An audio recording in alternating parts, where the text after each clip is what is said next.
Hey, welcome everybody to another DeFi Summit. This is Justin Wu, and excited here to share, our second edition of DeFi Summit. Last year, almost like 1 year, maybe just 1 year and a month ago, we hosted our first online conference, and Dcentral DeFi Summit turned 1 year old. So it's always great to have you guys back, especially for our kickoff and launch event.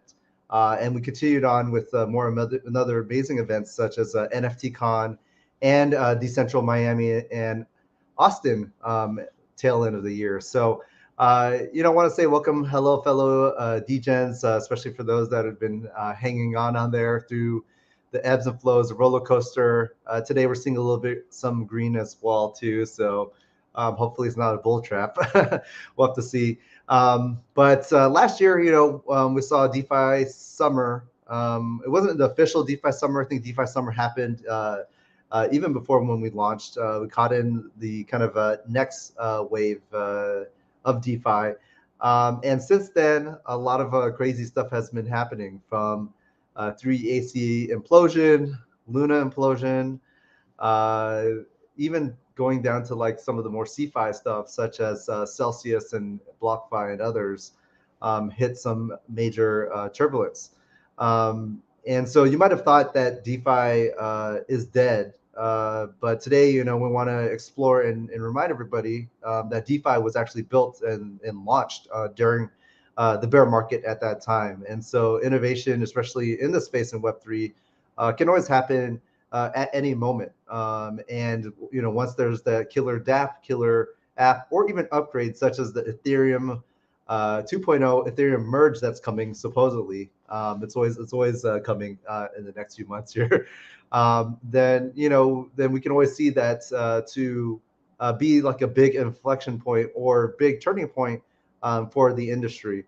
But from experience of been in the industry since 2014, 15 or so, it's always the mark of the beginning. The ETH merge is not the final solution.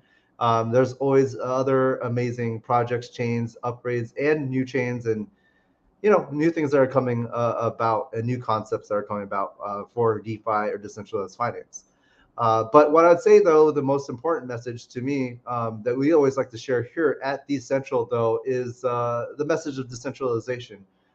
We can't have a DeFi summit or Web3 event called Dcentral and celebrate CeFi or centralization. But we can always explore more about that with the speakers upcoming and talk a bit more there too.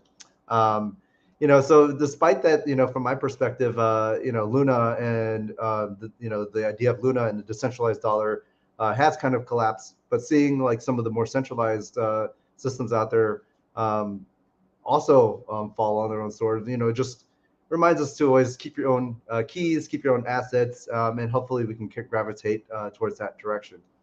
But anyways, we have a jam-packed full schedule today. Want to kind of go over that with you, and then also do a little bit preview of what's to come and review a little bit of Dcentral Austin. Give you guys a little showcase, a recap of that as well too. Let's go through the recap first, shortly first of Dcentral Austin. So we hosted this in June, just last month, and we front run Consensus Week. Again, Consensus was an amazing event. 20,000 people came over there for our event. We kicked off Consensus Week. We kind of brought in the more degen flavors into the conference. You got Consensus bringing all the institutions, the suits, the bigger builders, the big banks, etc., to come learn about Web3. So we had to kind of bring that a little bit different spin into the mix too. So let's share this kind of recap of like what happened here. We did a full takeover in downtown Austin.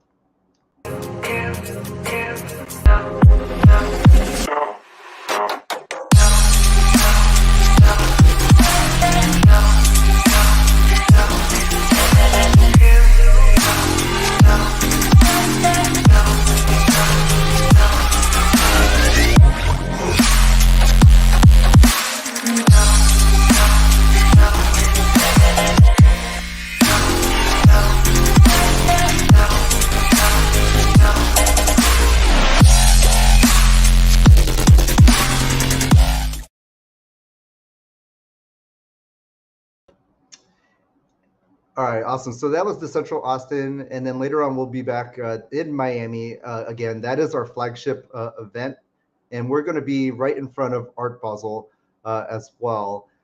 So you can always we have if you came to our event last year, we had 5,000 people come through. For this time around, we have almost like three times as much space than before, and also too, we're right in the heart of downtown as well. So we got a lot of cool, amazing activations, experiences that we can do.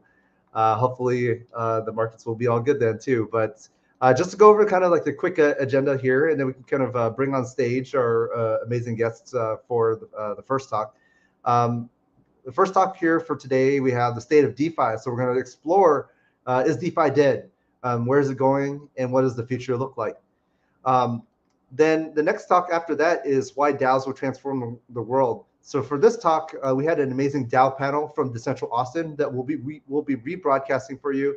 There's only be two rebroadcasted talks. Everything else will be fully live. But it was such an amazing talk. We had some people from ATX DAO, which is Austin's local DAO, as well as Elena from Metis DAO as well too, to kind of talk. So we had to kind of run that back to let people see how DAOs will transform the world. Another hot topic is DeFi versus CeFi. Is the future of finance centralized or centralized or decentralized, or it might be a hybrid. So they'll talk a little more about that topic. Another favorite one for me is building DeFi on Polkadot. Polkadot kind of went to sleep during this most recent cycle, but I fully believe that we'll see something super interesting come out of it from both Polkadot, Cosmos, and any of the full multi-chain, cross-chain, layer ones, layer zeros out there. I think that's a really great concept. We'll dive into Akala, Darwinia, and Iterating technologies to dive a little bit further about what's going on over there. In the middle of the day, we will also have stablecoins, another big hot topic. Where are stablecoins at? Are they going to be centralized? We're going to have algo stablecoins again, CBDCs, and also the need still for the decentralized dollar. Then we have a presentation on creating private and scalable DeFi with the Oasis protocol. Cosmos DeFi, another update on what's going on in the Cosmos IBC land, inter blockchain communication land, with all the protocols there. And lastly, we'll be talking about interoperability, thinking about multi-chain, cross-chain, and everything else in between as well too. So for everybody that's also joining in too, feel free to tweet and use hashtag DeFi Summit as you are tweeting out as well too. We have, again, a lot of amazing speakers. Feel free to share that out with everybody out there and link them to our website. And you can also watch, there's a lot of people actually just saw streaming in from LinkedIn, YouTube, Twitter. Shout out to everybody there. Much love there too. But I won't keep you guys waiting too long. I want to bring on stage our next couple of guests here for the current state of DeFi.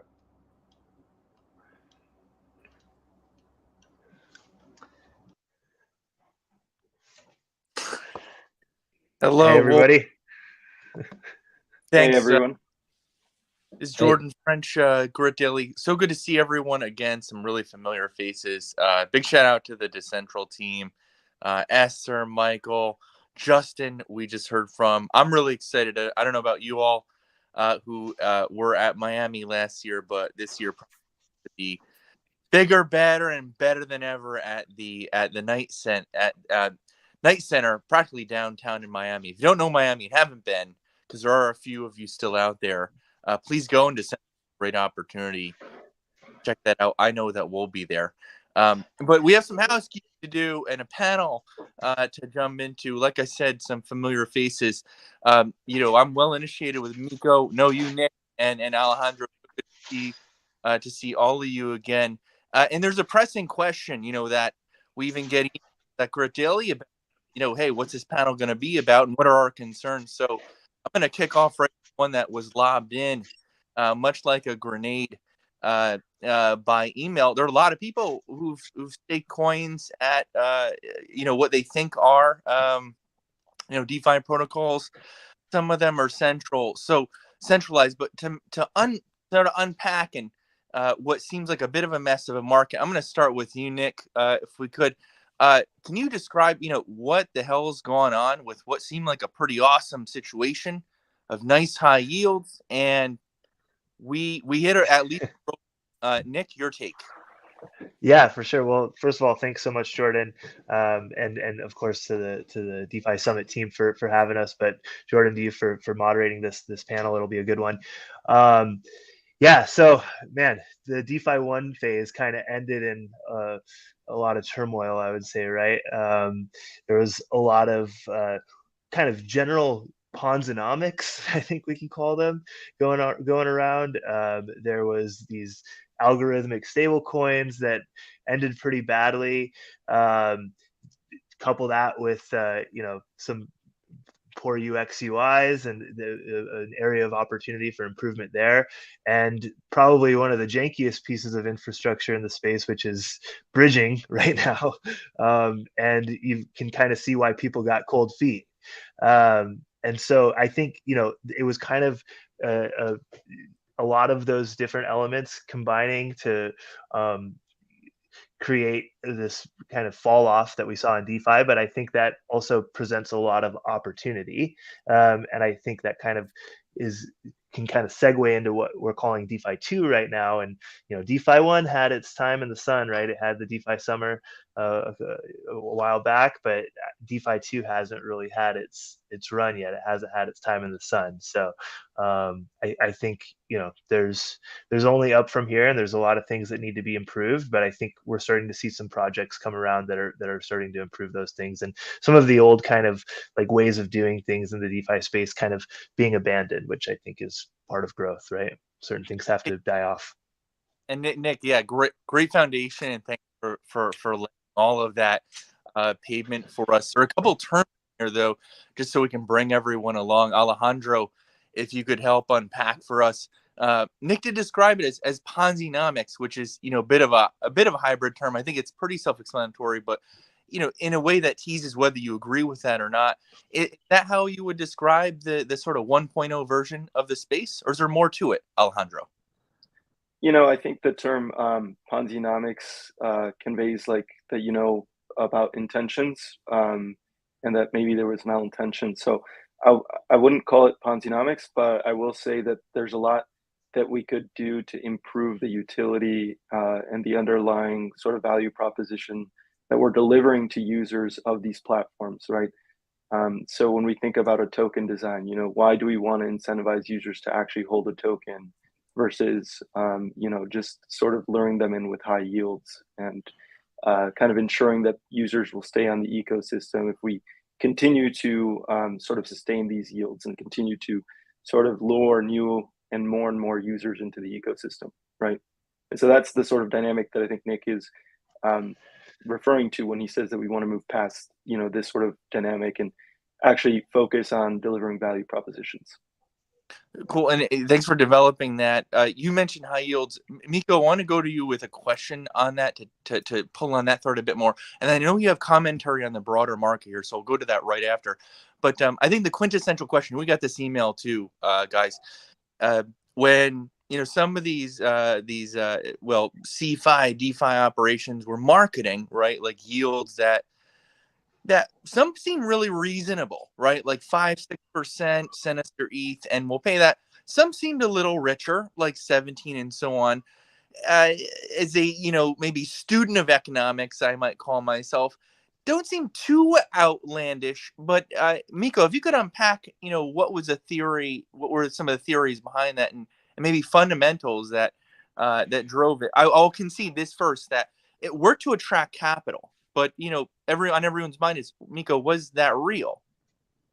Yeah. So to me, I think the thing that's amazing is that as soon as we really start questioning reality, I think we're already on the path to success, right? Because is DeFi dead? Like the fact that we're talking about that is actually great, right? It's great because in a sense, what we're talking about is we're talking about conviction and we're talking about analysis, right? So people who uniformly and blanketly declare it dead, I think are kind of missing the point. Is some of it's dead as a doornail. Terra's dead for sure. Like, Three Arrows Capital, which is not really DeFi, but CeFi is dead, right? But they're dead, and obviously they helped a lot of other people along their path too, right? But I would say that, like, there's stuff that's for sure dead and there's stuff that's for sure not dead, right? Like if you think about right now, go ahead and look on kind of Dune Analytics, and what you'll see is, for example, that the Uniswap monthly users are kind of down to where they were about a year ago,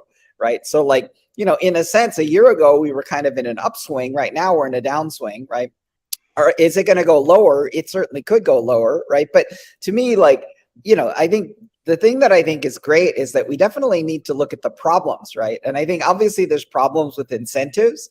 There's problems with fragmentation, like copy pasta, cross-chain copy pasta, vampiric copy pasta, so the degeneracy is real. I think all of that is kind of driven by money printing, right? So in a sense, the extraordinary rates of return, 20% plus, are really driven by money printing, right? So you're really exchanging good money for bad is basically what's happening, right? So those numbers are definitely fantasy, right? But I think that, are there fundamental problems to solve? I think loyalty is a problem to solve. Fragmentation is a problem to solve. So we definitely have problems to solve. But I would say that, like, we're definitely far from dead. And there's tons of things that worked amazingly.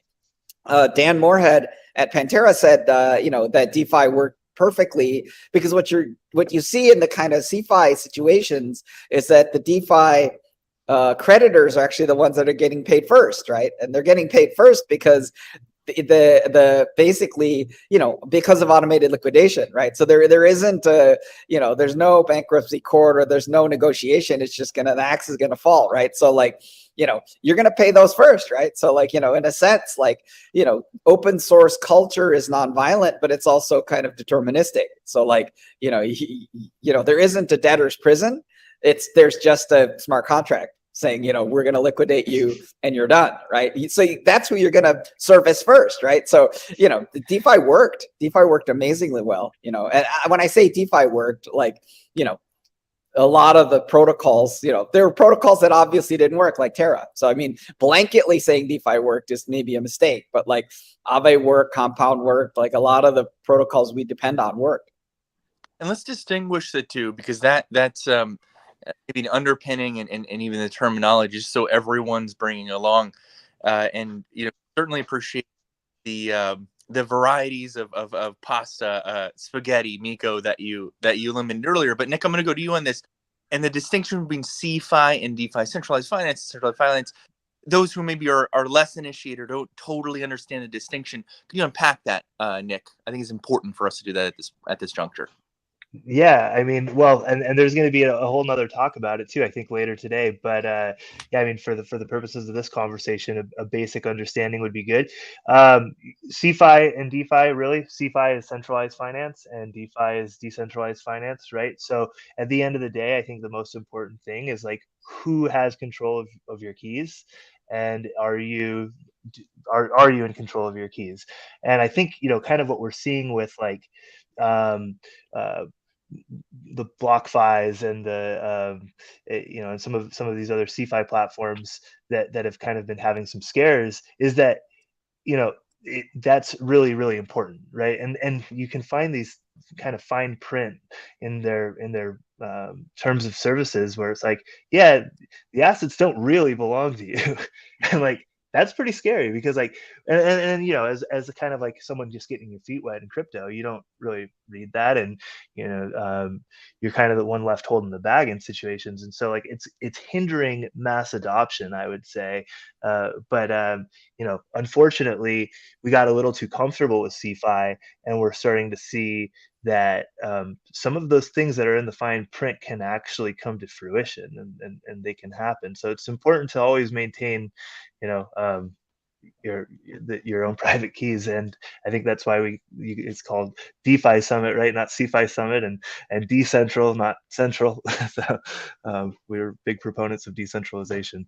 I hope that unpacked a little bit of it, but I think it does. I think, certainly your retail audience, right? They have marketed to them. You mentioned BlockFi, and it's a big part of the industry. Obviously, there's Voyager, Celsius, there's sort of like Nexos of the world, and they have the marketing dollars to spend to bring in that capital. And they did. They did bring a lot, as you pointed out. Just to repeat back to you, so everyone's following along. In the fine print, as you refer to it. I think that's one thing that appears that is going to come out in some of the what fairly already is landmark litigation, right, in bankruptcy court, which is its whole nother conversation. On some of these that have elected to go that route, and it's the argument, right, that anyone who put money on the platform lent it to the centralized platform, aka CeFi platform. And whether that argument will hold or not, and those effectively click wrap contracts that you describe, Nick, in the fine print will hold or not, I think is a question that remains to be seen. What you and Miko do point out, and I'll turn to you on this, Alejandro, to develop this even more, is a push towards what did work, as Miko astutely pointed out, and you did too.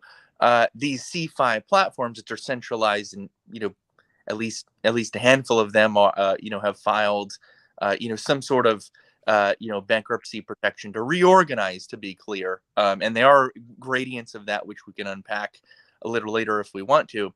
But nonetheless, as Miko pointed out, DeFi worked, Alejandro. And so I think, for those who are crypto curious in this audience, or have tiptoed into staking some things, just like I have, they're not being marketed. So, how do they, what does that roadmap look like, Alejandro? Like, how can people identify, how and where to get help to do that, and to have control, or custody over their own funds, rather than hand it over to a CeFi platform, which, as we've seen now, and we've all unpacked, it, has these myriad, risks that accompany it. Alejandro. Yeah. So basically, I'll just sort of take it from where Nick left it, which, I think we should probably differentiate a little bit as to why it turned out that DeFi worked versus CeFi did not. And I think like a large sort of reason of why that is, and essentially I think we've all sort of been hinting at this, is that DeFi platforms are on-chain, right? And when something is on-chain, they operate through automated smart contracts.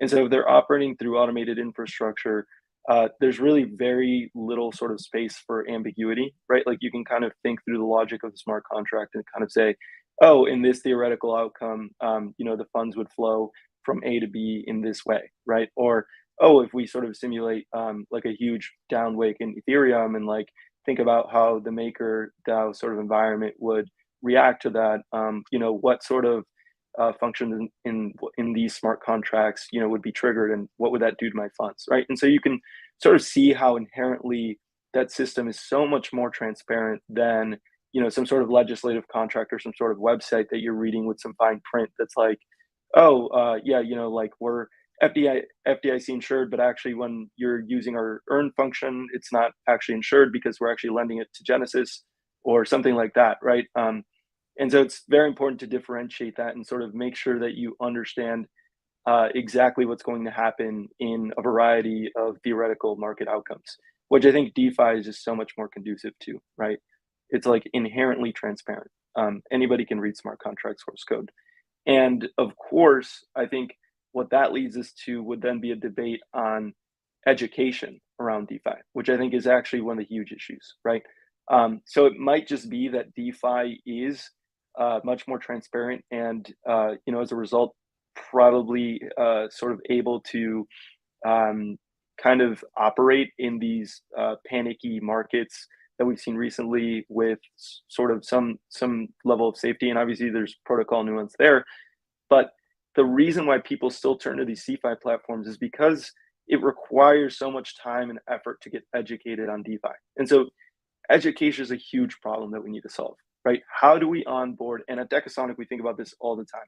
How do we onboard the next billion users into blockchain how do we make it dead easy, dead simple for them to understand the essentials of what is actually going on, and give them the power to sort of use the best tools, which I think we just failed to do in the last cycle. Yes, certainly. And I think education is a big topic, and I do want to set that aside for just a second. But I do think it's what we really dive into, because that's how we can most productively, I think, use our time. In this talk, just to repeat it back to all of you, and I want you to challenge me on this, especially you, Miko. I'll go to you next. It sounds like the CeFi platforms are really just quasi hedge funds using DeFi platforms and DeFi protocols to make some money and then pocket the difference off of retail and perhaps otherwise institutional lenders. More nuance than that, Miko, or did we hit that on the head to describe the distinction? Well, I mean, the thing that I think does require some nuance is that, there are different organizations, so in a way there is a diversity of strategies that are being deployed, but I do think that it is important to understand, there are lots of kind of weird optics around, like FDIC, so there are kind of people playing games with that, FDIC insured, I know. The other day I was in a chat, someone's like, "Oh, Nexo is FDIC insured." And it's like, wow, like that's a huge misperception, right? So they obviously printed somewhere the letters FDIC on their website for whatever reason, but it's marketing, right? So in a sense, like, these are all maybe a little bit more like brokerage accounts or mutual funds or these types of things, so yeah, obviously, the exposure is a lot more risky just as a function of the primary asset class. But I think, to me, I think definitely lessons learned, myself included. So I think the thing that becomes important is really, how do we come back stronger, right? So I think that's the bigger topic. And lessons can be learned in failure. Before we go to the education one, I'll go to you, Nick, on that. But still with you, Miko, you're the one who mentioned Terra. It was a DeFi protocol. It is a DeFi platform, but it nonetheless failed. What distinguishes it from others that worked? Again, to borrow your your words from Pantera, Miko. Yeah, I mean, I think the thing that is, if you look at it structurally, one of the things that they'll deal with in a later panel is kind of algorithmic stablecoins, right? So, the thing that's really complicated about an algorithmic stablecoin is that theoretically it should work, right?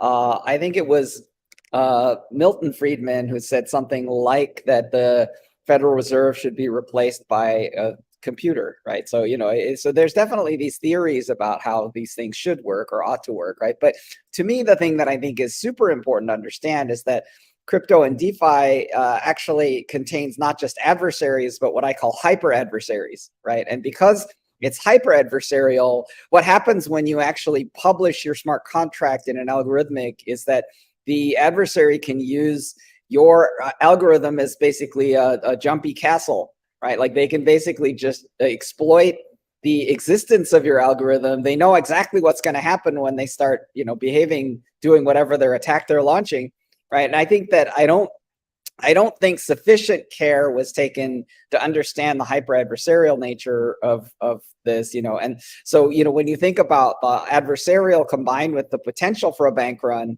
you get the death spiral. So, I think that, and there's definitely folks that, proudly called it, and there's folks that, just announced that they missed that, right? But I think, hyper adversaries are real. Adversaries, are part of DeFi and crypto, and I think obviously another big lesson, I think Nick was talking about bridges, right? So like, obviously there's a lot of hacking going on there. That goes even over into the play to earn gaming segment with the hack of the Ronin bridge, right? So, it's there's definitely, lots of lessons to be learned. It's certainly, and look, all that sounds daunting, especially to your retail level, investor. Again, to quote Alejandro, not just a few minutes ago, we were listening carefully. Alejandro, he said, how do you onboard the next billion, right? Crypto users, crypto customers to deploy on DeFi. But Nick, to go to you on this education topic, because it is so important. Even today, with a few CeFi protocols that have gone under, nonetheless, They do seem to have most of the marketing budgets. They seem more organized, at least in a hypothetical. Even despite the damage that's done, they seem a lot better coordinated to continue to market at the retail level and outpace DeFi protocols, DeFi platforms on onboarding, new money, whether it's smart or dumb. How can DeFi platforms overcome what seems like an advantage? And feel free to challenge my assumption, underlying assumption, Nick, too. No, I think your underlying assumption is accurate. I do think, like, from the literal interpretation of what you're asking, I think situations like this, getting panels together and broadcasting this out to folks is a great way of education. But I think I'm going to take a little bit more of an esoteric approach to kind of how I view education, and I think a lot of it comes down to like UX, right? UX, UI, a good user experience and a good user interface can teach a lot to a person as they kind of just dive in, right? Like, so much of like learning and so much of the battle is just showing up, right? Well, people show up to these DeFi platforms and they get scared away. They're like, I don't know how to work this thing. I feel like I need a PhD just to be able Kind to of want navigate my to way through this. challenge that, though. I want to challenge that because I think that there's deeper primitives that need to be understood. And I think glossing it over with a really easy to use UI UX, I think, is problematic, right? Because in a sense, like, if you think about it, obviously we can make improvements on the user interface for self-custody, but it doesn't mean we can abandon self-custody, right? So then the question becomes, can we make a better, easier to use self-custody? We can, right? But I think what you're talking about is like actually understanding what you're being exposed to, right? So I don't think we can ever kind of absolve buyers of assets to be responsible for understanding what they're buying. Like, I don't, education is better than UI for that. Yeah, no, I mean, I see your point there. I think there's kind of like multiple angles too. I think, I think that DAOs are probably going to play, and like I said, I'm not going with like the literal like interpretation of education here, but I do think from a more kind of holistic sense of the word, I do think that UX, UI, DAOs, I think are going to play an important role in attracting folks, and hopefully, the DAOs can play an important role in educating folks as well. That they're not just kind of like out there on their own. I think that interconnectedness that I think DeFi 2 can bring amongst users is going to play an important role in educating that it's not kind of like this wild, wild west, no man, like every man for himself, but like a connection between users, I think is going to be powerful with at least onboarding more users. That connection that you speak of does certainly seem to be missing. And the PhD metaphor is not necessarily hyperbolic, at least anecdotally. And I'll turn to you, Alejandro, on this, back to the billion comment. Globally, right? But let's start with the U.S. Most users appear to first tiptoe into cryptocurrency via a purchase on something like Coinbase. No, there's no sort of yield or staking or anything associated necessarily. Oh, that's crept into their platform, certainly, albeit at lower levels on just a few things. Or globally, eToro, Binance, and so on. It is only after those initial purchases, again, anecdotally, Alejandro, that then there's that sort of second layer. There is some education to Nick and Miko's point that starts to happen, and people or users, I should say, go on to chase yield. Is that paradigm? Do you expect that to be persistent, Alejandro, or is there another way? For example, an obvious alternative would be for DeFi to jump ahead of that and be the first, the first touch point for this next billion new users. Alejandro. Yeah, I mean, I have a lot of thoughts on this. I'll just say, back to what Miko and Nick were sort of talking about. I think, the concept of user interface, user experience, and then the concept of education need not necessarily sort of be correlated, right? And so they're both very important things, is what I would say. You can absolutely use a platform without understanding, the sort of depth of nuance of what it's actually doing when you click a button, right? You just sort of, and to some extent, user experience can absolutely even sort of make some of the underlying functionality nebulous. But I think we need to do both things, right? And so if you look at who's building these DeFi platforms today, it's very technical people, and people who have been in crypto and like very interested in crypto and the technical aspects for quite a long time. And so I think in order to onboard those next billion users, we really need to focus on bringing product people, user experience people, people who just understand how to make a great user experience, marketing people. We need way more than just technical people, right? Like we all love smart contracts. We all love programming, myself included. I'm a programmer, but we need a lot more than just technical people because we're not just building for ourselves. And so, back to Nick's point earlier about sort of coordinating efforts and how that's been kind of lacking in DeFi and how that's sort of related to DAOs. I think that's absolutely right. A lot of the leading DeFi protocols today are governed by DAOs. And so it's really on the governance and, the sort of important players in these DAOs to take it upon themselves to bring in marketing people, non-technical people, product experts, and really start educating mainstream users and start building for them.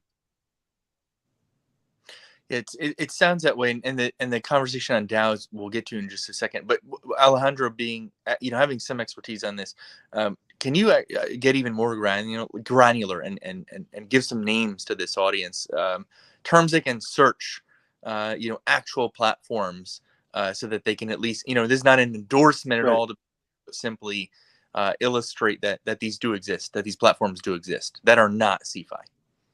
Yeah, absolutely. I mean, I think Miko talked about them earlier, and definitely would start with just sort of the big ones that were mentioned in that Pantera Capital blockchain letter, right?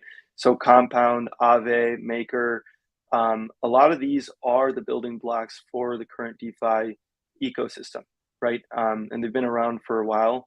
Some of these have been built in bear markets. They're built for resiliency. And so I would just start learning the ones that have been around the longest and that are sort of the fundamental building blocks, which are basically the ones that I just alluded to. Yeah, certainly. And not to complicate things even more, Miko, but and one underpinning behind some of the CeFi failures appeared to be modeling risk. Is that something that DeFi platforms face? Yeah. So I say more about what do you mean by modeling risk? Just modeling for contingencies or scenarios, right? I think sort of colloquially, most of this audience is going to be familiar with stress tests that banks are required to go through. Yeah. Clear example. Yeah. Yep, just along those lines. So I wanted to kind of talk about that, right? Because obviously one of the things, so I like to say that there's a third animal spirit, right? That John Maynard Keynes did not document, right? Which is he documented the bear and the bull, right? There's a third animal spirit, right? That is effectively a hyper adversarial animal spirit, right? That I call the honey badger, right? So the honey badger figures out what you think the market should do and does the exact opposite on purpose, mostly just to hose you, right? So in a sense, like this is a third animal spirit, and it kind of is the spirit animal of Bitcoin, right? So to me, I feel like because of the existence of this animal spirit, I think that the markets don't behave normally. I think that a lot of the profits are being made using information asymmetry, right? And I think in some ways, like right now, we're at the level of the Wild West where the law is the bartender with the shotgun, right? Because the bartender with the shotgun doesn't have official sanction, right? Whereas I think the Wild West sheriff is someone that needs to show up on the scene that actually has kind of sanction, but also happens to be a straight shooter, right? So, in a sense, I think, right now we're kind of still in the early Wild West. Yeah, certainly. And there's that the Wild West metaphor carried over in his language borrowed from the SEC. There's been quite the tug of war over what that means. And it couldn't be interpreted romantically. That's speaking of metaphors. I do want to go back to the honey badger because people are familiar with black swans and that relationship to modeling. Just to be clear, the honey badger is different, and it's different due to intent. Let me That's repeat. right. Miko, a black swan event is something that you perhaps build allegorically into models, just because some wild thing might happen. You might plan for a contingency that a certain cryptocurrency just bottoms out, and then test that against your whole portfolio or whatever your investment, sort of sphere is, to see how the rest of that portfolio does, so that your assets can, color your liability, and you have solvency, clear math. The honey badger metaphor, animalistic metaphor that you referred to, it is different. Specifically, that's referring to particular actors who might be looking to exploit the system and do something opposite of what's expected of them. Perhaps rational behavior, but only in hindsight. Do we get that right, Miko? Because I think that's important. Yeah, absolutely. And so I think when we think about risk modeling, right, that's really, in my opinion, things related to Terra implosion, right, which is that you have to account for adversaries. Right. And I think in the TradFi market, there's a little bit more regulation and a little bit less of this kind of like hyper adversarial behavior. Obviously, hackers are one as well. So, that's an issue. These do seem like significant headwinds, Nick. Back to your points on education. I think you drew some really, I think, salient points about user experience, user interface. I mean, obviously, we saw, just to go to an old analogy, right? I mean, Microsoft did really well in the 90s because of how things looked. At least that was my own experience, and that's what a lot of people tell me. Referring to every direction, right? Everything compared to Netscape, and also, of course, Unix, Linux, right, and interoperability, making things easy. It does seem there's more than that. Is that something you can expand on, Nick? Yeah, well, I mean, I think there's two things that I'd like to touch on here. One, in regards to Miko's point about modeling and that question, I do think that that DAOs are going to play an important role in building legitimate governance. Like, I don't think we really have like legitimate governance at this point, and I do think that's gonna play a major factor. But you mentioned the term interoperability, and I think that's like one of the main hindrances too in actual like adoption of DeFi. Right now things are so siloed, right? Like everything is kind of in its own network, on its own chain, kind of doing its own thing. But you mentioned Linux and like how different applications can exist on these different operating systems.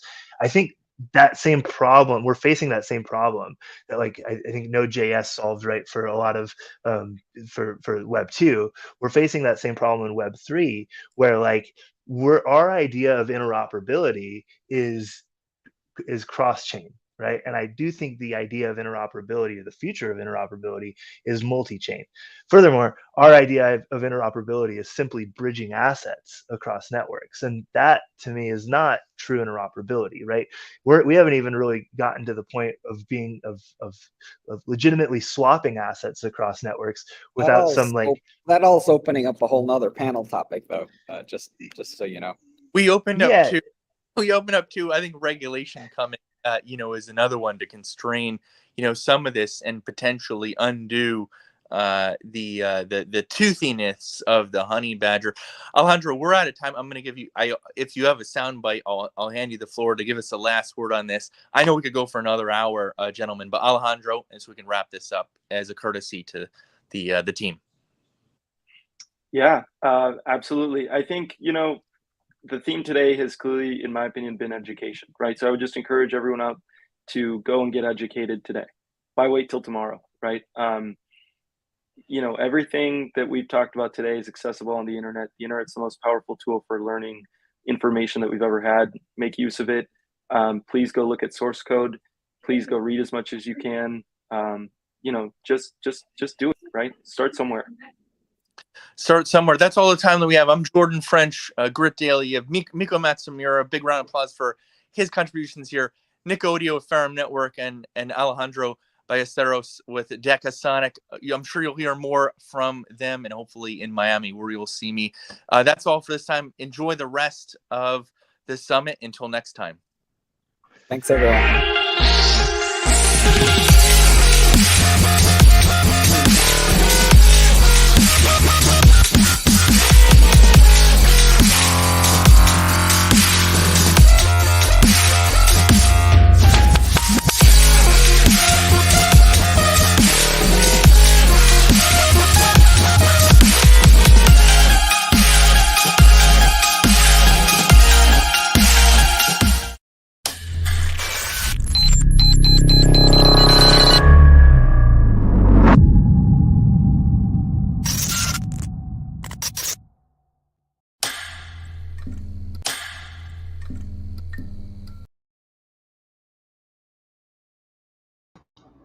Thanks again to the amazing panelists. I know that was a real good kickoff for DeFi Summit. I know that they dove into some very heavy topics and some other new topics coming up that could also extend for further and more conversations. And those are the conversations that we're looking to have here at DeFi Summit. You know, where there's so much things from regulation all the way to cross-chain to even stable coins. The current state of DeFi is still, you know, in its infancy, but to me that always creates or gets me excited of the opportunities in the space that reminds us that we are so early and we get to be the pioneers actually building out the roadmap and the future that we like to see ourselves, and we can go ahead and contribute to that directly or indirectly, again, by like hosting education events or working directly with a lot of the protocols and dApps out there. The next talk that we have upcoming is another big topic, which is about DAOs. We still haven't saw the full flight of DAOs. There's not like a DAO summer quite yet. We're still seeing like the early phases of DAOs. And funny enough, you know, we actually own DAOsummit.com, and that is its own separate event. We can dive all day long about DAOs. It's going to be like a little bit more, even more underground version of DeFi Summit, where we'll explore social DAOs, Web3 DAOs, investment DAOs. I even saw there's this one that's like a pack DAO too, where a DAO can go and potentially influence actual governance as well too. It's always a big topic there, and we'll see how that pans out. And we'll see. I think that'll be in a few months here. We'll announce that shortly. If you are a DAO speaker, obviously hit us up. Let us know. We'll have a little call for speakers shortly after. We love to hear from you and some of the brightest minds out there. But the next talk that we have, it is a talk that is going to be a rebroadcast of Dcentral Austin. We had an amazing stage called the Alpha Stage, and this topic was why DAOs will transform the world. We have moderator Tessa Ho from Fight Club. We have other panelists too, from Elena from Metis DAO, Adam Miller from MeDAO, and Robert from ATX DAO. So I'll get that up, and you guys can watch the broadcast there. This is from Dcentral Austin. One of our many talks. We have 2 rebroadcasts today, then the rest is all live stream talks. And the talk after that is DeFi versus EFI. So stay tuned. And if you're tuning in from LinkedIn, shout out to you guys, YouTube, Twitter as well. Always great having you guys there too. Cool. Let's get it on stage.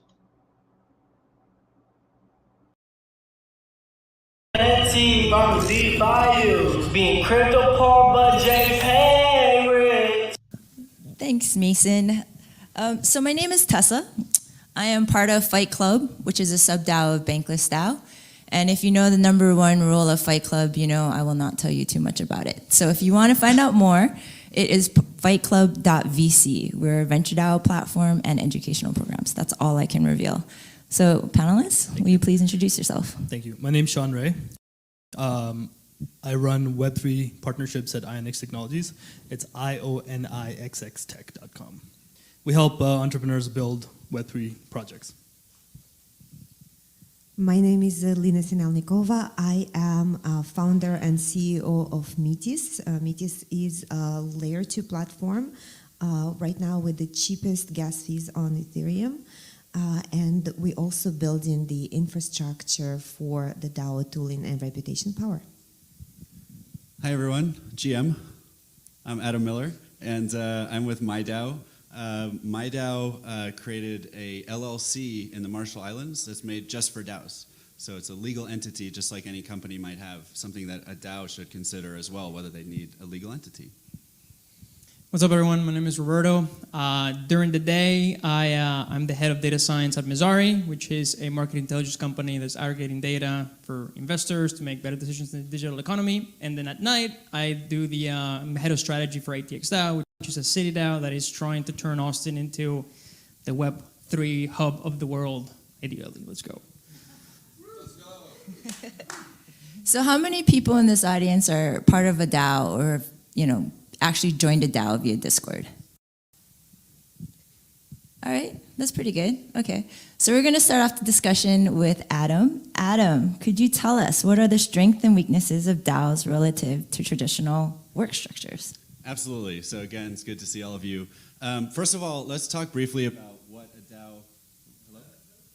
Uh-oh, thank you. Testing, okay. Let's talk about what a DAO is in the first place. So I'm going to give a fairly technical definition of what a DAO is. A DAO is an organization whose governing rules and membership can be tracked on the blockchain in smart contracts instead of in written documents. Okay? Now what that really means is, if you think about a traditional organization, right, they have all kinds of documents that track who the members are, how are decisions made. It might say you need a majority vote of board members, and those members need to take minutes, and those minutes will reflect the decision that was made by the board, et cetera, et cetera. With a DAO, you have an organization where all of that is automated on the blockchain. So anything about how the organization is run, tracking membership through tokens, all of that takes place on the blockchain. Now, an important word I use in that definition is the word can, because organizations don't have to do everything on the blockchain to be considered a DAO.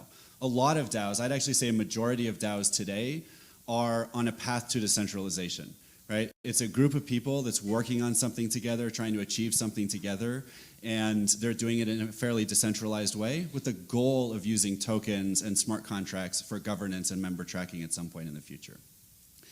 So what are the strengths and weaknesses of DAOs? What the DAO makes possible is, because you've automated governance and membership, you can have huge numbers of people participate in governance over an organization, right? There's almost no cost. Even if you have 100,000 people who are token holders and they're all the members of the DAO who are helping decide what that organization is going to do and not going to do, where it's going to spend its money and where it's not, it's almost free to run that governance process, have votes, count votes, have those votes executed by taking actions on a blockchain. And so now it's possible to have organizations with extremely distributed governance. So what that means in practical terms is a lot of crypto projects, especially, who are the first real users of DAOs, have created organizations where everyone in the ecosystem is a stakeholder. The users of a product, yes, the founders, the investors, the developers that work on it, anyone who's involved is going to get some of the tokens so that they can share in the governance of an organization in a way that just wasn't practical with traditional corporations. Right? If a corporation said, you know what, everyone who comes and uses our website, we're going to give you some stock options. It's just practically infeasible because of the nature of how stock options work in the traditional legal system. But now it's possible to have all the stakeholders at the table governing an organization or a product together. The second thing, if you go beyond crypto, is just to think about, like, let's say one of the things you love is saving the whales. I love whales.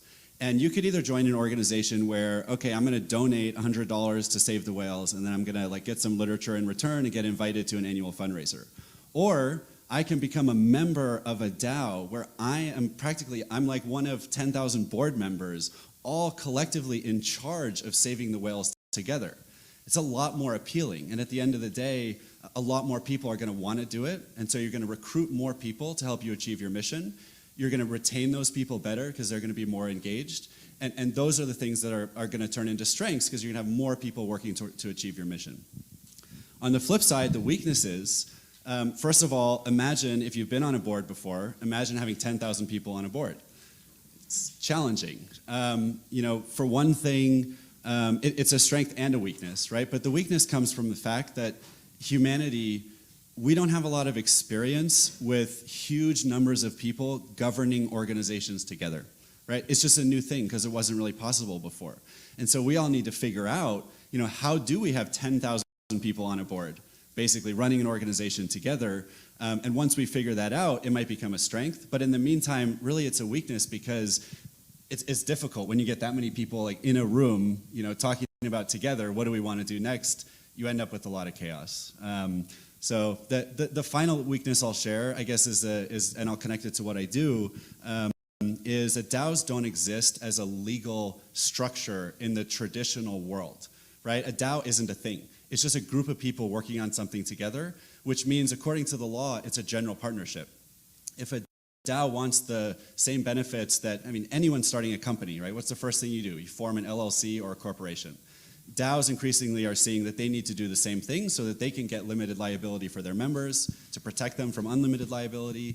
Corporate personhood means you can own property, right? So a DAO can own its own logo, own its own trademark, own its own software. All those things require a legal entity. So my company, MyDAO, is coming in to help solve that weakness by providing legal entities for DAOs so that DAOs can come back into the traditional world and do things like have bank accounts and enter into agreements, et cetera. Thanks, Adam. So now that we know that DAOs have tens of thousands of members, Elena, I wanted to ask you, because besides being part of Metis, you're also the founder of Crypto Chicks. How have DAOs been able to promote diversity, and are DAOs doing a better job at being inclusive? Thank you, Tessa. So for that question, and I think probably all of us in the space witnessed that our community is multinational, and we are from all the countries like across the world. So same with the DAOs. Really, it opened up. So for us to be able to do the governance that through the blockchain, as Adam explained, we can unite all the people in one, let's say in one company, in one corporation, no matter where they are in the world, no matter what their income is, no matter who they are, and no matter how they look like. So it is really, truly very inclusive space and inclusive technology that we're providing for the governance of that organization. And as a Crypto Chicks, for example, what women doing, like what majority of the women leaders doing, they are forming the communities around them, and these communities are all about social goods, social products, charities, and that is also including, of course, many people from the world who are from the different nations and different incomes, and they all want to do the same thing for the good of the world.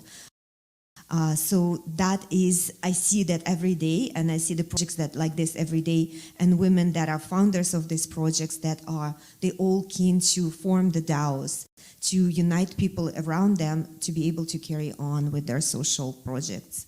And at Metis, and that's what aligned with me as a founder of Crypto Chicks, and that's how Metis is aligned. That's building all this DAO tooling, and that's what we do with the DECs, decentralized autonomous corporations, the infrastructure for which we create, and the reputation power that which we create as well. It all promotes that. So it's not only the transparency, but it's also every member has the ability to earn or to be recognized for the real deeds, for what they've done, and not who they are or how much money they have. Could I add to that? Of course. So I just want to say that you could join pseudonymously. Let's say you don't want to have your face out there, or you have social anxiety, and you don't want to come in the front. So you could join pseudonymously, and you'd be judged based on the content of your ideas and everything else. So I think it's a fantastic way for marginalized communities or people that are not comfortable coming out in the front to participate in DAOs as well. Can I push a little bit on that? Because of course. I think, although in theory, yes, DAOs they're open, they're permissionless, anyone can join, et cetera, but the industry itself, crypto itself, is very male dominated, and that you see it in the communities of DAOs in general. So like, yes, you're nodding. As a woman, you're nodding, yes. And we experienced this with our local community, and it became really challenging in the beginning because you would invite all these women to come, but then 90% of the people that go to the events are dudes. So if I'm a girl now, I'm like, yeah, nah. Like, I don't want to hang out with a bunch of dudes and talk about crypto all day. Like now, so I think DAOs need to put in a lot of effort to invite and to create more friendly environments for women to just come and congregate. And I don't think that's happening. I don't think we're there yet because it's just not a natural.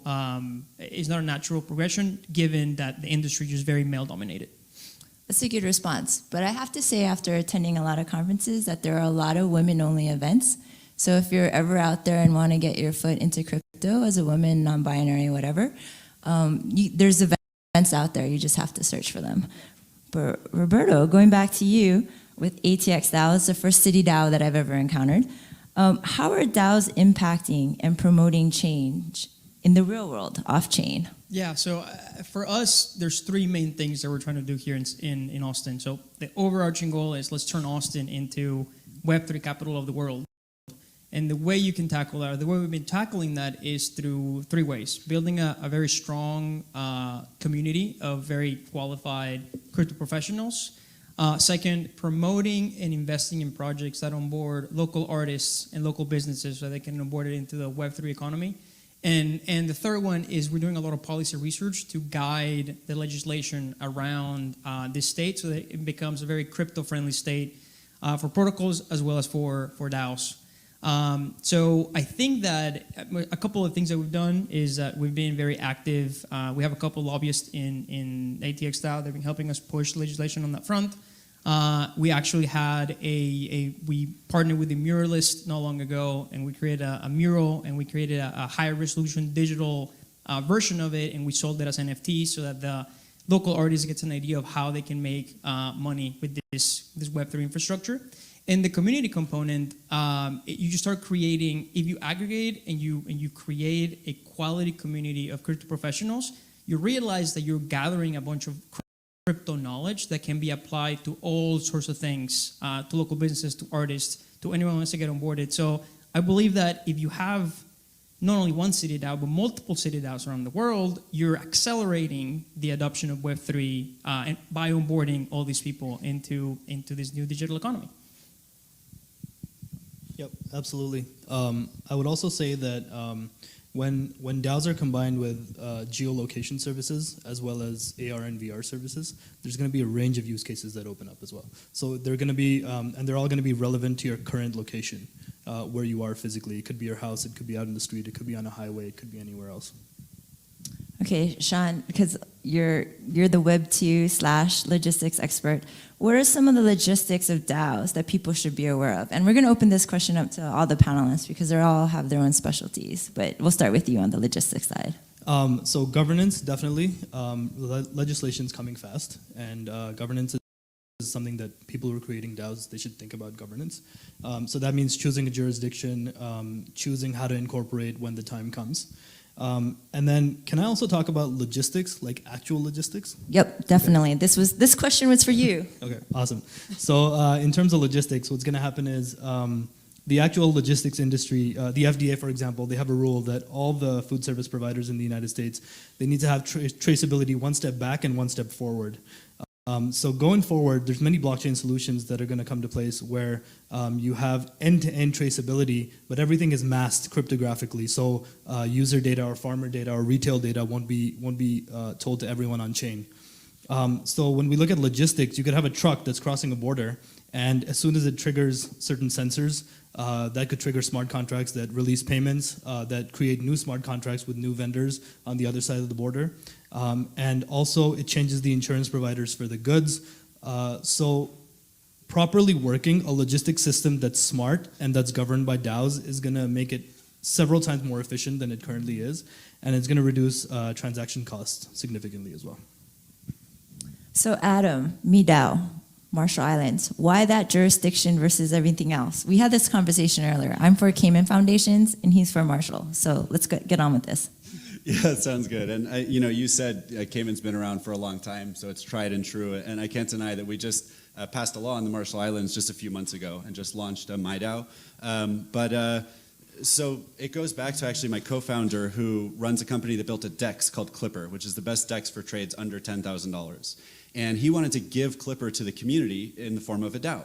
So one of the first things he did, because to him it just seemed obvious, was look for a legal entity for a DAO and found that there were no entities at the time anywhere in the world that allowed for a DAO to avoid having to elect a board and have people take special positions of power, things like officers who take on extra liability, have written records of all of the memberships, some of the stuff I talked about earlier. So he saw that there were literally no good options. And so he had worked with the Marshall Islands previously on their SOV cryptocurrency project, which didn't go anywhere at the end of the day, but he had relationships in the government. So he reached out and we worked with folks in their government to educate them about DAOs and digital business in general, and we helped pass a law that created this nonprofit LLC, which even if you think of yourselves as a for-profit, actually can be a really good fit for the DAO part of your enterprise, and obviously happy to chat with you about that.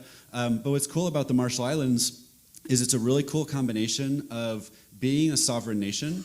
So it has a seat at the United Nations, it's its own country, and therefore it has its own laws, and there's no federal law that can come in and change things or anyone that can overrule their laws. But they do have a special relationship with the United States. So the US provides military protection to the Marshall Islands, provides financial aid and other services. And so there's kind of this special relationship with the US, but at the same time it allows you to be international as your jurisdiction and therefore reduce your nexus in the United States when it comes to following rules, regulations, being involved with regulators in the United States. So for everybody in the audience who are thinking about starting DAOs, there's an issue that you probably haven't considered, which is the on-chain, off-chain on-ramps for paying SMEs and other providers of services, because they don't want to get paid in your governance token. So Roberto, let's talk about what you've encountered with ATX DAO and how you kind of solved the solution. So one of the big things that you need to do to build a very strong community is have these recurring events at somewhere so people know that something's going on at X, Y, and Z bar. If you are a DAO and if your treasury is denominated in crypto, like any stable coin, and you go to a bar, you can say like, hey, like open a tab against my Gnosis and then charge me later. So the steps that you have to take in order to operate as a DAO, but also be integrated into the current financial system it's horrendous. So like you have to have multiple banks accounts. You have to have some sort of way to go from crypto to fiat. And I don't think that if anyone out there can create that, please, like we'll be the first customer to take advantage of that. Because I think the way it's integrated right now, at least from the DAO tool perspective, is still very nascent. And it's very much needed. Like we're not the only DAO that needs to pay people or like venues or food or etc. So we're still missing that component. It's fine because I think DAOs are still like in the very early stages of everything. Therefore, the tooling for DAOs to be integrated into the general economy is still very, very early. So yeah, that's one of our biggest pain points right now. Do you want to add anything to that, Elena? Yes, but it's very good use case for the startups, actually, the ones that don't need to have all that yet, not just yet. So when they're just starting their business model, when they're just piloting their project, having, and for the business to get a bank account, it's actually pain, right? So to get a credit card, that is a pain, right? So you need to be, and then to get registered as well, it's the extra expenses as well. So you don't really need all that to test your idea, to get yourself off the ground, but to have that ability to run your company as the DAO, and maybe to pay your employees in crypto, just for the first time, for the first few months or weeks while you're testing this idea, and to also have the shares within the company that are distributed as the tokens. This is very viable use case, and that's what the startups from our incubator that they would like to pilot that. So just saying that maybe that's it's a good start, but yes, with all the regulations and everything, it's not going to be easy for sure with the DAOs. Mm-hmm. Can I add something? Yep. I think the most important lesson that we've learned with ATX DAO is that if you want to start a DAO, do it very slowly. It's very tempting to want to go from 1 member to 1,000 members. But managing 1,000 people, and if you have no framework to go from going into a Discord to how you go and contribute to the DAO, your members are going to be so euphoric and they're going to be so confused when they get to the DAO and say like, I don't know how to contribute. I want to contribute, but I don't know how to contribute, and no one's telling me how to do that. So managing 1,000 people, 10,000 people is something that early DAOs started doing a lot, because it was the simple thing they had to do was just get the token, go into the Discord, and want to contribute. And euphoria is very ephemeral. So like you only get that momentum the first couple of weeks, and they're like, well, I don't know what to do. So I'm just not gonna try to do anything. So if you want to start a DAO, start with 10 people, 15 people, and then make sure that they're happy, make sure that they know how to do things, and then scale to 50, and then 100. And then if you do it slowly like that, your process for contributions and your framework for taking one new member to just get onboarded into Discord to fully contribute a member becomes easier for the DAO and also for your candidate. So I think that's been the most important thing that we've learned, and we did that out of luck. And we learned that it was a blessing in disguise in the end. So, and I think in the space we're still missing this tooling for the DAOs to build their own economy, to have something like easy plug-in the token, easy plug-in the payroll, the easy plug-in something that you can use right away, and you don't need to go and look somewhere for it, or you need to use your developers to do it, and lose the time. And that's something that we're working on, and we're building, and we're encouraging the whole community to actually come forward. So if you are interested in building such tooling, so we are very, very interested, you can contact me. So I'm going to ask the panelists up here to give your last piece of advice and also your social medias so that people out there can find you. What do you recommend, or what have you learned from your DAO experiences? Do a lot of research before you participate in a DAO, and do a lot of research before you start your own DAO. We have a dev shop, so anyone who's looking to start a DAO, we can help with that. My social medias are all Sean.Ray, so LinkedIn, Twitter, Instagram, and Medium. I have a blog on Medium, so medium.com/SeanRay. If you would like to try the DAOs right now, we have it up and running on portal.metis.io. So you can join, you can create your first DAO, you can join other people. You cannot do anything else right now because we will be releasing the second version within a month. But yeah, so there is a place to try already. And again, start slowly, of course.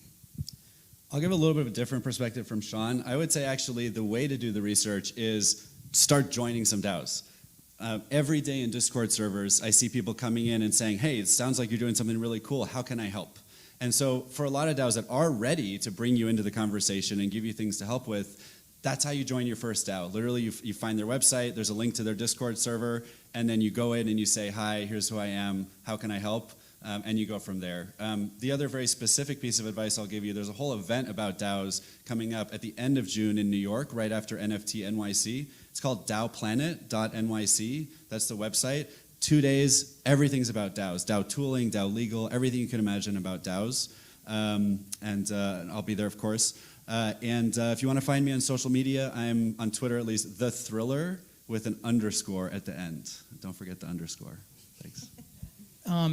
I already said the first one, so scale slowly and ensure that your members are highly engaged. The people that are in the DAO, the 10 people that you have in there, make sure that they understand what they're supposed to be doing.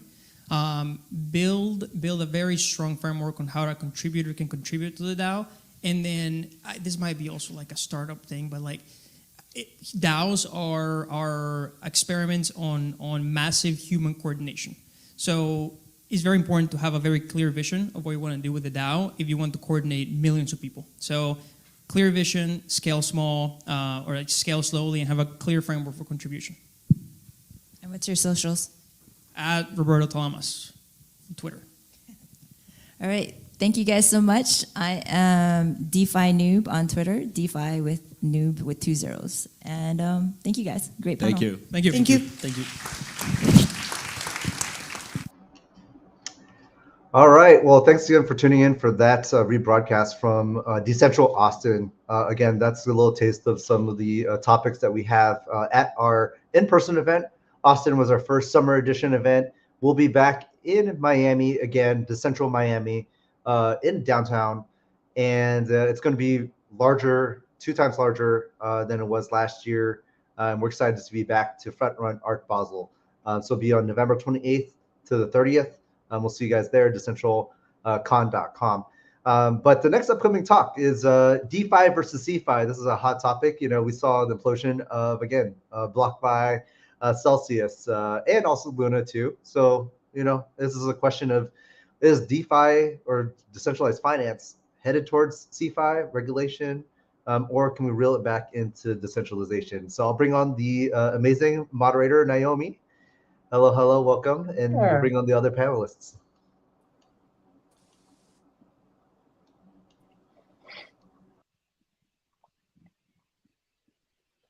All right. Welcome, everybody. It's great to be here. I'm Naomi, and I'm the moderator for today to speak about DeFi versus CeFi. And well, we're just going to kick it off with a quick round of introductions. So yeah, Philip, if you could go first. Sure. My name is Philip Piper. I'm the co-founder of Swarm. Been around in DeFi in crypto since 2017. Before then, actually was serial entrepreneur, built a data vendor, did leverage buyouts of different companies. But in my former life was actually working for Deutsche Bank, doing private equity and for Allianz Group. So coming into the space, actually a lot of like financial experience. I never thought that would really come down the pike that it did. And with Swarm, we started off actually the first couple of years doing a DAO on security tokens.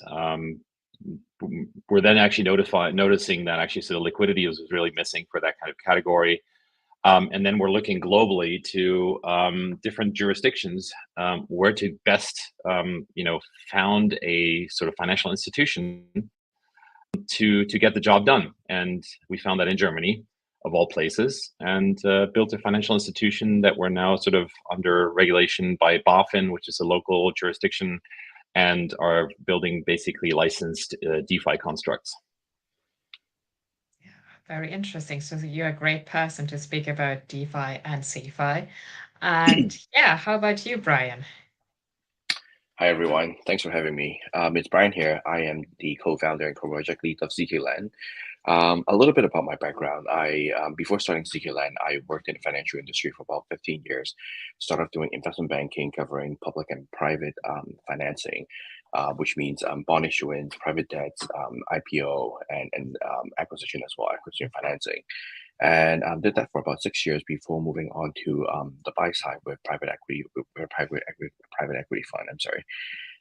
So I've been on both sides of the lending table, both as a lender for the bank and then borrower with the private equity funds, and firsthand see some of the pinpoints and some of the frustration for institutions getting financing as well as individuals as well, and start to see a institutional drift towards DeFi towards Web3 and DeFi around 2018, with a lot of news coming out, and take it as a hint that I should attach myself professionally in the field. And with ZKLand, what we are building it's essentially a money market protocol, a lending borrowing platform building on Ethereum layer 2, and we're currently building on Startnet. And for us, we have two key theses. One is we believe in Ethereum long term, and layer 2 scaling. It's the ultimate solution that we feel is going to be the direction to go in the next decades for the build out of Ethereum. And for 2, it's we feel that institutional is coming on. So for our protocol, we actually have 2 arms. One it's for the DeFi retail users to borrow and lend over collateralized manner, and for institution, it's to do a permissioned manner and could be assessed through both under collateralized and unsecured. With that, I will pass the mic back to Naomi. Thanks. Yeah, thank you for that introduction. And moving on to Mr. Ten, who has the most appropriate profile picture, I think, for the Dcentral branding. Thank you, Naomi. Everybody, well, first, thank you guys for having me on this panel. I'm Mr. Ten, one of the co-founders for Ten Finance. We are a yield optimizer on Binance. Currently, I'm moving across chain to several other chains. I come from the traditional finance side, similar to Philip and Brian here. Started off as a research analyst for a family office, moving on to portfolio management. Did that for about 10 years. Set up my own fund, trading primarily FX equities, indices, and commodities. Fell down the rabbit hole of crypto, similar to everybody else around 2015. Missed out on the Ethereum ICO. I think we discussed this prior to our call, simply because I didn't have a crypto wallet with Bitcoin in it. But been full time in crypto since then. Went down another rabbit hole of DeFi summer, and we came with 10 Finance, and we're slowly expanding using this market to build for the future. So thank you guys for having me. Yeah, exciting time. So let's get into it. CeFi, DeFi. What do you think are, like, maybe every one of you could share one of the most attractive or biggest features that you think? So let's start with CeFi. CeFi has. Yeah, Brian, what's your take? What do you think is like the Sure. most attractive feature of CeFi? Most attractive aspect of CeFi, I would say, it's actually the somewhat disagree with me, but I would say the actual onboarding process and also the actual compliance layering of it, because I feel that a lot of individuals using a DeFi protocol, a lot of them are not crypto native to begin with, and for them to actually coming on from a TriFi space, having the experience of having a teller or having someone to actually be on the other side and being able to assist you throughout the way instead of yourself reading or watching YouTube video and learning how to open an account in MetaMask or a Ledger, for example. This is actually quite a new experience for them. So I would say CeFi is actually doing a very good hand-holding process for onboarding and being able to bring the in-touch experience for individual to come onto the Web3 and the DeFi space. What do you think about that, Mr. Tan? I have to agree with the Brian. most DeFi native. So, the onboarding process is definitely key. And I think user experience and user interface is definitely the key aspect of CeFi onboarding, the user base. Because when we think about crypto users or crypto natives, a lot of them have experience with, say, centralized exchanges or centralized finance platforms, such as the ones mentioned, Celsius and everybody else that kind of went by the wayside. And I think the UI UX experience and the onboarding process is the key to adoption and making it easier, and the lack of responsibility of owning your keys and self-custodying your own, wallet onto a DeFi protocol. Even for a crypto native, it is a strenuous task, sometimes scary to get onto DeFi and to get used to utilizing your self-hosted wallets and connecting to a DeFi protocol. And then there's another, big risk, but I think definitely UI UX is the key to, and the lack of responsibility that people have in saying, okay, Mr. XYZ, you can manage my tokens. I'll just click a couple buttons and open up the app and go on to it. So, until DeFi, which I think everybody is in the space trying to, is create a better user experience. And until we do that, DeFi is going to lag in terms of adoption compared to CeFi type apps. Yeah, I think, the self-sovereignty or the self-custody aspect is definitely a big one. Any thoughts on that, Philip, on what Mr. Tan just shared? Well, both Brian and Mr. Tan, I think, generally I agree with everything that they said. I think, though, that, you can always preface anything that we now ask about CeFi or DeFi is maybe sort of if done right. Meaning that, there's obviously CeFi players that are doing it not appropriately. And, obviously the financial system has been built on sort of centralized financial infrastructure. And I think, there's good reason why regulation is then in place to actually sort of keep people in check, to actually sort of have oversight over behavior, unbiased infrastructure, making sure that the promises made to customers and consumers about the products is actually holding up. Meaning that sort of if that is all according to plan, then actually all the features that were mentioned actually hold true, which means that you have a much better centralized onboarding experience. You actually have a faster execution because you can do things off chain. You don't have to wait for things to actually execute and settle off chain, on chain. You actually have the ability to recover things and recover accounts if you need to. So the support aspect plays a big role. And if we really think through the next phases of the market, well, we need to acquire a lot of customers that actually are not, crypto natives. They're not really, they don't really know what a private key necessarily is or a wallet is, and have somewhat, rightly so, sort of certain fears about it too. So CeFi, and that's been sort of spoken about for years now. CeFi has a superior way of actually dealing with that. And possibly even, I think one other aspect that sort of has not been mentioned yet is to actually integrate into other financial market infrastructure too, which means, we will come to a market where there's going to be real world assets of different kinds that are coming to the market. And the bridges to a financial market infrastructure requires a CeFi kind of construct, because that's the only thing that, or not the only thing, but it's predominantly the sort of interface that financial market infrastructure knows to deal with. Yeah. So with that in mind, what would you say could convince somebody to still explore DeFi without using any of those centralized vendors, like the centralized exchanges or the Celsiuses or Nexos of this world? Philip, since you were just at it.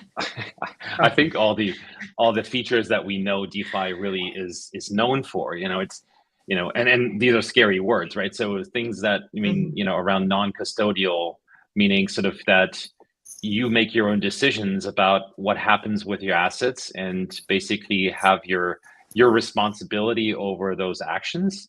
I think somewhat misunderstood in that context is often that non-custodial means MetaMask. Well, non-custodial means that I, as a consumer, I can make choices who can actually maybe even service me, which means that I can deal with a professional custody layer that then deals with a liquidity protocol, but it's my choice which tools to use. It's my choice to actually move that from one to the other, and I'm not bound by an integration of custodial wallet with a protocol, but I can make those choices on my own. The second is obviously that it's on chain, that it's settled on chain. So DeFi really then leads to that transparency that we think is really not just code is law, but it's basically giving everyone the comfort to say, well, before I execute something, theoretically I can read the code and I can understand what actually happens in the very instance that I'm taking action on it. So I think the latest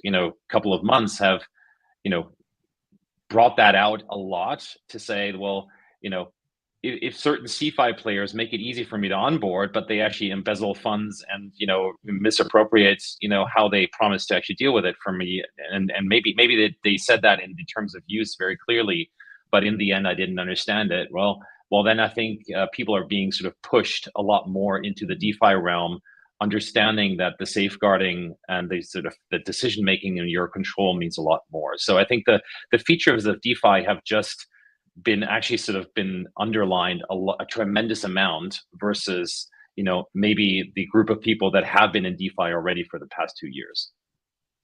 Mm-hmm. So how realistic do you think it is to require everybody to self-custody their coins in the future? Brian? Sure. I think, I would say it's definitely possible. And what it really entails is a better infrastructure. For instance, like what Philip was mentioning about the onboarding process. Yes, it's I would say it's human nature for at least for people to want to trust people and then have the interaction and be then rather to move on to trust technology. I mean, for the first instance, but I think the education and also the technology infrastructure that's enabling it to make it an easy process and also making it a more fun process and more intuitive process is definitely something that we are seeing a lot of improvement overall. For example, taking MetaMask, for example, let's say a wallet that's still using a seed phrase. And what we see is a lot of different wallets are coming out in terms of, for example, Argent come out with Argent and Argent X, which actually uses a social guardian in terms of you can use either a friend, you can use a code, or you can use Argent itself to basically verify the code instead of having a piece of paper write down the 12 C phrases and tuck it underneath your bed kind of scheme. So I think all these are actually taking some of the fear and taking some of the putting some of the intuition back to how people interact with the DeFi space. I think this is basically one of the first steps that needs to get done. And I see that, I mean, we are bridging the gap in that sense. And happy to talk a little bit more onto this one, but I think I'm happy to, I mean, I would love to hear Mr. Tan and also Philip on this point before jumping on. Yeah. Yeah, no, definitely. Mr. Tan, any words you'd like to add? You know, definitely, I think UI, and I keep coming back to this, right? UI, UX, and a prime example could be, and I'm sure Brian can attest to this from his days in his previous career, is options trading and what Robinhood did to the retail space with regards to allowing anybody to become an options trader. I traded options before about 20 years ago, but my platform was quite confusing to the retail novice trader, whereas what Robinhood did was transform everybody into a options trader. And I think DeFi needs to go that route, self-custody, and I think not only just DeFi, but maybe banking overall. I think how we've seen maybe in our time, and I mean we're not all that old, but what we've been conditioned to understand as banking is going to change how my kids are going to be in their 20s and 30s utilizing bank accounts and having control of their own self-custody wallets. And obviously we're still fairly new. I think MetaMask usage only increased over the last 3 years, and the same thing goes for all these other new wallets that are coming out, which is obviously a part of this evolution that we're going through. I think over the next couple of years, we're going to be seeing a lot of new changes and a lot more emphasis put on education of DeFi protocols. Lending in DeFi is, I can guarantee you, 90% of people that are in DeFi don't even truly understand how to utilize it. Same thing with utilizing, a yield optimizer like us. So it's all about education, creating a UI and a UX for the users to be able to easily get on there. Because think about the difference between a DeFi experience and a CeFi experience, right? Maybe the next thing is going to be CDeFi. But centralized finance, you just literally open the app, couple clicks, and you're done, and you can exit the app. But in DeFi, you need to go onto the protocol, connect your wallet, approve the transactions. So it's those extra steps, and it's human nature. If something takes a little too long, we don't want to deal with it. We don't want to look into it unless you're truly interested in it and you see the benefits of that. But I think over the next couple of years, we're going to see tremendous evolution and incredible innovation in this space. And I come from traditional finance, and what brought me to DeFi is that anybody anywhere can literally have access to it, not just accredited investors or ECPs that have access to institutional products. Yeah, no, that's definitely true. I'm going to add one thing on top of it. I think we in the industry, we tend to sort of always speak in extremes. So either it's CeFi or it's DeFi, or either it's you're self-custodial or non-custodial, or it's a custodial wallet. And I think we have to start to understand a little more these shades of gray, where basically there's a scale between one and the other extreme, and you as an individual can make choices actually which direction you want to go and what's appropriate for you too, right?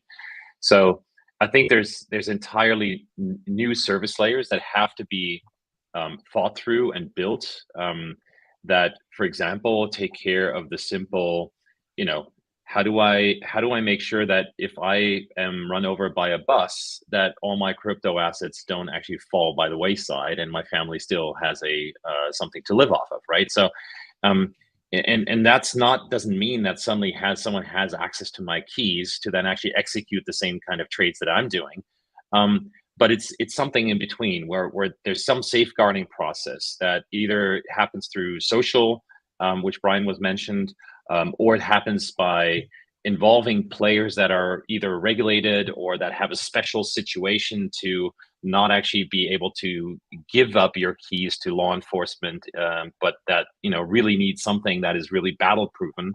And still, these players have to be obviously building it in the most trustless way and fashion. So I don't think we have all the answers yet, but I think basically sort of this phase in the market is actually pushing a lot of attention to not just building a pleasurable and nice and easy to use onboarding experience, but actually to take care of the fundamental infrastructures of how to make this a mass consumer market, because we need to cross the chasm. Without crossing the chasm, this whole market is not really going to work out, right? Yeah, for sure.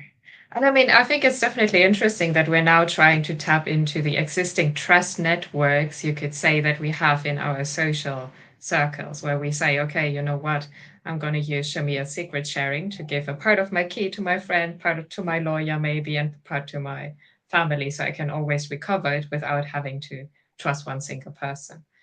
But yeah, talking about crossing the chasm, what do you think has to happen to do that, to get DeFi beyond UI, UX? What do you think? Maybe regulation? Maybe, I don't know, maybe we haven't found a killer app yet to convince people to get in. What's your take on that? Maybe Mr. Tan, let's start with you. Obviously DeFi in its present sense, and I feel like what we all encountered with DeFi is going to be completely different during this next run that whenever it comes, and a lot of innovation is happening. But and I'm all for UI UX, and obviously regulation is key. But I feel like we're far away from that. I can't speak for any particular country, but everybody wants to regulate, but who's protecting who? And I always kind of go back to this comparison I make when they'll let anybody walk into a casino even if they have $5 in their account, but they won't let somebody invest into a DeFi protocol because they're not an accredited investor because of where they live. So I think there needs to be some sort of a true form of regulation that allows anybody to partake. If it's my money, I want to risk it on whatever I want, place it wherever I want, whether it's a centralized financial protocol or DeFi protocol or whatever it may be.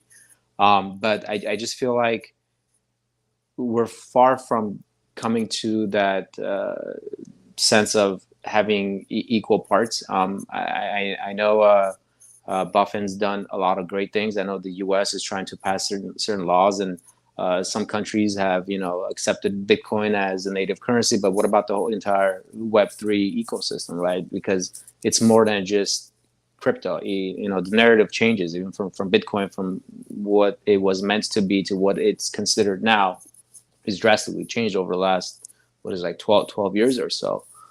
So I don't know. I wish I knew the answer. But the thing is, I know there's a lot of bad actors in every space. It's not just crypto. I mean, there's probably 1,000 times more bad actors in traditional finance than there is in crypto. It's just that the space is so small and everything is so magnified and under the microscope, where centralized financial institutions are afraid of, let's say, decentralized finance as a whole, because they have no control over it. And, that's a different topic, but I think I'll let Philip or Brian take the lead on this one. Yeah, Philip, since you've also been around in TradFi and CFI, any thoughts? Well, so you're asking about where the market is headed, and yeah, like I've been working on this conviction for a number of years, so it's not going to be a surprise. But I think that it's kind of interesting to see the last 1.5 years that DeFi has really taking shapes and forms, has been battle proven, tested on a daily basis with, the protocols that have been evolving, these in different variations of liquidity protocol. So it's actually a test bed to now apply it to standard financial products.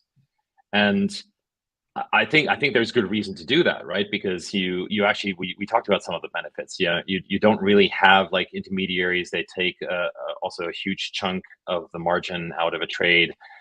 You don't necessarily have the same kind of market making that exists in the traditional world, where you always have the bifurcation of the experts that do something for you as market makers, and then you have the asset holders and investors on the other side. But finally, we are coming to an infrastructure where that all is also accessible, exploitable, shareable, and still can be within the realm of regulated activity. So the next phase is going to, in my mind, and tangibly, I know that these steps will occur. It will actually bring new additive things to the space, meaning that we're not trying to then build the next lending protocol for crypto assets, but it's going to be lending and issuance and trading for real world assets. With that, we're going to see a tremendous amount of new use cases, but also stability come into the space, which might seem boring for some crypto aficionados, but on the other hand, it's something that is extremely exciting when you look at it from the traditional financial world. So while we're trying to make all this access simpler and obviously bring this into the fold of how, and still this is a challenge. I mean, I know firsthand that there's a lot of head scratching on their other end from the regulators. And when you tell them that, you want to do a self-custody regulated DeFi protocol, and there's so many edge cases that still have like foundational components that you can't put into a traditional financial box, but still we're getting there. I think the convergence is happening pretty fast. It's been actually, happening for the past 12 to 18 months quite significantly. So I think there's a Cambrian moment where a lot of the things are being figured out right now. And it's going to be quite exciting outside of any kind of bear market prediction. It's going to be very exciting to see what the next 12 to 18 months hold, because finally these are coming to fruition. Finally, there's a way to actually now bring them into scale and not just, theoretically talk about them. Yeah, just to echo, I mean, Mr. Tan and Philip's point, I think all great points mentioned already. And for me, I think going down the road, basically, I don't think CeFi is going to be completely replacing. I mean, DeFi is going to be completely replacing CeFi. It's going to be a hybrid model where they will coexist together. And that's for two reasons. One, it's you will always have users that actually prefer CeFi approach, where they actually do want to have someone manage their fund more passively and being able to utilize on people expertise and economical scale of doing it. And you do have bunch that actually want the autonomy, want the decentralization aspect of choosing your own tools to use and own protocol to approach and understanding the fundamentals behind it. But I think on the second hand, it's exactly what Philip says, because DeFi is still at this point quite detached from a lot of the real assets component of things. In terms of, for example, when we do actual trading in terms of, let's say, trading goods. Let's say there are a bunch of applications you can use for decentralized financing and blockchains, which right now it's still detached at the moment. And I think CeFi is the piece that actually helps to bridge it. And so I do think there is a good coexistence between the two. And to put it in a lack of a better word, the boring is actually what actually keeps the DeFi growing into a more exciting stuff.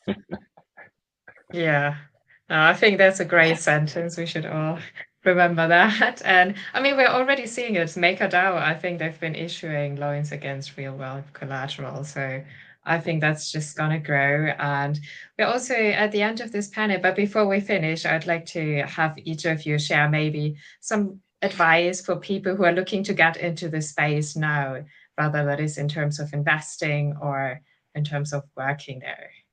Yeah, let's start with you, Brian. Sure, I'll start from a builder's point of view. For builder, I think look for projects that have, if you were to join projects with good fundamentals, good founding teams, and they are on set to solve a very unique pain point and unique problems in the ecosystem space. There are many problems to solve. All the naysayers are saying that crypto is not working. I mean, yes, it might have its deficiency, but that is for you to solve it. And so I think there are a lot of ways to contribute to the community. And two, it's to to actually explore the ecosystem and find a point where you feel a very strong conviction and belief. And I think this shows too in terms of your approach with investor, your approach with users, and actually it's I think the point that will actually make you stand out in a down market. Okay, and how can people follow you if they want you? Sure. My Twitter account is at BFU_FUPRIAN. So it's a little of a handful. Yeah.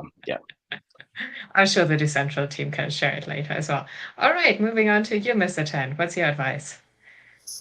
I'd say my advice is to educate yourself with regards to the entire crypto ecosystem, and that comes from even just personal experience. When people find out I'm in the space, they ask me, what coin should I buy? Crypto isn't necessarily just coins, it's the entire ecosystem and everything that we're building here. DeFi protocols, C DeFi, I think that's going to be a part of what Brian touched on as well, centralized financing to that. But I just think education, familiarize yourself with what's out there, because this space is not going away. It's only going to evolve. We're literally still at the ground floor of everything that's happening. DeFi is going to evolve in many different ways. We're literally just 2 years into DeFi compared to 12 in crypto, counting Bitcoin or whatnot. So just educate yourself with regards to different projects, what's happening, the technology that's coming out, and just be open to it, and just dive in and learn. Yeah, I second that. And how do people follow you? Well, I have a Twitter account 0xMr10, but I'm quite boring. So it's at 10 Boring is the new exciting. You know what? I enjoy it, and I'm pretty sure Philip and Brian can relate to this. Is we're all long term, long horizon operators here. Coming from our backgrounds, I can tell that, and I always tell everybody is zoom out, take a step back, clear the noise, because the market noise you hear right now is just it's going to confuse everybody. So when you take a couple of steps back, it's good. So at 10 Finance, you can probably learn more about us and what we're doing, and I appreciate you guys having me here. Right, awesome. And last but definitely not least, Philip. I'm going to underscore something that Mr. Ten just referred to. I think, I'm going to quote a friend who basically said, forget the price, remember the revolution. And, it's basically, there was this meme that I came across. Basically, there was like, I give you the tools to end climate change, poverty, and corruption. And then the response is always when moon and when token. And I think that I think we have to get, if you're interested in the space, get that out of your head, because I've been through 2 bear cycles already, and with friends asking me, well, you're still in crypto, why are you still hanging around? Because it doesn't have any future. And the reality is that, number one, it takes longer to build these things. So we're working on really complex, not just technology stuff, but process stuff and regulatory stuff, and things that if you have a passion for any layer, any vertical, any industry, you can do incredibly revolutionary things. And starts with DAOs, it can go to certificates being sort of traded as NFTs and suddenly financialize everything, or it can go to financial markets. It doesn't really have to be financial markets the way that we've been talking about it now. And then also, we just have to realize we're very early on the adoption curve. I mean, if you think about the number of users that are really in crypto, I think it's comparable to, the internet in 1990. So what happened after 1990? There was a huge blowout, right? And a incredible adoption. And I think, again, it's not going to come easy, but if you have talent and you actually have the passion for the topic, there's enough to do, and there's enough projects that will continue rewarding you for doing that. So don't be shy, show up and say, I'm here, I'm interested. And there's enough people in this space still that will point you in the positive direction where to go to. Yeah, join the revolution. And where can they follow you if they want to hear from you? So on Swarm Markets is the sort of project handle, but also Philip Piper is direct handle on Twitter. So easy to find. All right, great. Well, thank you, everybody. It was a great hearing everybody's insights and thoughts on DeFi versus CeFi. And thanks for the Dcentral team for hosting us. Thank you, guys. Thank you. Thank you. Thank you. Thanks for having us.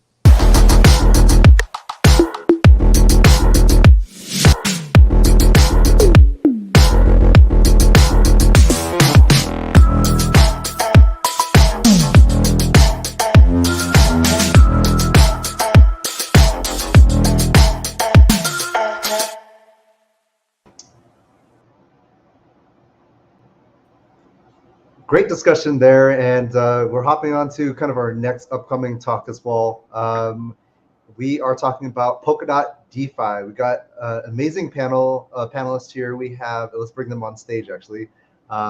We got Dustin Lee from Darwinia, Megan Sky from Iterating Technologies, and Robinson from Akala.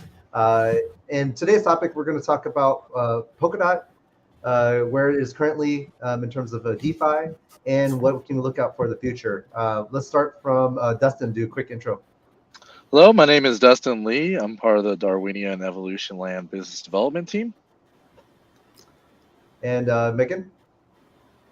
Hi there, my name is Megan, and I work with Iterating Technologies. We're a blockchain company and have products like Darwinia Network, Evolution Land, and the popular blockchain explorer for Polkadot, Subscan.io. And last but not least, we got Robinson. Yeah, thanks, Justin. Happy to be here. My name is Robinson. I lead growth and ecosystem development at Akala and Karura on Polkadot. Great. Well, this panel is about Polkadot DeFi. I guess for those that don't know too much about Polkadot, I'd love to hear from your guys' perspective on what's been going on in Polkadot, Kusama lands, and then we can just for like even a short, quick intro about that, and then we can dive into some of the topics here for DeFi. Yeah, I'm happy to kick off here, I guess. So for those of you who aren't familiar, when it comes to Polkadot, it's actually quite new. I think the actual asset or token, as people know it, so DOT has been around for a while. But when it comes to the actual functionality and tech and delivering value to the end users, the foundational tech of Polkadot, right? So having all of these parachains that can communicate with each other has actually only been live for a few months.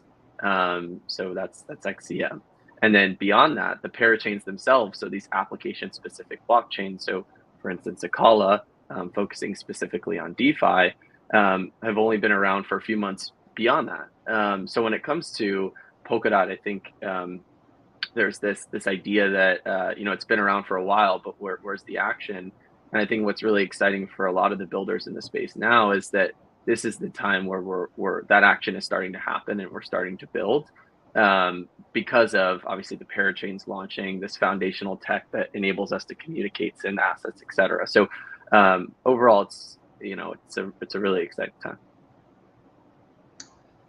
That's great. Yeah, I wanted to add to that. Yeah, that's so we've been focusing on the foundational aspect of Polkadot ecosystem for many years here, and projects such as Darwinia has seen this alignment very early on and have built within the substrate ecosystem, and have recently won a parachain auction.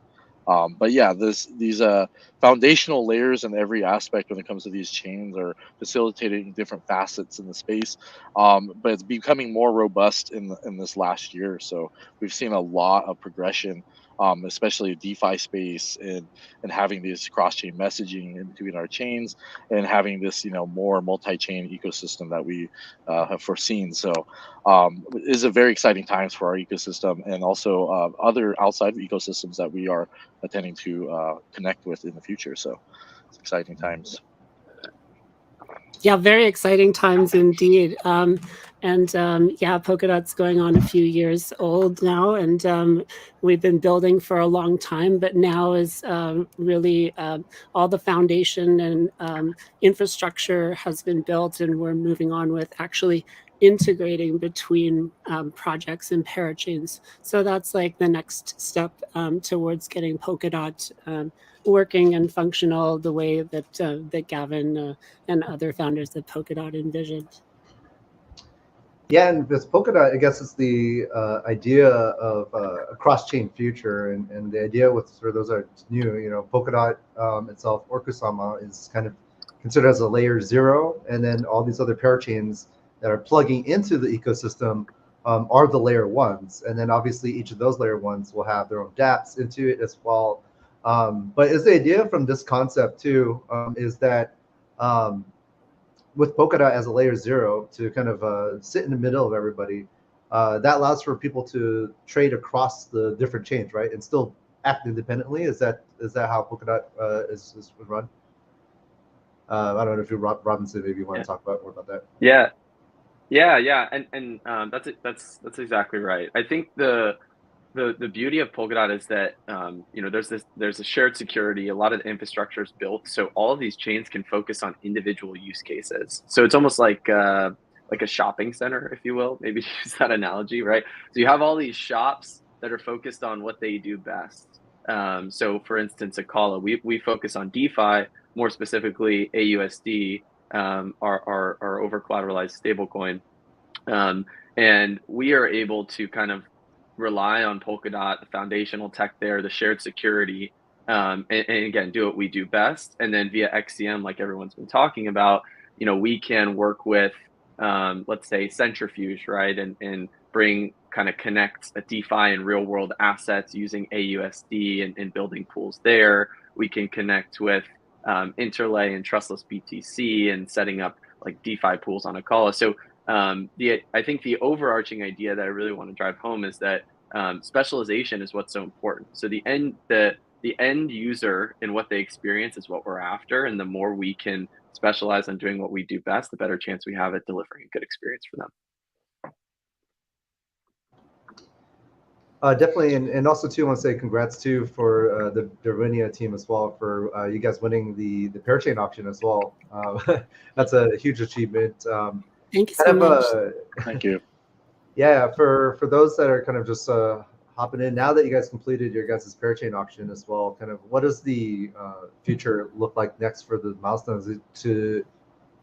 Now that you won an auction, is it like turning on the mainnet on Polkadot, or like how does that look like once you guys complete the winning the auction itself?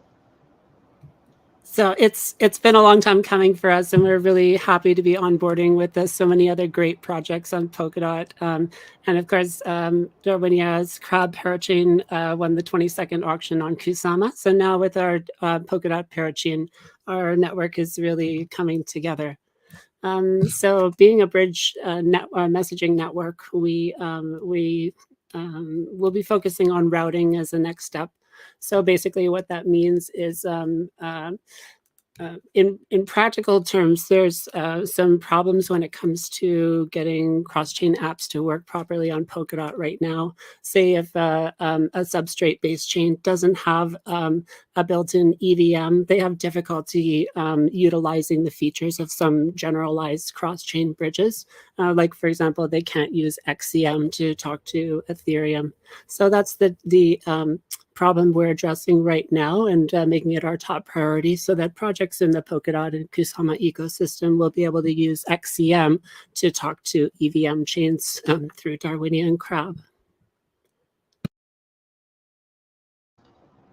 Yeah, and back to you too, also Robinson as well. You guys are building essentially kind of a DeFi, I guess the DeFi plumbing and foundation for, I guess, to power all the other parachains out there. You guys are building AUSD, which is, I assume it's like Kala USD, your guys' own stable coins.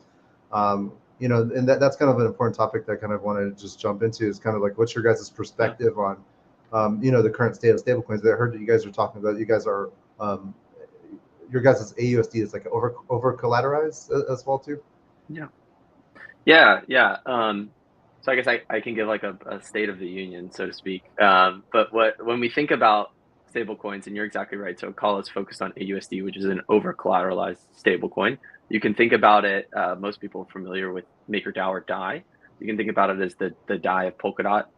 We've done a few things to help facilitate liquidations, improve upon their model. But overall, I think that's an easy analogy. But when we think about stable coins, we kind of break them out in 3 buckets, and I'm sure some people you can break them out even further, but just maybe for simplicity's sake, you have you're centralized, you have your over collateralized, and you have your algorithmic stables. To your point, Justin, I think a lot of people there's some controversy around stablecoins lately, given everything that happened with Terra and then what happened with the market because of that, which is very understandable. But I think the most important thing to realize is that there are massive differences in those 3 models. And stablecoins today, I mean, are what some people would say are one of the killer apps of crypto, right? So we have these algorithmic stablecoins that use what a lot of people kind of forget are experimental models.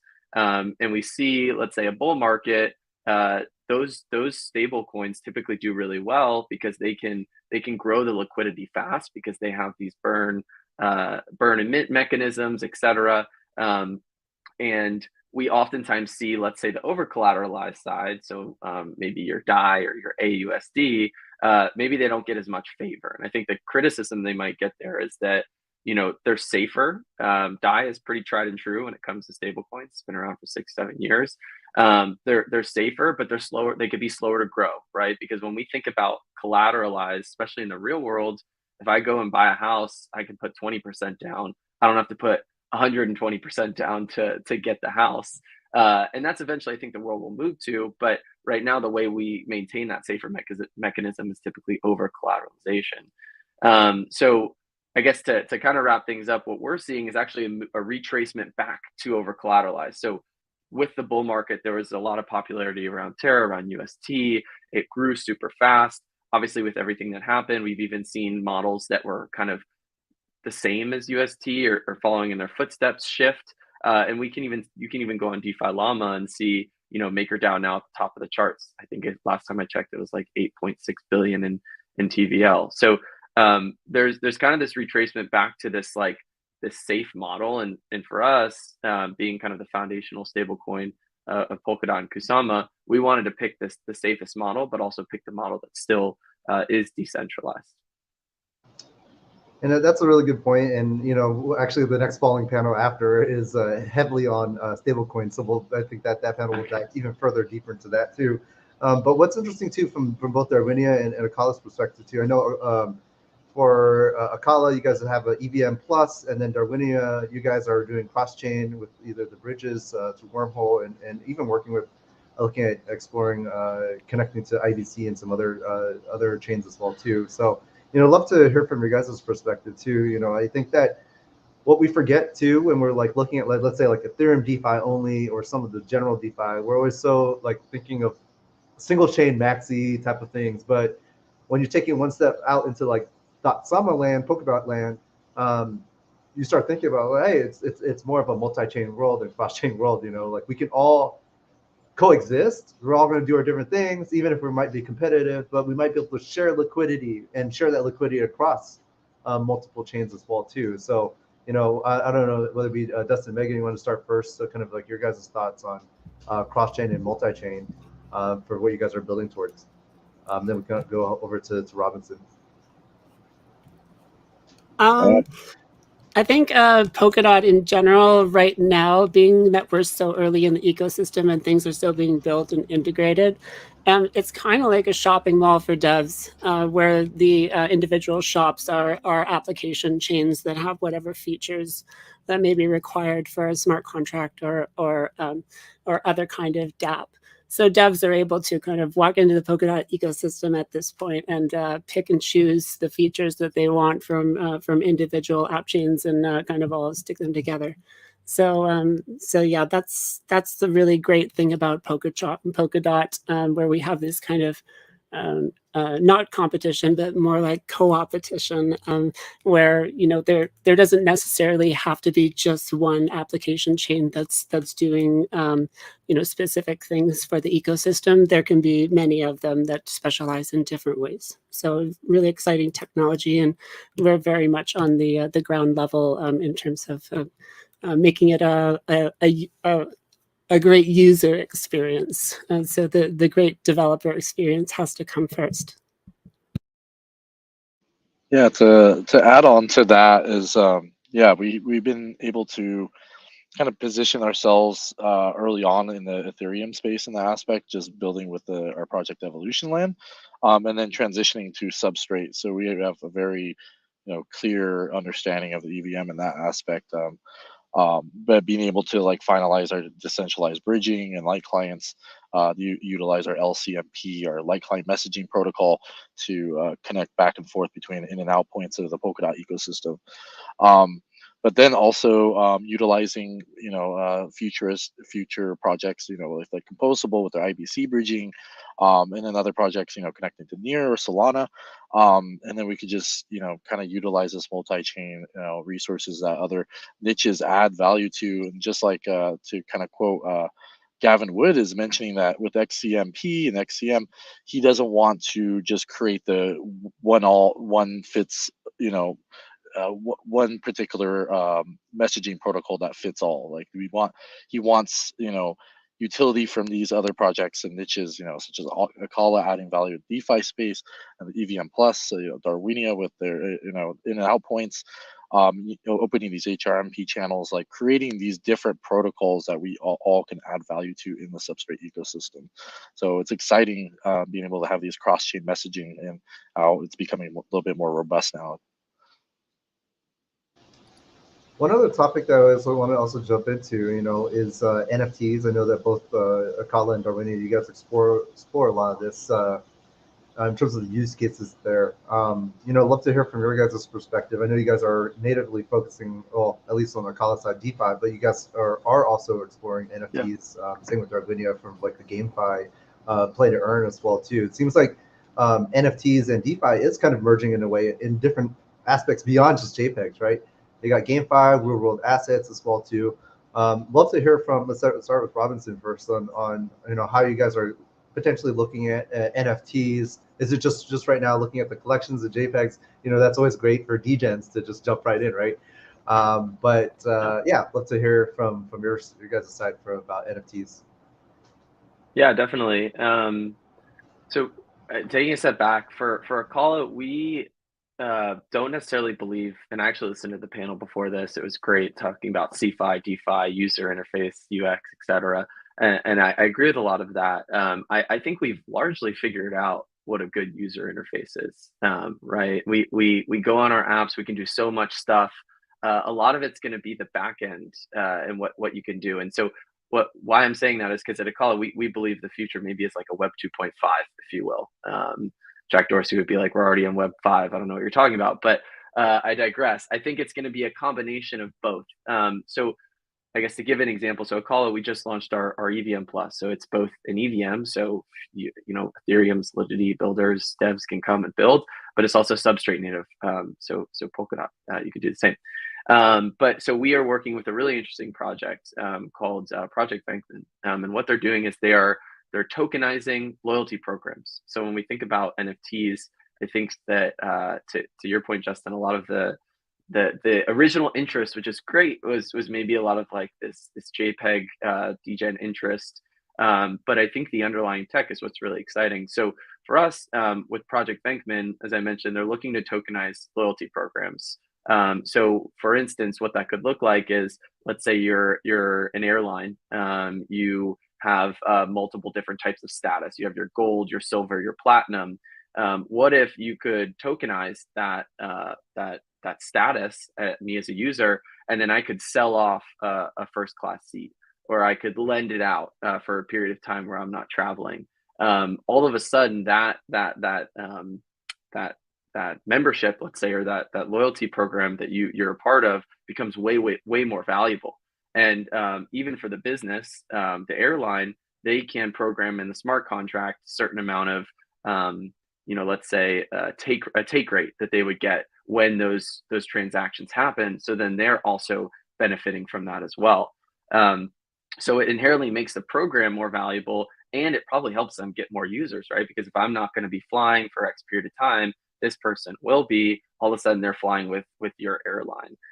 So for us, to your point, we definitely see DeFi and NFTs kind of bridging the gap. I think a lot of people associate it right now with maybe art or even games. which that is true, but also there's a lot of use cases coming to light in the DeFi space as well. So we're really excited about that project. We have a few others where, tokenizing, for instance, we're looking to kind of go this more permission DeFi route as well, along with permissionless. So the concept of tokenizing debt, bringing it on chain, when we think about DeFi compared to traditional finance, the actual debt markets are like DeFi is a drop in the bucket compared to the real world. So tokenizing debt, bringing those NFTs on chain, Centrifuge does a great job of this, which is a parachain within Polkadot. That has a lot of implications for growing not just a certain chain, not just Polkadot, but all of DeFi together. So I'd say there's a lot of exciting use cases, even with tokenizing invoices, real estate. We've got a really exciting company building on Akala doing that as well.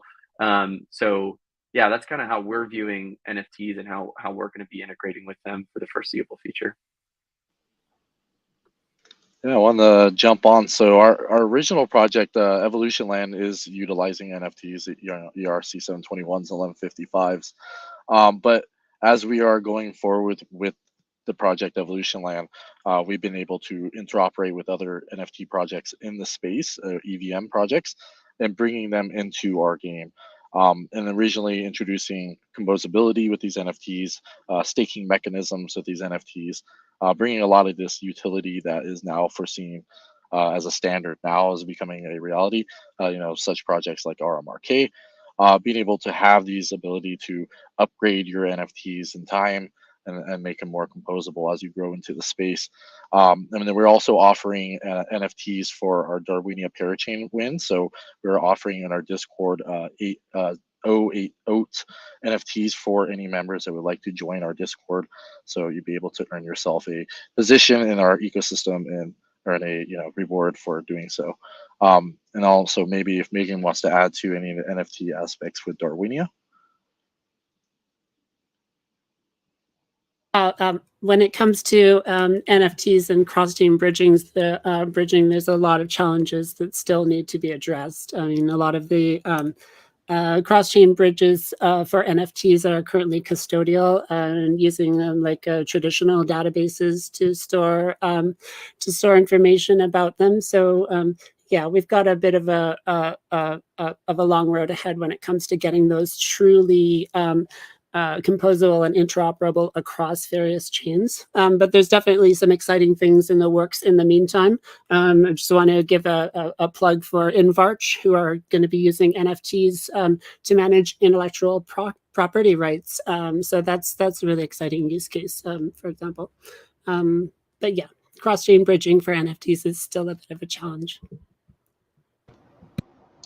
Definitely, and I think one of the commenters was saying this is kind of like the next phase for DeFi and NFTs. I guess is just that merge between real world assets, real use cases, and tokenizing it, utilizing NFTs as a way to represent some of those assets, and then still have DeFi be able to build the dApps and functionality and smart contracts behind all of that as well. And I think that just understanding that we're not even anywhere close to there yet. That's like the path to kind of pave, and both Darwinia and Akala guys and many others in the parachain ecosystem are building essentially the foundations for that as well too. One thing I wanted to bring up too is Robinson, saw some new things that Akala was launching too. Something called iAds as well. Am I correct in saying that? Can you kind of give us a little deep dive on what that is? That's kind of a new term for some others, but how does that play into what you guys are building for DeFi? Yeah, definitely, and you're spot on. It's iAds, and it ties into, I guess, this kind of NFT conversation, and I'll try to tie them together. So when we think about over collateralized stablecoins, I think that generally they're viewed as safer, right? And as I mentioned, generally they can be viewed as slightly slower to grow, although we still see MakerDAO at the top of the charts right now. And there's a lot of different strategies, right? So number one, your stablecoin has to have use cases. People have to want to use it, so you have to have it in a lot of places. So if you do that, you'll naturally grow the stablecoin. But at the same time, you have to have collateral. So you have to have things backing the stablecoin, which is, I think, the biggest criticism that a lot of over collateralized stablecoins get. So one of those ways in which you can increase issuance of a stablecoin and increase collateral is by tokenizing debt and bringing it on chain. So, tokenizing your assets, it could be a hard asset, maybe your home, or bringing, tokenizing debt from a larger institutional firm, bringing that on chain, issuing AUSD as a part of that. And I think MakerDAO candidly has done a great job of this. Akala is definitely exploring this in a few conversations of doing the same for AUSD. So that kind of real world asset combo is, I think, really key. And we've seen it for a specific example, SocGen and MakerDAO, so the French bank, I think they're doing something as well. But another way in which we're starting to see ways in which you can increase, I guess, issuance of an over collateralized stablecoin is what's called protocol to protocol lending. I'm using the MakerDAO to give context. So MakerDAO, for instance, is doing something similar with Aave. I believe some of it's on hold. But the idea for us is that for a small portion of our collateral backing, let's call it a few percentile, we can do this kind of protocol to protocol lending. So we have a protocol or a dApp built on Akala, and they issued a three pool. So we have AUSD, USDT, and USDC. If you offer liquidity to that three pool, you get a yield token. It's 3 USD. It's kind of your standard liquidity mining, right? And if you're in DeFi, you're probably familiar. Now, what we're doing with that three pool is that AUSD, the goal, remember, is to get mint more AUSD, but we need to have backing. So that those protocols talk to each other. We're able to mint AUSD, put it in the three pool. When we put it in the three pool, you generate what's called 3 USD, which is the yield token. And then for part of that AUSD that wasn't put in, that 3 USD then go ahead and backs. It becomes the collateral for the AUSD. So it's a little bit complex, and it is something that we're experimenting with to a certain extent. But it is becoming more of a tried and true mechanism to help increase liquidity and also increase trading venues for AUSD, right? So for stablecoins, the more places it's traded, the safer the peg. So if we can provide more AUSD liquidity, not just for dApps on Akala, but for parachains, and now with our wormhole bridge that's now live, we can provide AUSD to Ethereum, Solana, etc. That's going to help the peg. It's going to help liquidity. So it's a newer concept that we're working on, and keeping kind of a smaller percentage of our overall collateral backing. But needless to say, it's a really exciting DeFi innovation, which I think is what's really exciting. We're seeing MakerDAO try it. We're working on it, and I think we'll see some other protocols do it as well. Thanks, Robinson. And yeah, we're hitting the tail end here for this short panel here. I know that we'll have to dive a little bit further and deeper into all the .sama stuff as well. And just want to share with you guys as well too, at DeFi Summit here, we'll be hosting a .sama focused event later in October. Obviously, we'll have all these guys back on, but we'll be diving super deep into Polkadot and Kusama, Chaos 2022. We'll be putting that out, and that'll be later on in around October. So if you want to deep dive all about what's going on in the ecosystem, we're going to jump into that. And then same with the IBC ecosystem later as well. There's a lot of questions too about how does Polkadot compare to IBC. All I have to say is just stay tuned for the last talk, interoperability. We have two perspectives from the IBC land and substrate land, and we got Axler that sits right in between everybody else well too. A lot of great topics and debate there. And I always say too, like, don't be a max of everything. Everybody's doing cool stuff. Everybody's building on different places, and pretty soon, and Darwinia guys and everybody else can talk about this. IBC and Polkadot are going to be able to interoperate. There's many projects that are working on both sides to make it happen too. So it's not like a winner takes all situation. We're all here to share liquidity, share great ideas, and everybody's innovating there too. Just to wrap things up too, I guess with the Darwinia team and iterating. Any last thoughts too, whether it be on the metaverse, GameFi, or anything else looking for the upcoming horizon? I can add from the Evolution Land side, and maybe Megan can touch on the Darwinia side. So yeah, we have a lot going down. So there's Apostle Arena, which is our new battle system that we have, our PvP. So we've been utilizing interoperating with other projects, like I mentioned, EVM-based projects. So we've been able to integrate a recent one with Polka Pets, and we have others kind of down the line that will be joining us as well. We're going to be introducing more of the 3D aspects, so we're in talks to figure out what that would look like. Essentially, we'll have a ability to kind of manage a space that you can 3D render and be able to showcase your NFTs. We're going to be introducing construction. That's another in our Q4 as well. So we're going to be introducing more aspects to Evolution Land and interoperating with more projects in the space. And throw it over to Megan to add to Darwinia.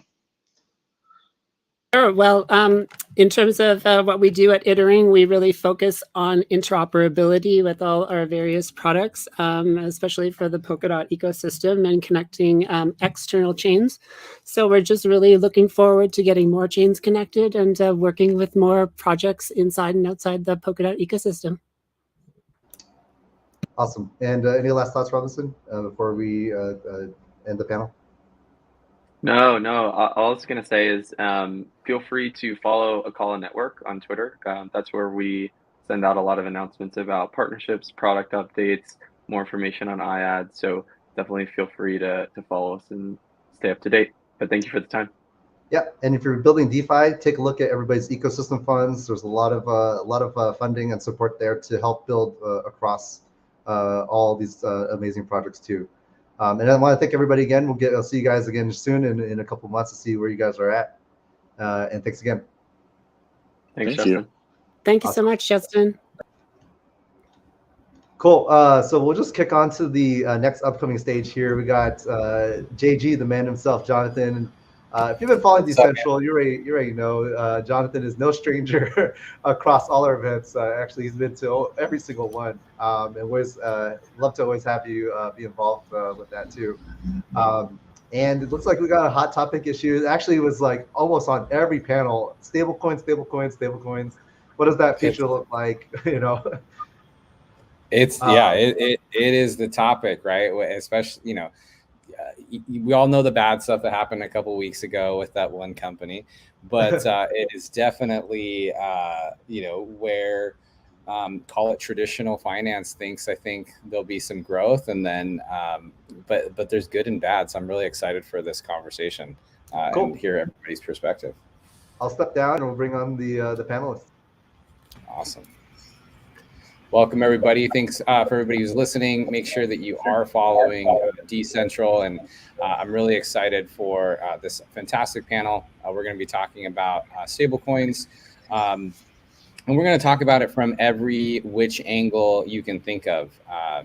Everything from the centralized to the decentralized to CBDCs to in-network type of things. The good, the bad, and people's outlook. So.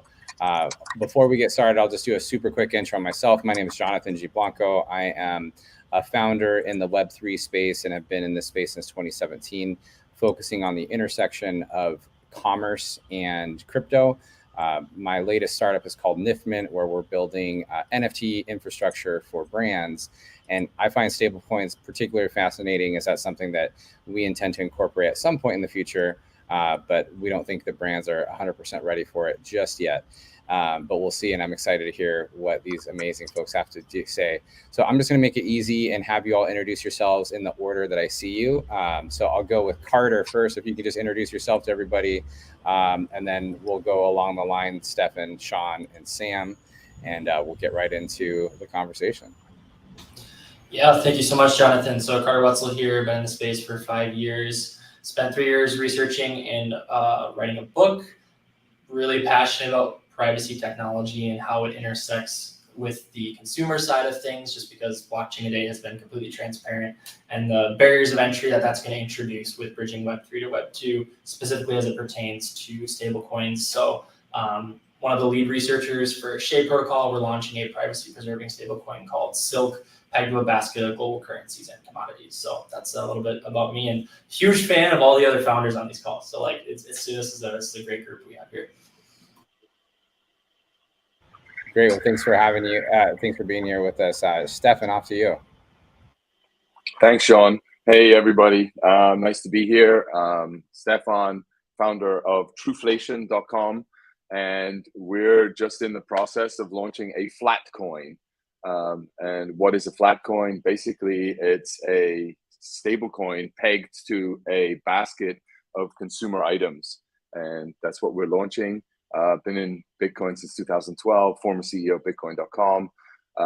And we've assembled a great team. And what we're looking to build out is, getting to a non-decentralized, crypto-backed, sort of flat coin. Awesome. I'm excited to dig deeper into that. Sean, over to you.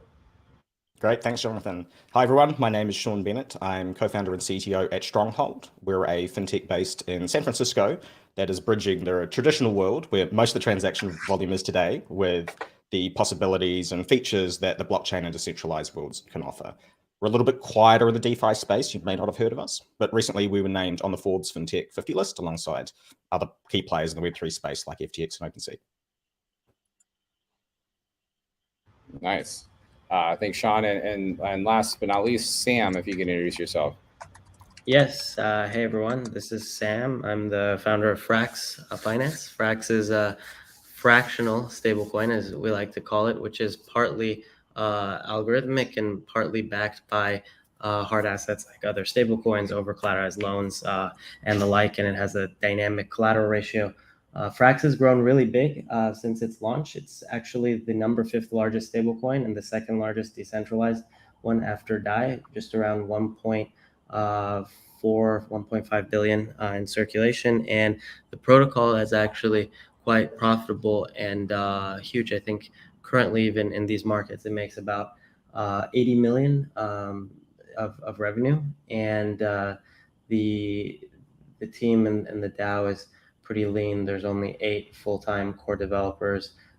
Things are going quite well. We're building out an entire economy around this, and we've actually recently launched our 2nd stablecoin of the Frax ecosystem called the Frax Price Index. As Stefan probably knows, it is also a type of flat coin. It's essentially the first stablecoin pegged to the consumer price index or basket of consumer items. So Frax is officially kind of an ecosystem rather than just a sole stablecoin. So we've been doing a lot of things recently. Yeah. Awesome. Well, thank you, Sam. Thanks for joining us as well. So before we get started, if you are watching, I always love to do this. Do us a favor and comment, because we get to see it on our side too. Just comment where you're watching from real quick. What city are you in? Where are you at? Throw that in there. And then also do make sure to give these amazing speakers a follow. If you screenshot this event and tweet it out, tag them, and we'll make sure that we retweet it. Of course, tag Dcentral as well. So look, most of us who are on this call watching right now know what a stable coin is, but let's just do a quick level set. We don't need everybody to answer. Who wants to just level set real quick? What is a stable coin? And then we'll get right into some of these variation types of stable coins and different ways you all are going about it.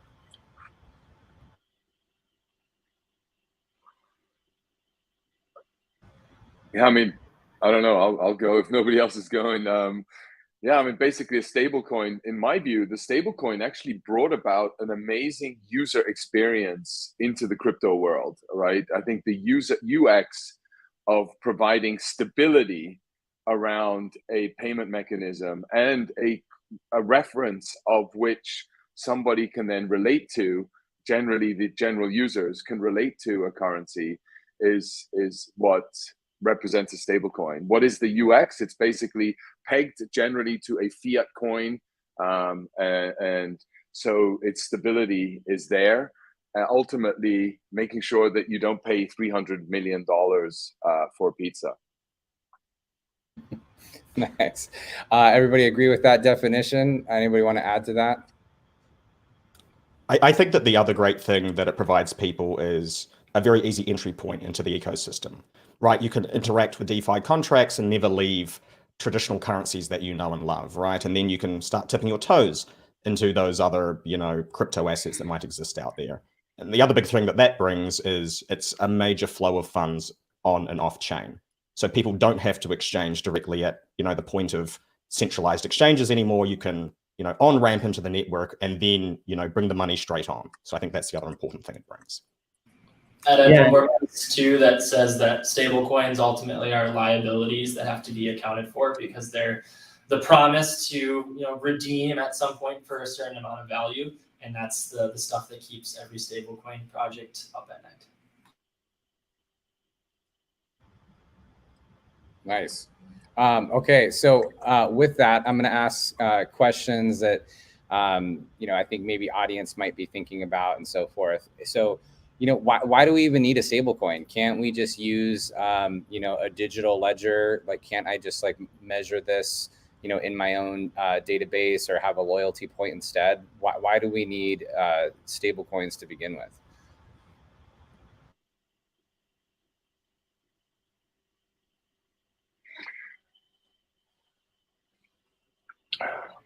I mean, I can jump in here and say that ultimately, I'm guessing those reward points are probably going to be volatile and speculative. You need economic levers that can keep it at a stable price point that's referenced to something like a sovereign currency or something like inflation in the case of Nuon. And so ultimately, it's about stability. And at the point that you've designed levers to keep something at a stable price, then congratulations, you're at a stable coin. So. And we need that for consumers to be able to transact with each other for the settlement layer in Web 2 and in Web 3.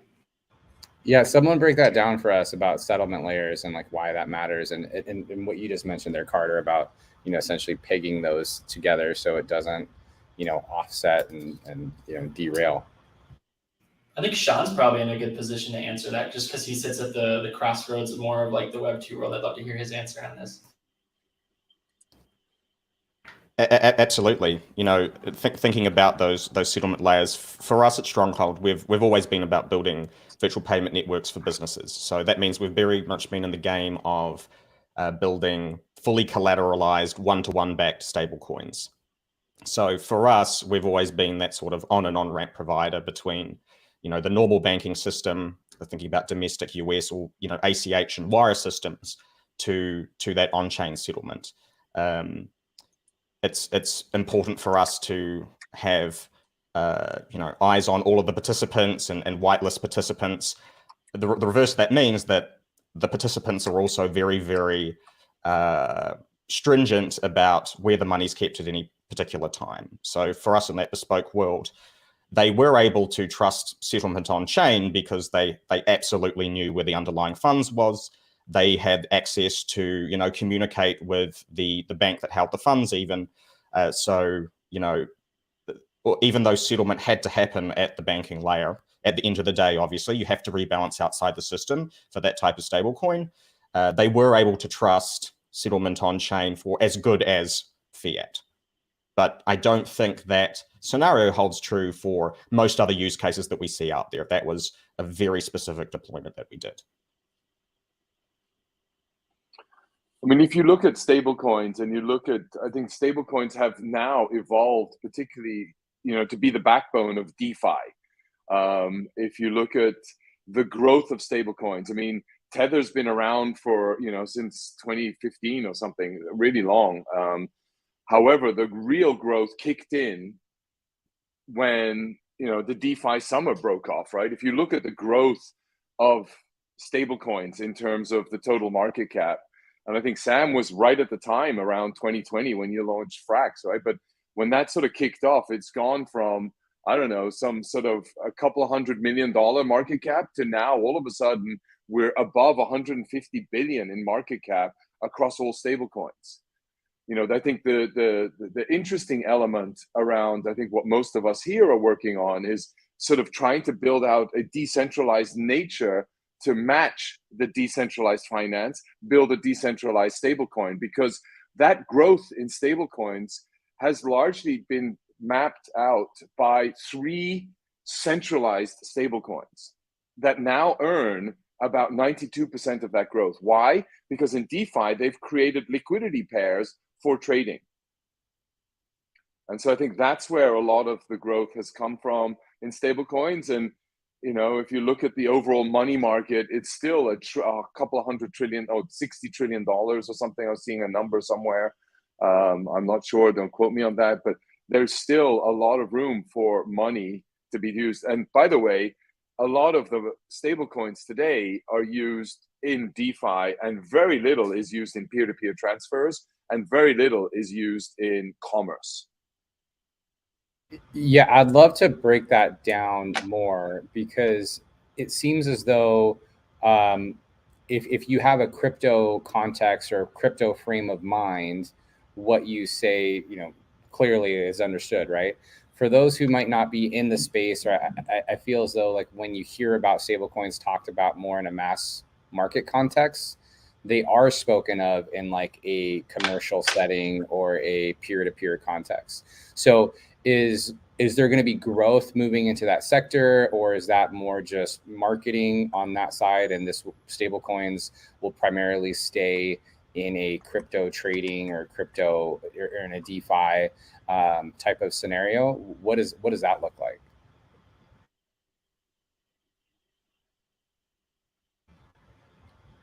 And Stefan or Sam or Griffith driven, yeah. I mean, I don't know. I mean, I think at the moment, DeFi is still, I don't know, how big is the whole, if you look at all TVL across DeFi, it's about 150 billion TVL. That's come down significantly over the last couple of months, if you will.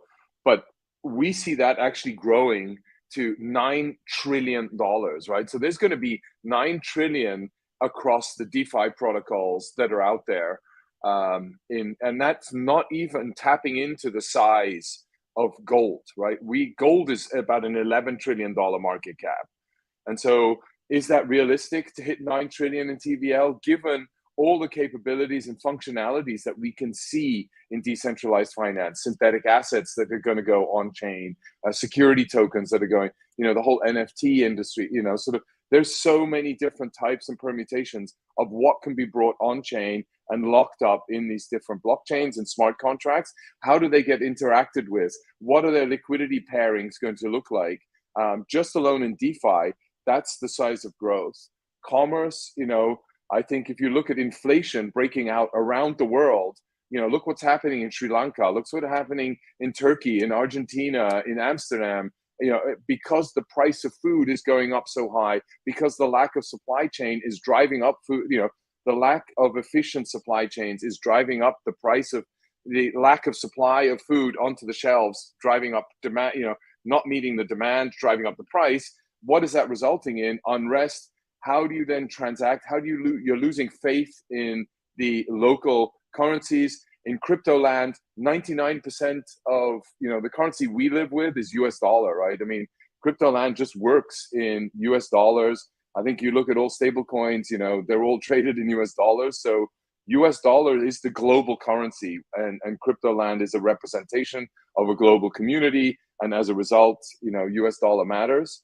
And around the world, if you're paid in a stable coin, I think no matter what country you're in, you're super happy because you've at least got somewhat of a hedge against, I was just talking to somebody in Argentina, 60%, inflation in Argentina. In Venezuela, I think they have 20% day on day inflation rate. You have in Turkey, you have another 80% inflation rate. No, 200% inflation rate. Sorry. So you just got all these different percentages that is losing in value. So my purchasing power is being diminished. Where and how can a stable coin come in and help replace and retain my purchasing power? And that's where Frax and with their FPI is super innovative, and we're just trying to take it a give it a bit of a tweak, where we're offering it tied to Trueflation, which we believe is the actual inflation happening. And so I think there's a number of innovations trying to come, and how do we redefine what purchasing power is, and what the purpose of money really was really to facilitate trade, facilitate commerce, and provide a form of value that can be used to accelerate global trade or trade on a peer-to-peer basis. And on the commerce side, it's I want to say basically One of the things I always say is that stablecoins and crypto are kind of the third trillion-dollar category of the industry. Like, and I'm very confident in saying that, with the first two being Bitcoin and Ethereum. And just as those two assets have really important, total addressable markets in the trillions, I really think that stablecoins are the third and currently only other category as being, multi-trillion in the next 5 years, 10 years. And like Stefan was saying, the most important thing eventually is basically having a on-chain token that has stable purchasing power to things that we find useful, right? And humans find things useful like baskets of consumer items, medical care, electricity, oil, food, shelter, right? All of these things are what the US dollar at least tries to track, right? And so right now, most of stablecoins are pegged to the US dollar, but as Stefan's working on, and us at Frax are working on with the FPI, there's a next generation of stablecoins that should hopefully be able to provide a crypto asset that is actually, inflation resistant, in the sense that it keeps its purchasing power to a important set of items, so people can actually conduct savings and do these things on chain in a sound manner, right? And then the other thing is that obviously there's going to have to be ways in which this stability is actually connected to the real world. There's not ever going to be any way that you can collateralize, a token that basically keeps up with real world items without being able to tap into real world collateral in some way, right? I mean, that just, it doesn't even make sense, right? If you want to have a cryptocurrency that actually is scalable and able to keep up with the price of oil, food, shelter, and all these things, you need to be able to issue debt, collateralize, and basically have some kind of anchor to real world economic activity that's producing those things,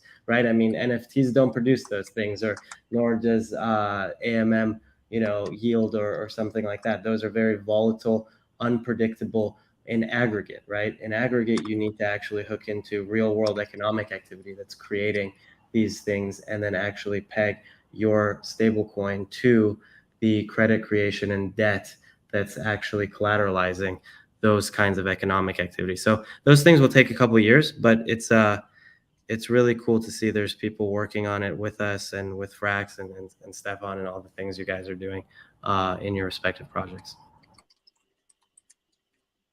Yeah, the final piece of the puzzle, you have correlated, uncorrelated, and inverse correlated assets, right? And like crypto to date has been correlated assets backing correlated assets, right? And once we can get inverse correlation and uncorrelated assets tied to like representations on the blockchain and the ability to back stable assets with that, we're going to unlock a whole host of value and adoption and scalability on the stablecoin front. So it's an interesting challenge problem, and I know people are obviously working on it. It's a hard one to solve. You're on mute, Jonathan. Hey, sorry about that. Yeah, no, I think it's super fascinating how you're all breaking this down. And, when I think about this whole flat notion overall, is there a scenario where a stable coin, call it protocol or methodology, wins out, or is there room for different types of stable coin, right? So we saw, of course, algorithmic stable coins, take a big hit a few months ago or a couple months ago. There's centralized, decentralized. We're talking about flat as well. Is there a need for multiple types of stable coins, or do you all believe that everything will gravitate towards one particular, type of stable coin? Power law distribution so far has been about 20% of stablecoin projects succeed. There's like a couple in the middle range, and then like the other 80% don't. So it seems like it's definitely a competitive space, and you live or die by liquidity. But in terms of the necessity for multiple decentralized stablecoins, absolutely. if all blockchains only had one decentralized stablecoin and those economic levers broke, whether it be, you know, from some part of the tech stack or some part of the economics broke, then the contagion from that is terrible. So like for sure we want to diversify the stable coins, and honestly, like the more different models we can have, the more diversification of models, the better it is for the space, versus like having 10 stable coins that all have the same tried and true trusted model. So we need to continue to experiment on the model fronts for true diversity. Yeah, I mean, I think the growth of the, you know, the UST, how rapidly that grew, I think was just a, you know, a sign that there is demand for alternative stablecoins, right? I mean, the market is asking for something slightly different, and yeah, I think there's a big gap to be filled out there. You know, I think these, you know, like I mentioned right earlier on, 92% of stablecoin industry is dominated by 3 different coins. They're centralized. You know, at some point, regulation's going to start impacting these centralized institutions. They're all, yeah, and in our view, they're then pegged to the US dollar. Okay, then again, the same people that are regulating that are also then driving the policies associated with a stable coin. So that's why sort of, I think, you know, sort of we're looking for alternative sort of pegs that we can create. What do they look like? We're creating privacy-based coins. You know, so there are some really interesting different types of models. How do they get bigger traction in the marketplace is really availability and trust, right? Transparency. How do we make visible all of the transparency associated with it, right? So we're sort of trying to make it cryptographically verifiable. What are the reserves that are there? So at any point in time, you can go and see that it's verified by a third party. You're just trying to build trust so that people can start using it, can start holding it longer, and not have it sort of lose and depeg and lose all of its value in a rapid period of time. Absolutely. And following on from what Stefan was talking about at the end there, it's going to come down to the different use cases that you actually want to use these stablecoins for, at least in the short and medium term, right? Thinking about, you know, those centralized coins getting more regulation, more trust. Hopefully we see that transparency. That gives businesses and consumers guide rails, right? I understand now that this particular stablecoin in this particular jurisdiction is going to work like this. Great. Banks will start adopting it. They'll be integrating into their payment systems. They'll feel comfortable doing that.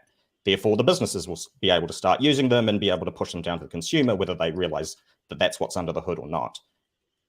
There's going to be other scenarios when you want that decentralized control. Accessibility for global markets comes to mind. Underbanked comes to mind. So I think that we are going to see these different models sort of aligning themselves with the different use cases outside of, you know, strictly DeFi. That's super well put. I think it's interesting because to have truly peer-to-peer transaction, like the original vision of crypto in many ways is like a true peer-to-peer transaction on the stablecoin front. But in order to bridge back to everyday life right now, like a lot of crypto is forced to bridge back through like fintech and through like those Web2 rails. And so I think like one of the key variables is privacy. Like you need a degree of consumer privacy in order to have truly peer-to-peer transactions for merchants and for institutions. And so, yeah, I totally agree with you. I just think like there's little different like verticals and emphases that's going to emerge, and like stable coins will be more aligned with, you know, different sets of use cases. Yeah.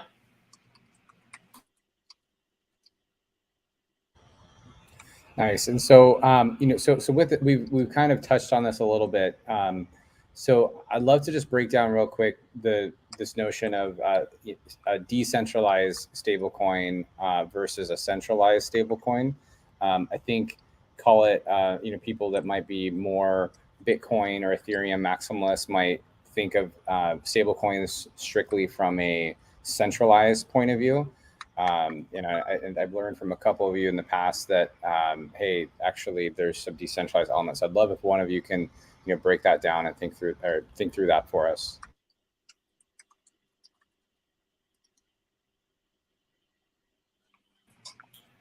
I would say that so your centralized stablecoins, there's obviously like a real world entity, the bank account that's kind of promising to handle redemption back and forth in the system, and they make a lot of money from handling that market making, I guess, for maintaining a peg for a centralized currency. And then you have your decentralized stablecoins that are supposed to have different crypto assets backing the system. There's varying degrees of quality of assets, as it pertains to decentralization.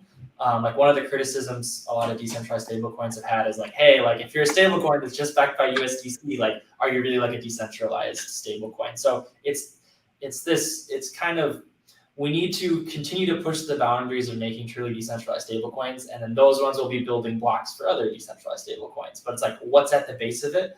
It's collateral that isn't centralized ultimately, and it's collateral with a lot of liquidity. It's collateral that doesn't have a lot of compressed volatility, that has minimal smart contract risk, bridge risk, whatever have you. So we still have a long ways to go on that front. And that's just because the markets that are defining these assets that are supposedly decentralized are still very, very young. And there's a lot of maturing that has to be done on that front. And then in that front, so like if the assets are decentralized, is the entity itself going to be decentralized? Meaning, like, are these like operating in like some sort of DAO-like structures, or are these centralized entities operating, decentralized pegging systems? And then does that matter? Does that still equate to being decentralized? I'd love to hear Sam's opinion on like the impact of DAOs on what we consider decentralized stablecoins. It's actually it's an interesting question. Yeah, I mean, there's two ways that I see this kind of decentralization. I think usually it's not well appreciated in like the wider crypto or use case economy of stablecoins. One is it actually a bearer asset? And most custodial based stablecoins that have a fiat or traditional financial asset backing, they are not, right? So you could, in theory, wake up one day and have your wallet blacklisted. Usually you won't, obviously, if there's no specific reason, but the idea is that it does not belong to you, right? And so you can actually be prevented from actually transferring that asset. And certain of them, they can actually change the balance of the stablecoin in your wallet. Most of them can freeze it from a function. So that's one thing, is that if it's an actual custodial asset, for example, Frax is entirely non-custodial. It means that there's absolutely no way for the Frax protocol or smart contracts to blacklist or change anyone's balances. Same thing with DAI. No one can get their DAI blacklisted or frozen. So that's one half of it. And so that's extremely important in and of itself. Even if, for example, MakerDAO or Frax has real world lending or assets, like I was alluding to, like hooks into the real economy, the actual stablecoin itself is non-custodial. If you own it, you actually own it. It's like owning cash. And so that's the first part. And the second part, like Carter was saying, and you guys were talking about, is that is there an actual danger of risk to the assets being claims about things in the real world? Because then you need courts and traditional financial and legal systems for enforcement, for being able to actually liquidate those assets and conduct that part of the protocol or the DAO's monetary policy. And those, I think that gets a little bit murkier because, like I said, I think in the grand scheme of things, if stablecoins are going to be multi-trillion-dollar sectors in crypto, they will have to hook in some way to the actual real physical economy. And that's where actual, physical meat space, legal regulations and different jurisdictional rules apply to some parts of the asset of these DAOs, whether it's Frax or MakerDAO and these things. But I think it's important to highlight there's two parts to the kind of decentralization definition, because it's kind of a very vague thing. And the most important from a user perspective is, do you actually own the actual stablecoin token? And there's obviously a wide range of things, like DAI and Frax you do, but other fiat coins you don't. And Jonathan's gone, so we're the hosts. I'll pose a question to the group then. What do we think is the biggest challenge for stablecoins in terms of competing with the likes of like USDC and USDT in the coming years? Like, yeah. I mean, I think it's going to be interesting. I usually don't think that there's actually a lot of zero-sum competition in stablecoins. The previous question a few back was that, is there going to be just some or a lot? I think as long as stablecoin projects are positive sum and are building liquidity against each other in curve pools or stable swap pools or concentrated liquidity on chain, they're essentially increasing the resiliency of their own pegs, right? And so technically what MakerDAO is doing, and partially Frax has some smaller amount of exposure to USDC and fiat coins as well, is that our pegs are positive sum, right? They actually benefit from the stability of something like USDC, which has a link to US Treasuries. Right now, Circle holds almost all US Treasuries. There's no way for anything on chain to actually access the stability of US Treasuries, which are essentially cash equivalents, right? And so the only way, the closest thing we can do to tap into that is to have some amount of, USDC in a manageable risk assessed perspective. And so as long as stable coins are integrating each other in like a reasonable way, right? And so, one implosion or depeg doesn't affect the actual other stablecoin project, but they're building liquidity overall. I think that is the key to basically making a really vibrant and many stablecoin ecosystem flourish. Yeah, I mean, I totally agree what Sam said both earlier and now, right? I mean, in essence, what has happened is, when in a centralized coin, I can shut it down. Jurisdictions can come in and close you down. Where do I go? How do I manage that? But I do think the growth, and we talked about the growth numbers earlier, and I just think they're going to prove out a large opportunity for many different experiments out there.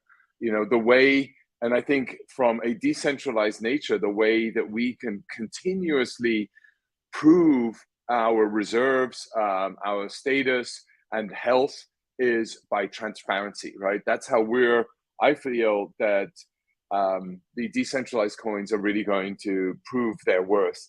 I don't need a Ernst & Young attestation to show that I have the reserve. Or another sort of big consulting firm to get that attestation, right? We can actually go onto an Explorer. I can then look at the wallets. I can see I can have a cryptographically verified proof of reserve, so you can have all of these elements live, active, in real time, with using modern architecture, right? I don't need an accountant and auditor to go in there. I think we're better than that.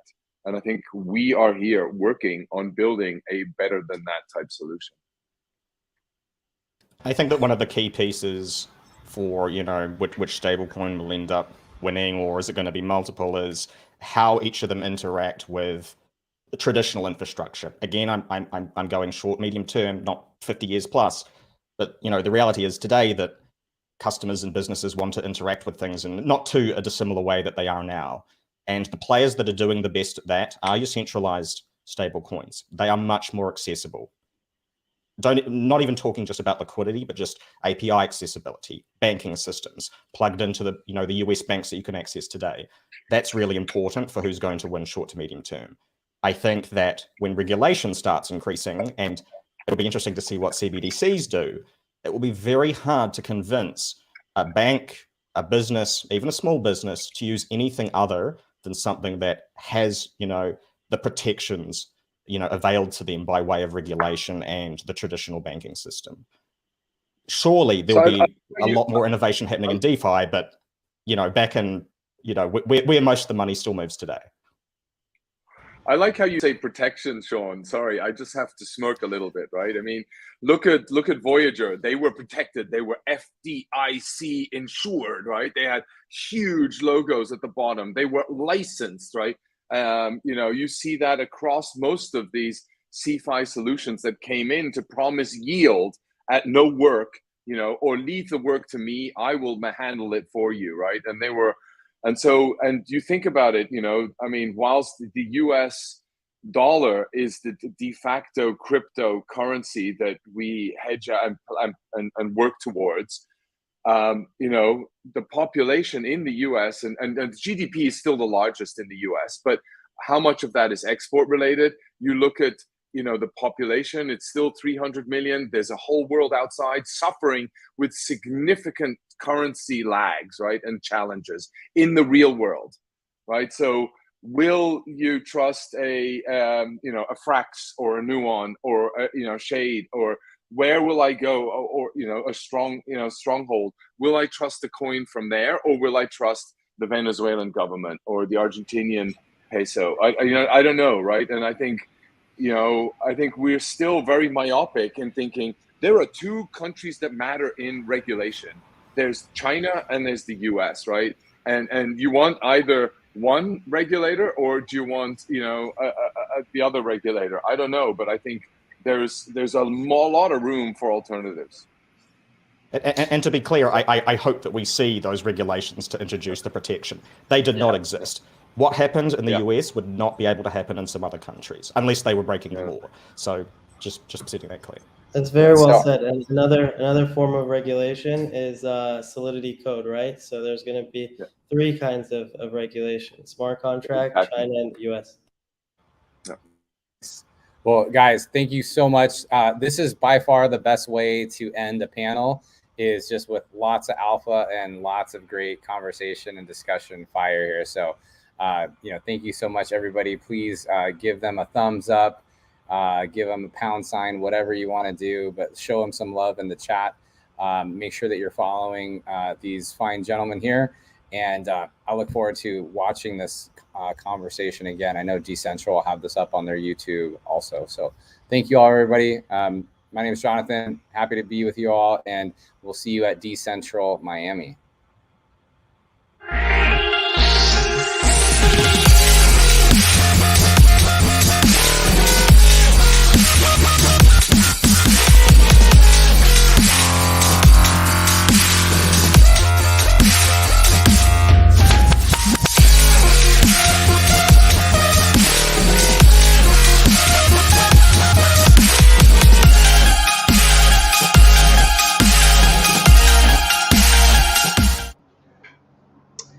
Well, thanks again for everybody that's tuning in to DeFi Summit thus far. It's been an amazing deep dive into many of the different topics of what's been developing in the previous state of DeFi, current state, and the future. As you can tell, everybody's still bullish on development, bullish on building the future of DeFi, and this is all learning lessons. Like last year we hosted DeFiSummit.com. It looked very different to where it is, and it's just like within 1 year, so much has been compressed. We have experienced many different flows in this roller coaster here, and we're really excited to continue building the future of finance forward. On to the next guest. We have a great talk and keynote from Oasis Protocol, talking about how to create private and scalable DeFi. We have Linda Liu, head of ecosystem, joining us as well. So I'll be tapping her up on here too. But I also want to give a shout out again to Oasis to supporting DeFi Summit and everything that we do here at Dcentral. They've been a great supporter for us for DeFi Summit, and we look forward to having them. So let me bring on Linda onto the stage. Hey, Linda. Hi, Justin. How are you? Good. Yeah, we just had you last week at Twitter Spaces, and it's always good hearing from you and seeing from you again. And yeah, the floor is yours, and I'll let you have it. Absolutely. Thank you so much. Yeah, let me quickly share my screen. I can probably slideshow. Does this work? Is this presenting well? Yep, we can see it. All good. Okay, cool. Yeah, so I'll just go ahead then. Thanks so much, Justin. Yeah, hi everyone. My name is Linda. I'm head of ecosystem at Oasis, and we're very honored to be here today supporting DeFi Summit, as well as supporting the DeFi and overall crypto community. And today we want to talk about, want to give everyone kind of brief introduction of what Oasis is, and I want to dive deep into what just happened and what's next for DeFi and what's next for Web3 in general. So let's get started. So I'll kind of talk about that already. So for people who are not necessarily very familiar with what Oasis is, I want to briefly talk about what Oasis Network is. So Oasis Network, we have this layer architecture. We are actually the first that came out with this modular architecture design where we separate computation from consensus. So on the consensus layer, we have a proof of stake mechanism. And on the compute layer, we call it a pair-time layer, parallel runtimes. So we currently have 3 pair times on the network. We have the Emerald pair time, which is the EVM compatible pair time. We have the Cypher pair time, which is the WebAssembly based pair time. It also has computational compute enabled. And recently we launched the Cypher pair time, which is the confidential EVM compatible pair time, which also has privacy preserving technology, confidential compute enabled there. So it's quite exciting. And each runtime, the reason we come out with a modular architecture design is we foresee as we continue to move Web3 forward, there are going to be many different types of compute. And what is commonly known in the industry, such as EVM compatible, that's just one type of compute. And in the current like Web 2.0 world, we have so many computes. I think about the giants, the Facebook, Google, how much different computation they run on a day-to-day basis. Imagine that moves to Web3 in the future. So that's why Oasis Network is very much about being able to cater to different types of compute, a wide range of compute that can service Web3 in the future. So we have computational compute, and we also have infrastructure to support for application that doesn't necessarily require confidentiality. That could be the crypto gaming, DeFi, NFT as it is, that doesn't necessarily require privacy preserving technology. Let's talk about the Emerald, which is the EVM compatible pair time, which is fairly common in the industry right now. So you have many layer ones have this EVM compatibility. So our EVM Emerald is full EVM compatible. It's very easy, could be easily integrated with other applications run other EVM chains. It's scalable, low cost. Is the fees, the gas fees on Emerald is 90% higher, lower than than Ethereum, and it's fully decentralized. It's currently run by more than 60 Oasis node operators, compute nodes on the network. And we have DeFi, pretty much like DEX, lending, yield aggregator, Oracle cross-chain bridges, all covered on the chain. So it should be easy for DeFi developers if they want to either build straight up DeFi applications on Emerald, or they want to migrate their applications from other chains. And we also have gaming. We launched 2 gaming protocols recently. Our community developers launched 2 gaming protocols recently on Oasis last month. And we have more than 30 gaming projects across the genres, like MMORPG, card games, strategy games in the pipeline to be launched in Q3 and early Q4-ish. And then we also had a pretty robust NFT ecosystem that covers a wide spectrum of genres, like 2D, 3D arts, pixel arts, and some of the GameFi related NFT collections. And then we recently just launched actually our very first confidential NFT collection on the network. And I'll explain what we mean by confidential NFT. So this is just like what we saw on the left. It's just some items of that confidential NFT collection. So where that you will see this, the name of the collection is called Army of Minions. So all these items are kind of like, very interesting facial expression of the minions. But what is interesting about this collection is that the whole collection is generated via mathematical equations, and each item is generated by a different, very, very unique mathematical equation. And only the NFT owner can see the underlying mathematical equation. So, and by being an owner of the NFT, of this specific NFT, you have access to the mathematical equation, and using that, you'll be able to regenerate the art yourself. So this is kind of pretty interesting. And the collection on the right is what we launched last, I think, early June, the Oasis NFT Art Week. So it was pretty exciting as well, and we started to feature some of the really like fine arts, and then bring those to blockchain. Yeah, so let's talk about what's next. So I think DeFi, as well, the whole crypto industry went through a lot over the past month. Over the past few months. So we first have the UST Luna scenario, and then we also had quite a few like industry related kind of black swan events, affected like some of the crypto lending firms and some of the crypto hedge funds or crypto funds at large. Yeah, so definitely some of the stakeholders, maybe even prominent stakeholders, were pretty affected by those recent events, as well as market volatility.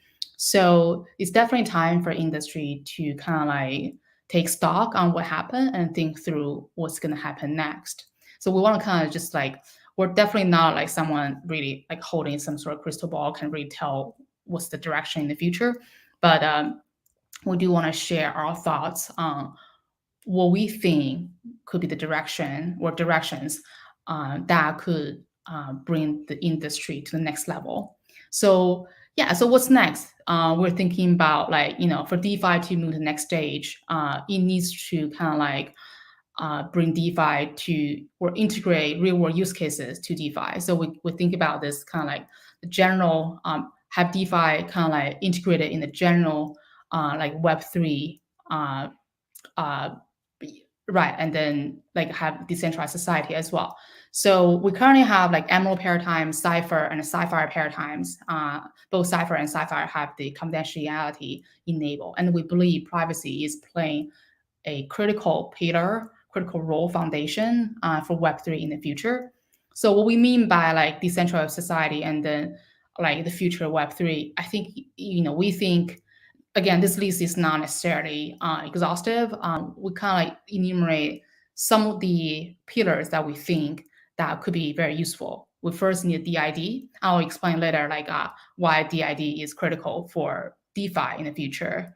Specifically meant like reputation-based, credit score-based DeFi.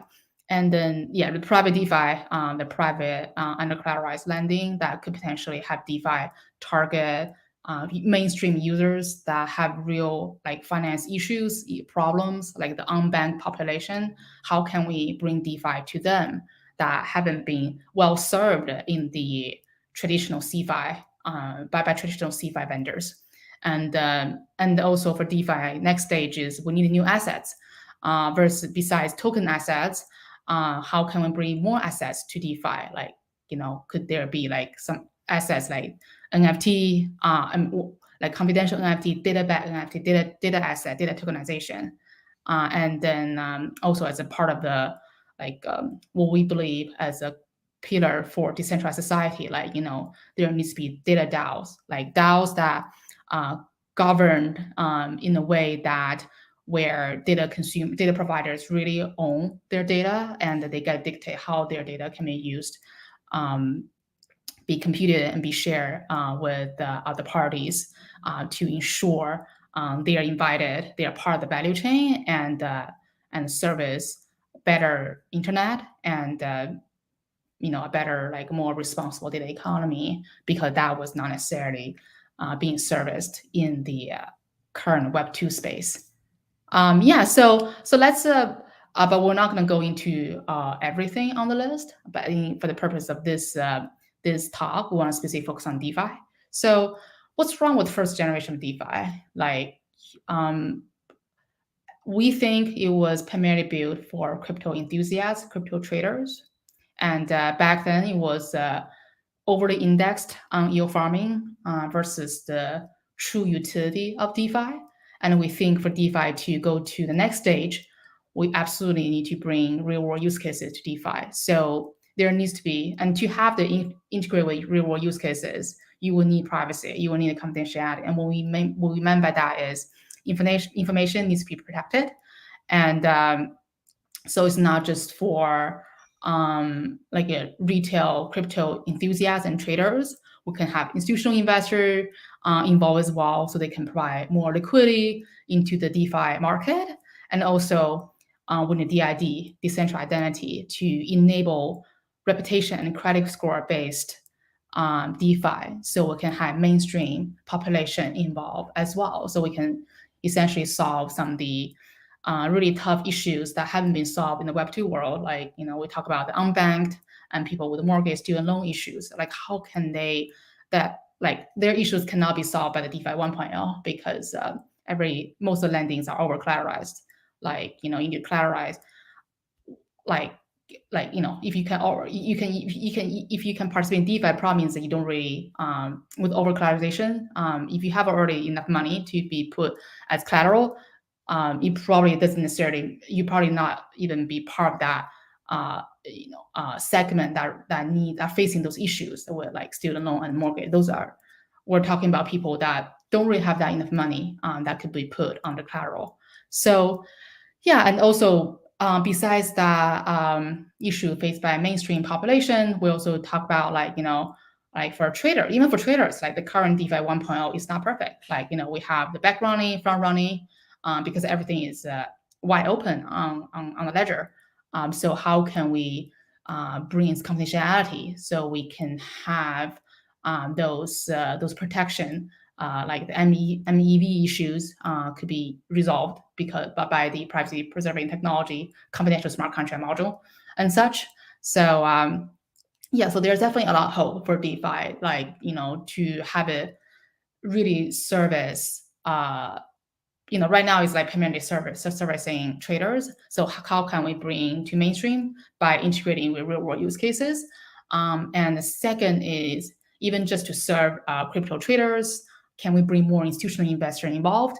And then can we solve some of the pain points that traders are facing, such as the front running, back running issues?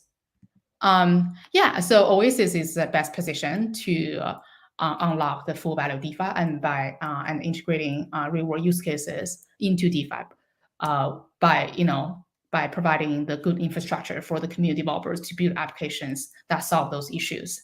We're highly scalable, and I think it's primarily that confidential compute support allow us to differentiate from other networks out there. Because the confidential support, we can support DID, we can support the reputation credit score based DeFi, because not everyone want their, even if people want their credit score to be out there in the open or something, but people certainly don't want to be able to calculate credit score. You will need raw data, and you need some compute and some processing, most people, I cannot really speak for everyone, but we are under the assumption that most people do not want that raw data. What kind of data, like social credit, like social security number, your address, your credit card transaction, all these raw data goes into the compute that derives the credit score. Most people do not want those to be out there in the open on the public ledger, because people want privacy, especially when it comes to their personal life. So as Oasis is positioned, because the computational compute technology we have is best suited to provide that infrastructure for community developer, for those applications out there to provide this reputation and credit score based DeFi. So that could be something very much looking forward to in the future. Yes, and then talking about, so besides private DeFi, like reputation credit score based DeFi, we also want to talk about other types of assets for DeFi to be more interesting in the future. So currently assets are primarily token assets, such as the tokens and then tokens you bridged from other chains. Could there be other type of asset that is so different from what we currently have, such as data assets, like data NFT? We talk about what data NFT. Data NFT is essentially data-backed tokens that represents like your personal data. Could be docs, images, could be something you own. It could be videos, could be anything. Then something you own that you think could be valuable for other people, other institutions to use. But then in that NFT, what is underneath, besides encrypted data, is also your data policy, how you want your data to be shared and computed, and by whom. And this could be very interesting. Think about as a data owner, like I might have some healthcare, personal medical data that I think could be like I could be part of some cohort, like because who I am, like where I'm coming from, and then I think that could be very useful for some like drug discovery, for certain type of drugs, and then so in that data policy, I can specify that I only want my data, which part of my personal medical data to be shared with which type of entity, like such as pharmaceutical companies, okay, NGO is okay, but other like advertising or some sort of for-profit corporate might not necessarily be, like media company might not necessarily be okay. So that could make the industry very interesting. Is that as a data owner, you finally get a say in terms of how your property. We see data as a person's property, as something you own, and how you can truly own your data.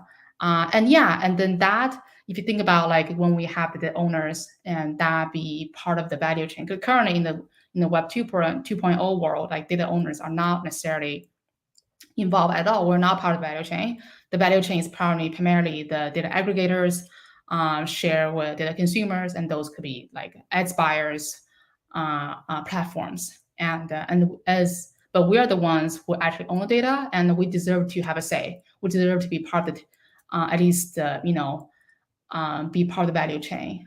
So that could be interesting if we truly believe. We keep saying like data is valuable, data is oil, but how can we really allow the data owner to be part of that monetization model? So what Oasis does is, we have provide infrastructure to enable like data tokenization to enable these type of assets. And once this type of assets is what we foresee, what we envision in the future is that these type of assets should be tradable and for good use, such as, I have personal medical data, and the data consumer could be the medical research institute, could be university, could be some university medical schools, and they want to do some research, and then their transaction, and that data NFT is being used to facilitate that transactions. So so that is really something that we think that is something we can look forward to in Web3, and beyond that, we're hoping like more teams and companies could embrace this idea of data DAO, which is basically is built on data NFT. It's basically to provide governance and incentive model that is fair to all participants, especially for the owners, and essentially to prevent the misuse, abuse of data, and make sure that data is being shared and computed and transacted in a fair way. So yes, basically to summarize, Oasis is really best to provide the critical pillar to support Web3, as we believe privacy is really what's needed to bring DeFi and Web3 application to the next stage. And we recently concluded a hackathon where we have like close to around 1,000 high quality submissions. And I will not go into detail about the winners of the hackathon. The reason I want to show this slide is we will hold more hackathons in the future to encourage more DeFi I guess there's already DeFi 2.0, but like more DeFi, even 3.0, next wave DeFi, next wave Web3 that embrace ideas what we just talked about, or it could be some other brand new ideas that really embrace the ethos of Web3, which is to enable everyone to not only be able to read and write on the internet, but also be able to own on the internet, and to build a better internet, better data economy. And then we also have the Oasis Ecosystem Fund to support all these Web3 builders. So it's really a golden time to build. Now market is a bit quiet than usual, but we think it's the best time to really be heads down, be really focus on your passion, focus on what you believe in, focus on the ethos of Web3, the ethos of blockchain, about decentralization, about fairness, about being open, and really build amazing application that bring the industry to the next level. Cool. I think that's all for the talk. Awesome. Thanks again, Linda, for kind of going as an overview and catch up with Oasis as well. It's been great hearing that, especially for me. It's just like hearing about like confidential NFTs as well. It's been a brand new concept, and then the use cases from that can really stem and get into DeFi or just real world applications and other use cases as well too. So thank you again to Oasis and Oasis Protocol. Look forward to you guys' continue updates, and also want to just again chime in what you said. It's a great time to just be heads down and build. It's more quieter, but that's when the best things happens, is when you're not distracted, and we're getting away from always this party phase of thinking everything is always a bull run, and back to basics and back to building. So and that's where like big projects that are building like the foundation layer for DeFi, whether it be through scalability, privacy, etc., is needed too. Any last little thoughts, Linda, before to wrap things up? Not really much about like but I just like want to say like we're very grateful, very appreciated to be invited to give a talk here, and we understand market has market, everyone is taking stock right now, and I think we can take this as an opportunity to really give it a lot of interesting ideas, like a really kind of like take a very like a thoughtful approach as to how we think about like what's next for Web3 and what kind of applications that we are truly passionate about. Because in the past, in the bull market, like a lot of participants are primarily driven by yields and primarily driven by return and everything. So that's not really what blockchain is all about, right? Like the blockchain is not just about like enabling people to make money in the industry is a good thing, but like from technology perspective, like there's so many beautiful things about blockchain, like we talk about being decentralized, being open, being fair, being transparent, and all of that really needs to be. So DeFi, NFT, gaming manifested some of the ethos well, but I think we need more killer applications to continue the journey to manifest really those ethos and bring the industry to the next stage. And we really welcome developers out there to apply for our grants program, applies for ecosystem fund, and build things that you believe that really can bring the industry to the next level and drive the Web3 forward. Great. Yeah. Again, if you are a developer or DApp building on DeFi or NFTs as well too, have a look at the Oasis Ecosystem Fund as well, and to help support you throughout that whole process. I want to say thanks again, Linda, and we'll definitely see you guys again soon in an upcoming further update with as you guys are continuing to build during this current market conditions, and at the other end of the tunnel, we'll continue to build more scalability and the future of DeFi. Cool. Thank you. Thank you very much. Have a wonderful rest of your day, everyone.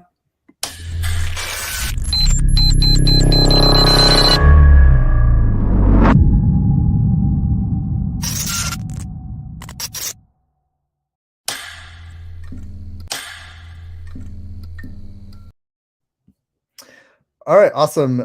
Next, we have a fireside chat, both talking about Constellation and Cosmos DeFi as well too. So let's get Constellation up here. Hey, how's it going? Hi everyone. Yeah, thanks. Doing good, doing good. What about you? Doing good as well. You know, getting a little relief from the current market. Yeah. Hopefully, it's not a little bull trap and everything. But it seems people are still are just feeling just a little bit more optimistic in the sea of red with everything too. Yeah, before we kind of dive into this kind of fireside chat here, you want to do a quick short intro of you and also Constellation. Sure. So basically about me, I started my crypto journey in 2017 as like, personal investors. I was just really interested by the tech. I began to do like a lot of research on like pretty much all the top 100 projects on CoinMarketCap. I was writing articles about it and stuff like that. So I've been through the last bull and bear market. And basically 2 years ago, I decided to like quit my job and find one in crypto. And that's where I was hired by Constellation as a product manager first, and then became the head of ecosystem like 6 months later. So now I'm leading projects for Constellation and involved in the Cosmos community as well, trying to spread the good words about Cosmos and about everything, all the projects that are being built there.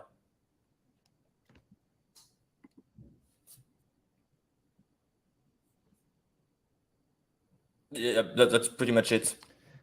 Awesome. And yeah, for this topic, we're talking about we've explored a few other of the give me one quick second here. It seems like I'm having some quick little connection issues here. Let me kind of re-hop back in. Okay.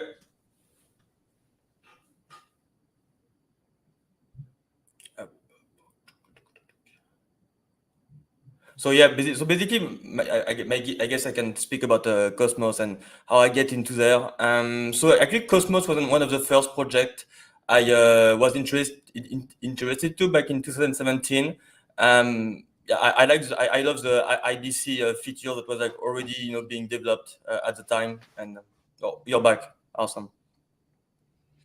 Yeah, and thanks again for for covering me. I had some connections issues, always how it is with live streams and everything as well.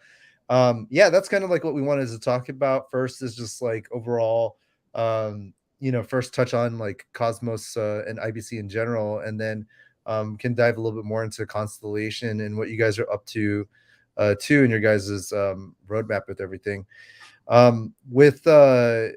With Cosmos IBC, I guess, what attracted you guys to look at the ecosystem as a whole, and how do you see the IBC ecosystem playing out, whether it be through everybody building their own chains, the idea of the whole multi-chain world where everybody can independently build their own chain, but connect to each other through something called Cosmos IBC. For those that don't know too much about it, IBC is inter blockchain communication, allows multiple layer ones to all talk to each other. And this starts to become very interesting when it comes to DeFi, especially if you can just share liquidity, do interoperability, and cross-chain interactions across chains as well too. But love to hear from your guys' perspective on what you guys how you guys kind of take a look at it and approach the IBC ecosystem. Well, I think first, like I would say, like the Cosmos SDK might be one of the best place to build. So I started with Osmosis. Actually, I started with Atom, but my first DeFi experience on Cosmos was with Osmosis. And it was like what surprised me first was the user experience that was like incredible on Osmosis, because I used plenty of decks before, Uniswap, PancakeSwap, and like all these kind of decks. And I always find that the user experience on there was, it was a bit tricky first. When you were a newcomer, it was a bit tricky to like understand like how it works. The trying to swap, yield farm, and like all these words were like not that like the user experience and UX was a bit complicated to get into. But on Osmosis, like everything was like smooth and simple. Sorry. And yeah, so basically, and Osmosis right now is like the main hub of DeFi on Cosmos, where you can find pretty much all the tokens on IBC, and it's it's really easy to use, and you can also like yield farms there, which I love to do because it basically allows you to discover new projects on that are appearing on Cosmos. And something that they have too is liquid staking, which basically like allows you to like provide liquidity on certain pairs on Osmosis, and the Osmo that you use to provide liquidity can also be used to be staked on the Osmosis chain, meaning that with one Osmo you can use one Osmo both to like provide liquidity and staked, which is like for me like in terms of tech it's incredible. I know like some other chains are trying to do that as well, but it hasn't been done yet. So it's very like the Cosmos community and Cosmos projects are always on the edge of pretty much every tech out there when it comes to blockchain and DeFi. And another project that also like is really interesting for the DeFi space is of course like Torchain. I don't know if you guys heard about it, but basically it enables like cross-chain swap in native assets.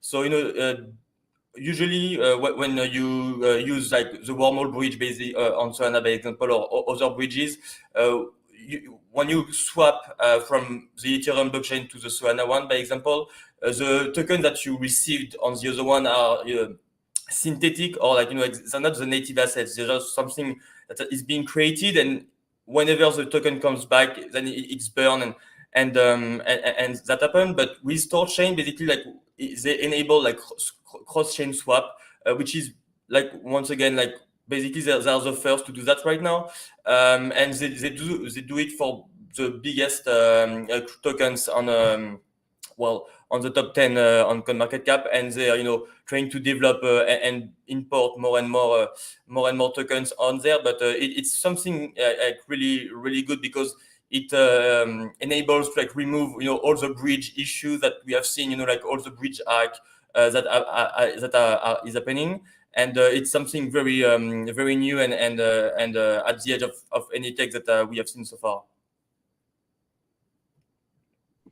And how does I guess the Constellation kind of play along with all that too? You guys are going to interact with Osmosis as the Osmosis the central hub, or you guys kind of like hosting liquidity and your guys' own DeFi dApps and applications on Constellation? So basically, we built our native blockchain on Cosmos to like basically make the most of the IBC features and all the fact that Cosmos is also like a hub that it's very easy to be interoperable with other blockchains such as like Binance Smart Chain, Ethereum, and others. Even it's still being worked on right now, but I feel like the Cosmos being on Cosmos is going to be like a huge leap forward for the multi-chain world when there will be a multi-chain world. I feel like the Cosmos blockchain is like the best one to build on because it's like the ones that are the most accessible to others. So right now we don't have that much projects built on Cosmos. We are building stuff on Solana, so I won't talk about that right now because we're not here for that. But basically, what we try to do is like build our native blockchain on Cosmos to be sovereign, as you explained earlier, and then being connected to other blockchain to build applications there. Yeah. And in terms of roadmap and stuff. Yeah, that makes a lot of sense. Yeah. Yeah. And yeah, in terms of roadmap and stuff like that. Yeah, I'd love to hear more about that too. Like, so right now you're having little connections issues. Oh, sorry. Go ahead. Okay, sorry. So yeah, like I was saying, in terms of product roadmap, so we're building stuff on Solana, something called Taybit. You can check it if you want, but I won't talk about it today because it's not the place for.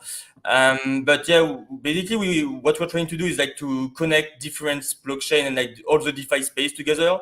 And that's why we choose Cosmos, because it's like for us like the best place to be interoperable. But we're still building, yeah, we're basically building right now, and we will keep building and do that. And so when you guys are kind of like building for, like, let's say Solana and these other chains as well too, is the idea that you guys are going to be building bridges or just being able to allow Solana projects to come into the IPC ecosystem as well too? Or am I like misunderstanding, or am I understanding that correctly? Kind of both, actually. So the first stuff that we're gonna build dApps on Solana, and we are hopefully, we'll also try to like make Solana projects come into Cosmos or being interoperable with Cosmos, because something that is missing right now, I feel like, for the DeFi space in Cosmos is like other projects. So because like every Cosmos project is pretty much already present in Osmosis, as I said earlier. But what we need right now is trying to bring like Ethereum projects, Solana projects, Polkadot, etc., to like make them interoperable with Cosmos, so like everyone can be connected with each other, and so yeah, basically being try to make the DeFi industry more seamless as it is right now. And something that is really good that is gonna happen soon is like the importation of like a DYDX on Cosmos, which is like a big news that you might have heard, because like DYDX is like one of the main platform on Ethereum right now, and the fact that they have chosen Cosmos to build their own sovereign chain means a lot, because first it will bring a lot of new users to the Cosmos community, and it's something that we have been missing. I feel like in the Cosmos community, because like there's a lot of builders in Cosmos, and thanks to all the tech, but we are a bit lagging in terms of users compared to like bigger chains like Ethereum, Solana, and like the fact that DYDX is going to come build stuff on Cosmos is definitely going to bring more users, and that it will. I feel like it will benefit the whole ecosystem there. Yeah, I think that the DYDX move was a really big. It was breaking news at the time that they announced that as well too. One, it just kind of affirms that Cosmos SDK and the IBC ecosystem is super interesting, but also seeing the move from a big dApp, being able to go in and run essentially their own dApp chain. And there's so much reasons behind that. I'm sure that there's much more efficient. You're running your own chain, all the throughput and everything that you're trying to transact within your DeFi, especially for DYDX, how much users they have. They need to continue to be more scalable, but they'll also be independent from them too. And I think that's what the Cosmos ecosystem and SDK allowed them to really build off and migrate over. But the idea of being able to be interoperable, you can still build, like you said, like Constellation, you guys are building your own chain, but still go back outwards to other things like Solana, Ethereum, etc., to be able to share liquidity, bridge that, and interoperate between that as well. And later on, later today too, we're going to be heavily talking and deep diving into interoperability more specifically. But that's something that is a good reminder for everybody that's been listening here too, is that we are already living in a multi-chain, cross-chain world. It's not about being a single chain maxi. Obviously, we have Ethereum merge and Ethereum 2.0 coming, but that's everybody keeps thinking that's going to solve the scalability side. It really isn't, and even then, it's not like a winner takes all situation. When it comes to scalability and like gas fees as well, I would say Cosmos is a great chain for that, because when you see like the gas fees on Ethereum, it's like pretty big, and even with like the the merge coming and like the rollups, like the scalability is still going to be an issue. I feel on Ethereum, because like I mean it's already known that like with like the number of transactions, like it's going to be an issue. So it's I feel like on the tech side at least, it's more easy to to build your own storage chain where you're going to basically host your own transactions there, and it's basically like kind of like a roll up on for each chain. So like all the transactions on the concession blockchain is going to happen on our blockchain, and like on the Osmosis blockchain is going to happen there, instead of like everything happening on Ethereum or one of the roll up like Arbitrum, Optimism, and or the layer 2. So I feel like that's definitely like the good way to do to reach the multi-chain world that we are all building. Yeah, I think that's another good, great point as well too. Kind of like seeing that as each of these as its own layer or their own roll up as well too. For I guess when it comes to like the IBC ecosystem as well, we've seen that there's been a lot of different I guess point of views on like how the ecosystem is kind of like moving forward, and I think that that's like a great way and great proof of the spirit of decentralization, right? Even if there are differentiating points, whether it be different chains wanting to do different things for the IPC ecosystem, everybody can kind of either vote on it their own DAO or contribute it, or not even like connect to each other as well too. It's a very different infrastructure compared to like Polkadot, for example, where everything has to run through a pair chain auction slot, and you kind of have to bid for it, right? Like it's a little bit, that's a little bit more centralized in that aspect, right? Like you think about it, you have to get permission to launch a chain on the in the ecosystem. Yeah, I mean, I know like Polkadot and Cosmos has been kind of like being like in the face of like for like a while concerning the interoperability features. It's like basically Cosmos versus Polkadot, and now there's like Avalanche kind of. But the fact that basically you have to pay to be on Polkadot, or you can be on Kusama for free, but it's like the Canary network. But like the fact that on Cosmos, like everyone can join. You don't have like to like pay to get your spot. Is like a major plus, and well, the thing that Cosmos was lagging was like the marketing side, where I think Polkadot was better on the promoting themselves and do stuff like that. But right now, like it's being worked on by the Tendermint team and all the guys behind Cosmos, trying to catch up on the marketing side of things.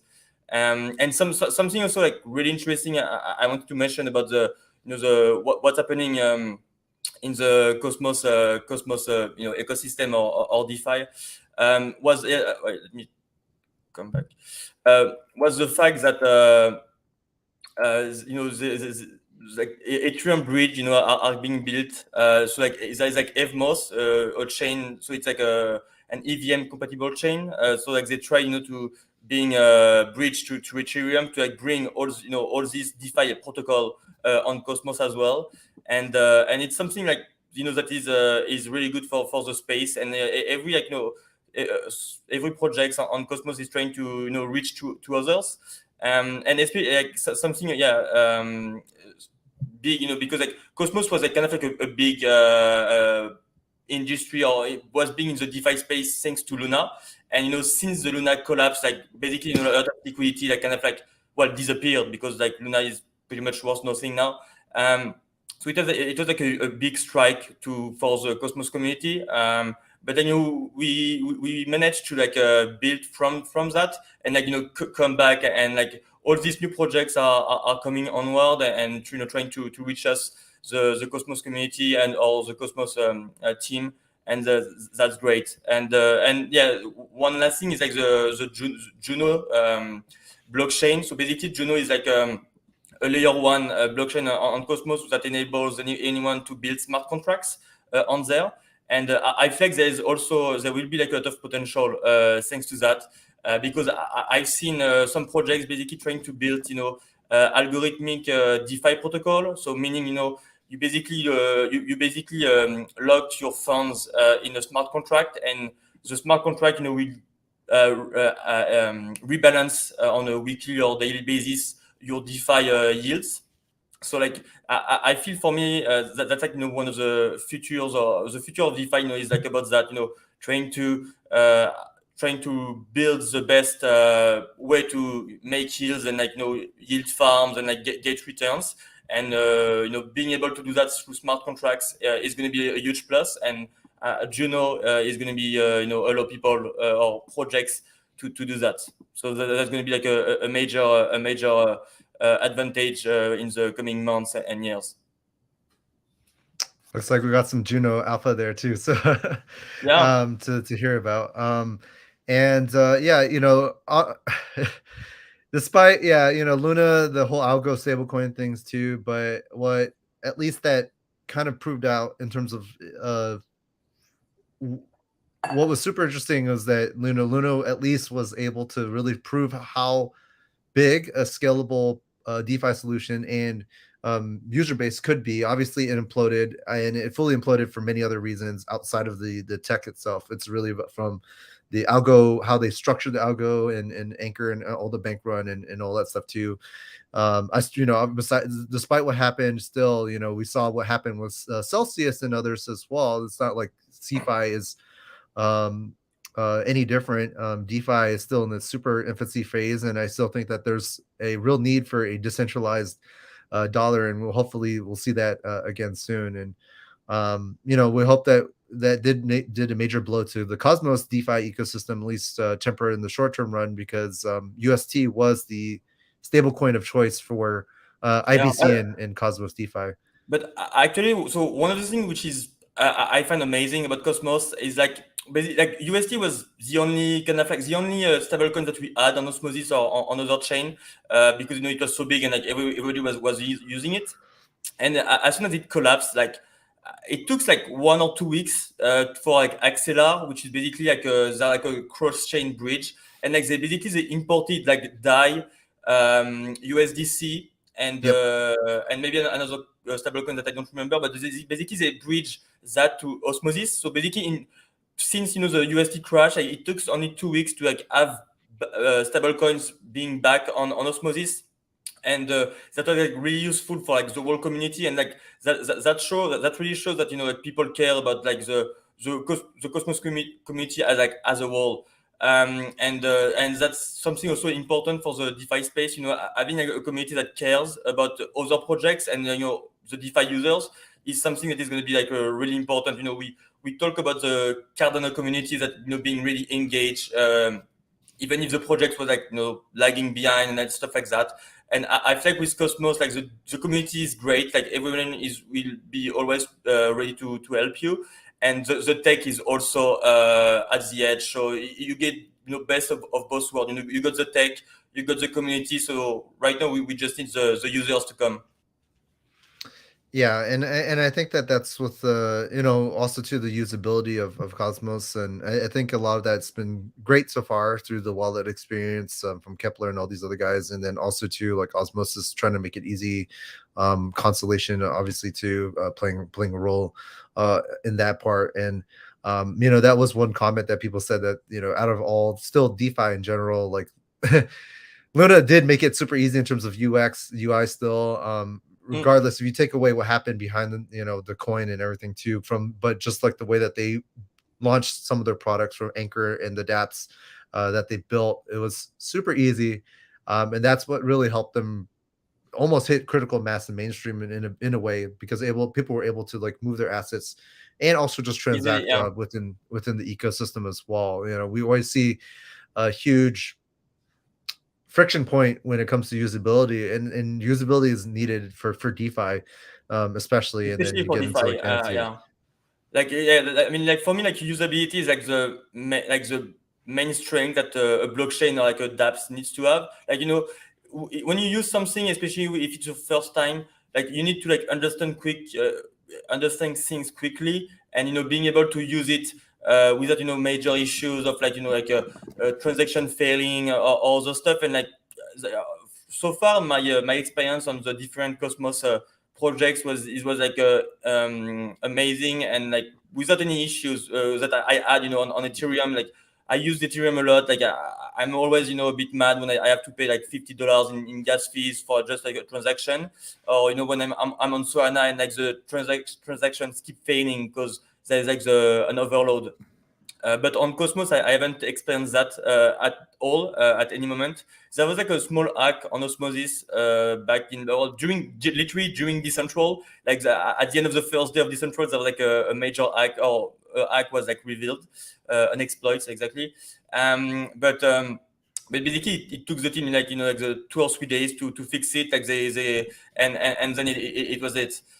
So it's definitely something that that is really good for all the DeFi users. And now with all the projects, building stuff with interoperability. So there's definitely going to be like more and more demand for the DeFi application on Cosmos. Yeah, and I think that's what's been for me like really amazing, just following following along the journey from a lot of the IBC projects, even if there's like some issues. Let's say like Juno had some stuff happening as well with obviously from dealing with the whales, and we got to see like DAOs and governance in action. Obviously not everybody will agree, but that's the nature of it. As long as the majority or general consensus can come to it. We've been able to see some very big decisions and propositions come into play across Osmosis, Juno, FMOS, and all these other protocols as well. Like, so I would say something important for the DeFi is like the governance model, and it's something that is being like tried out like every day on Osmosis and Juno, like you just mentioned. But I feel like that's the first time that I actually like witnessed like governance happening. So like people are arguing, or I mean in the good way, but they speak about like their view and their opinions on dedicated like Discord channels or Telegram. But that's how you reach a consensus. And that's how you create governance. And of course, sometimes you're going to have issues like with the Juno whales that you mentioned. But you don't really make a cake without breaking eggs. So that's how that's how we are doing it. And so far, it's been the best way to find solutions within the whole community. Awesome. Yeah, so we're hitting the tail end here too for our little fireside chat, and it's great having you here, and thanks for also joining us at our Dcentral event as well too. We'll be having for those that have been watching too, we'll have a full interoperability talk. We actually have it's from our Dcentral Austin talk, one of them as well. We have composable finance, Axeler, Invarch, and a few others as well. So you're gonna see later on around 2:30 or so, 2:30 p.m. Pacific time, a rebroadcast of a very heavy talk, which was about interoperability. Half the panel is Cosmos, half the panel is Polkadot. Again, I love both ecosystems, and it's everybody's doing their own different thing. There's different approaches to that. It's not like one size fits all. Axeler obviously is a great bridge between both worlds to be able to kind of share, learn each other. Composable is also bridging IBC with the Polkadot and parachains as well too, by being able to utilize that or even share liquidity across what's happening there. And it's no different than what you said with Axeler bridging in liquidity from USDC from ETH into the Osmosis ecosystem. That helped out a lot to help provide a stablecoin and stablecoin liquidity and move that into the IBC ecosystem too. And that's what we continue to see forward, is that interoperability within DeFi and across multiple chains. And we can still be more there too. But any last thoughts you want to kind of share on your side? And I'm sure we'll definitely see you again soon and hear more further updates too. For sure. Well, thanks a lot for inviting me. Thanks everyone for watching during the whole day. And definitely if you've never tried any Cosmos dApps, just try it out. Go on Osmosis. Just send an atom and have fun there. You will definitely have an amazing experience, and I feel like you won't regret it. Thanks. Yeah, we'll catch you again soon. And we'll have last few more talks here for those that are tuning in. Shout out to everybody again that's tuning in from YouTube, Twitter, etc. But yeah, we'll see. Thanks again for hopping on, and we'll see you guys again soon.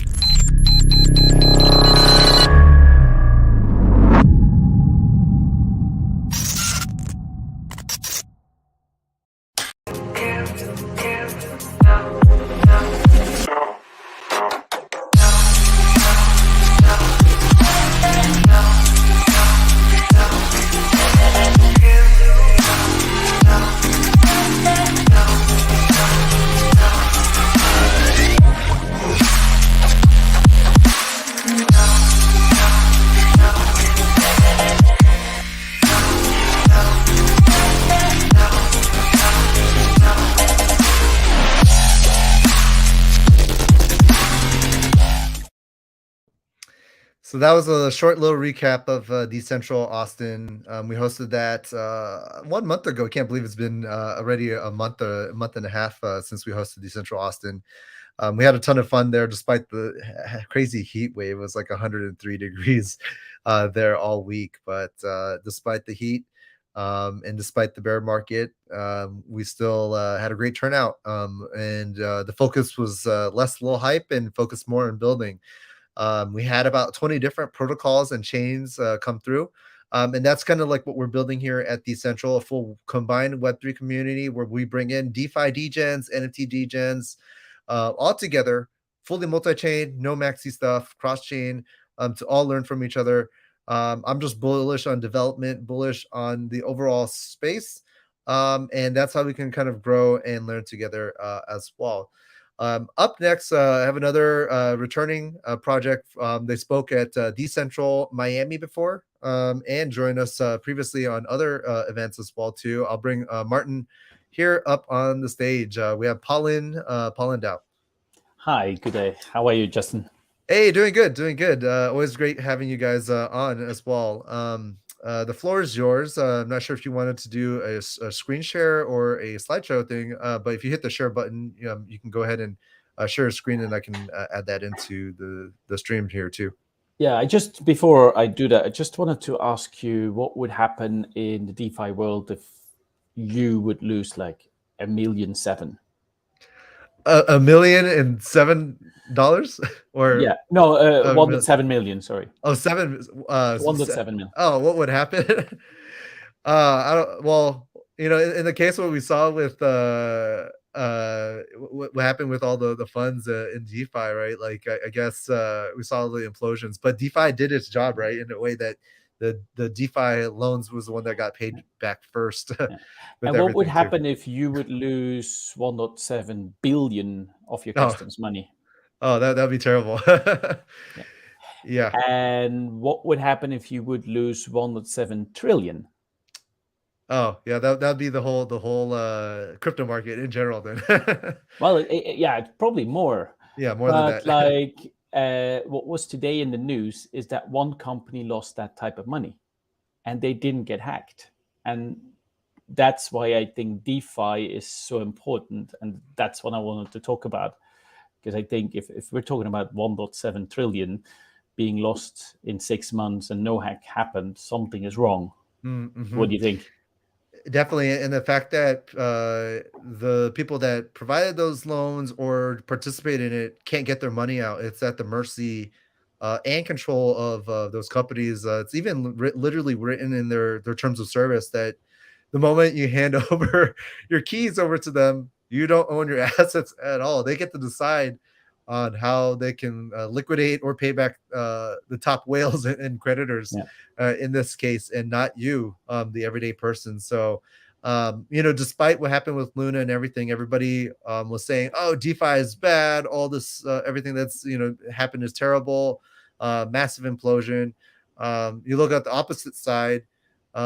These are very big centralized CeFi entities. Even some big exchanges. You thought an exchange like Voyager would never happen that way. It's like a Coinbase like going down, but in Canada and others as well. And you just wouldn't think that they would have provided that much liquidity, loans, or became they were they were participating in DeFi. Like straight up, if you think about it, right? Like that's what happened. Well, let me share my screen and show you what Yeah. was in the news, so you can see it. So basically, in Bloomberg today, it said BlackRock basically lost 1.7 trillion of its customers' money. I did not see this one. Okay. Yeah. So this is what's wrong with the financial system today, because like only a couple of outlets really thought this was as important. They weren't writing that few things about like the crypto market, because if in crypto some money gets lost, it gets front page news. But like 1.7 trillion, that's kind of like the type of money we can't imagine. But I'm not surprised. I actually predicted that this would happen, because it's a fundamental flaw of like how the system is built. But to understand that, I have to go back a little bit to 2008. Are you familiar with Warren Buffett? Yeah. And with hedge funds?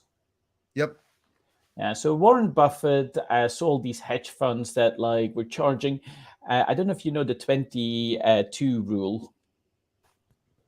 I don't know. You said the 22 rule. Yeah, so basically a hedge fund traditionally or the 220 rule, sorry, charges you 2% of your assets. So if you give them your money every year, they will charge you 2% just to manage your money, even if like they lose it. And then they'll charge you 20% of the profits that they make for you. So that is called active investment. And it's kind of expensive unless you tell me otherwise.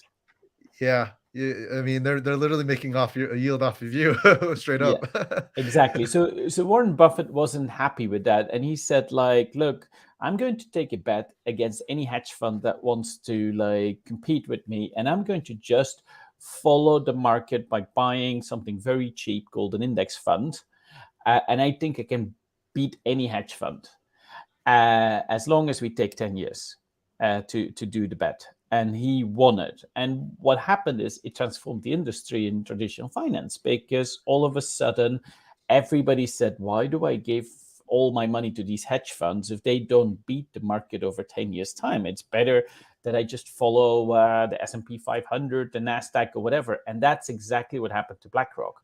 BlackRock is the biggest company in index funds, and its customer just give it money that follows the market. But what has happened to the market lately? It crashed.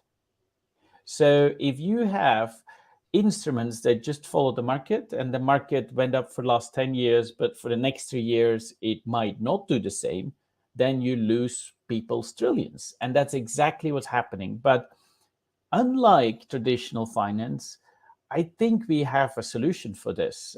So one of the customers I work for is called Poland DeFi, and they work on DeFi 2.0.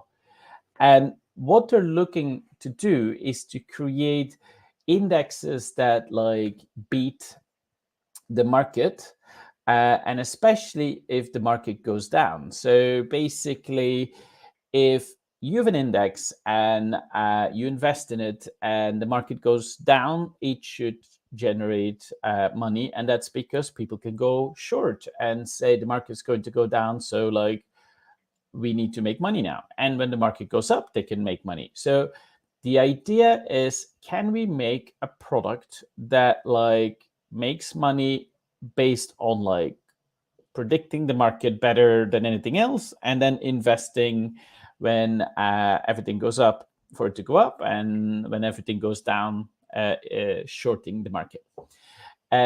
And to solve the problem of the hedge fund and the 220 is it needs to be ultra cheap. So that is not possible in traditional finance, because there you'd have to pay a lot of people lots of money to give you that data. But in DeFi, you can gamify it. You can make it exciting. And that's exactly what I wanted to demo here today. So if you want to predict the market, it's not very complex. You just need to be able to go in and say like, the market had a correction because it went up yesterday so much. So being in USD is good. But like, I actually think that like the market will go up again tomorrow. So if my prediction would be that like AVAX is going to go up, Bitcoin is going to go up, Curve is going to go up, Ether is going to go up, then I can make this prediction. And that's exactly what is required, just moving some sliders. Because if I now predict the market with this, I basically, and I'm just going to quickly do this, I can basically see how good I am at predicting. And unfortunately, personally, I'm not the best, because I'm at position 315 of the leaderboard. Now, I don't know where I was before, but on testnet, we had about 7,500. We're now just in Austin launched, so we're about 600 almost portfolio managers. But what we found out is that, like, ask people to continuously predict the market, and a lot of people don't do it very well, but some people do it amazingly well. Like you can see here, people making 106% profit in a bear market that goes down. So by knowing exactly who is great, what you can now do is take the top. So if we would take the top portfolio managers and we would like average their portfolio, we could do amazing things. And let me show you what would happen. Well, if we take $100,000 and we would like just follow the market, this is what it would have done in the last 2 months from like April and May when we had the crash. It would just have followed the market, just like we saw with what happened with BlackRock. But if we would have asked the top 50 people in virtual portfolio predictions what they would have done, this is their performance. And even if we adjusted with lots and lots of gas fees on the expensive chains, we still beat the market. And this was before we actually introduced shorting. So my thinking is that like soon we'll be able to see this go up. So collecting the wisdom of the DeFi crowd on what will happen in the market and then investing in that is a good thing to do. Now, there's only one problem. How do you pay all these like predictors? At the moment, it's very easy. You can delegate to the top your pollen. So I can say like, oh, I like this one and this one and this one. And I can now go and copy trade them so that my pollen is following them exactly the same. And if they generate those great returns, I get them as well. I get at least 80%, because if they create a lot of profit for me, I'll have to give 20. And this is what's going to be really exciting for them, because if they have lots and lots of delegators, then they will make a lot of money by doing this. So that's the idea of pollen. And it's all part of this whole system whereby if you can have everybody coming up with virtual portfolio predictions around DeFi, around GameFi, Metaverse, ecotoks, whatever you want, if they can predict it, then you can create leaderboards. And we're now working on something called League. So it becomes really a sort of crypto fantasy football, because you might not be the best at predicting the overall market, but you might be very good predicting rare NFTs and be one of the top there. So that like an OpenSea or somebody like that could sponsor you, and you could like make money by predicting the market. And if you do that, what we're now working on is to take all those trading signals and having indexes automatically invest. How would that work? Well, if I have like joined a couple of indexes that have a real token with real assets, because until now Pollen Virtual was all about like predicting the market based on virtual things, not really buying assets. But here I could have like an index that if I buy the CVI token and I invest, let's say $5,000, and then the underlying $5,000 is used to buy a set of tokens, because every day it will ask their league of traders, what do you think will happen with the market? And based on their general understanding of what they're looking at and their trading skills, it will now invest in exactly the type of coins that like will beat the market, be it long or short. So that the only thing you have to do is just invest stable coin, and it now automatically does it for you. So until now, traditional finance was about like you give somebody money, pay them a lot to manage it for you, and only the very rich can do that. And even then, it's often not beating the market. Or you buy an index, and then if the market goes down, you're like the BlackRock customers feeling today.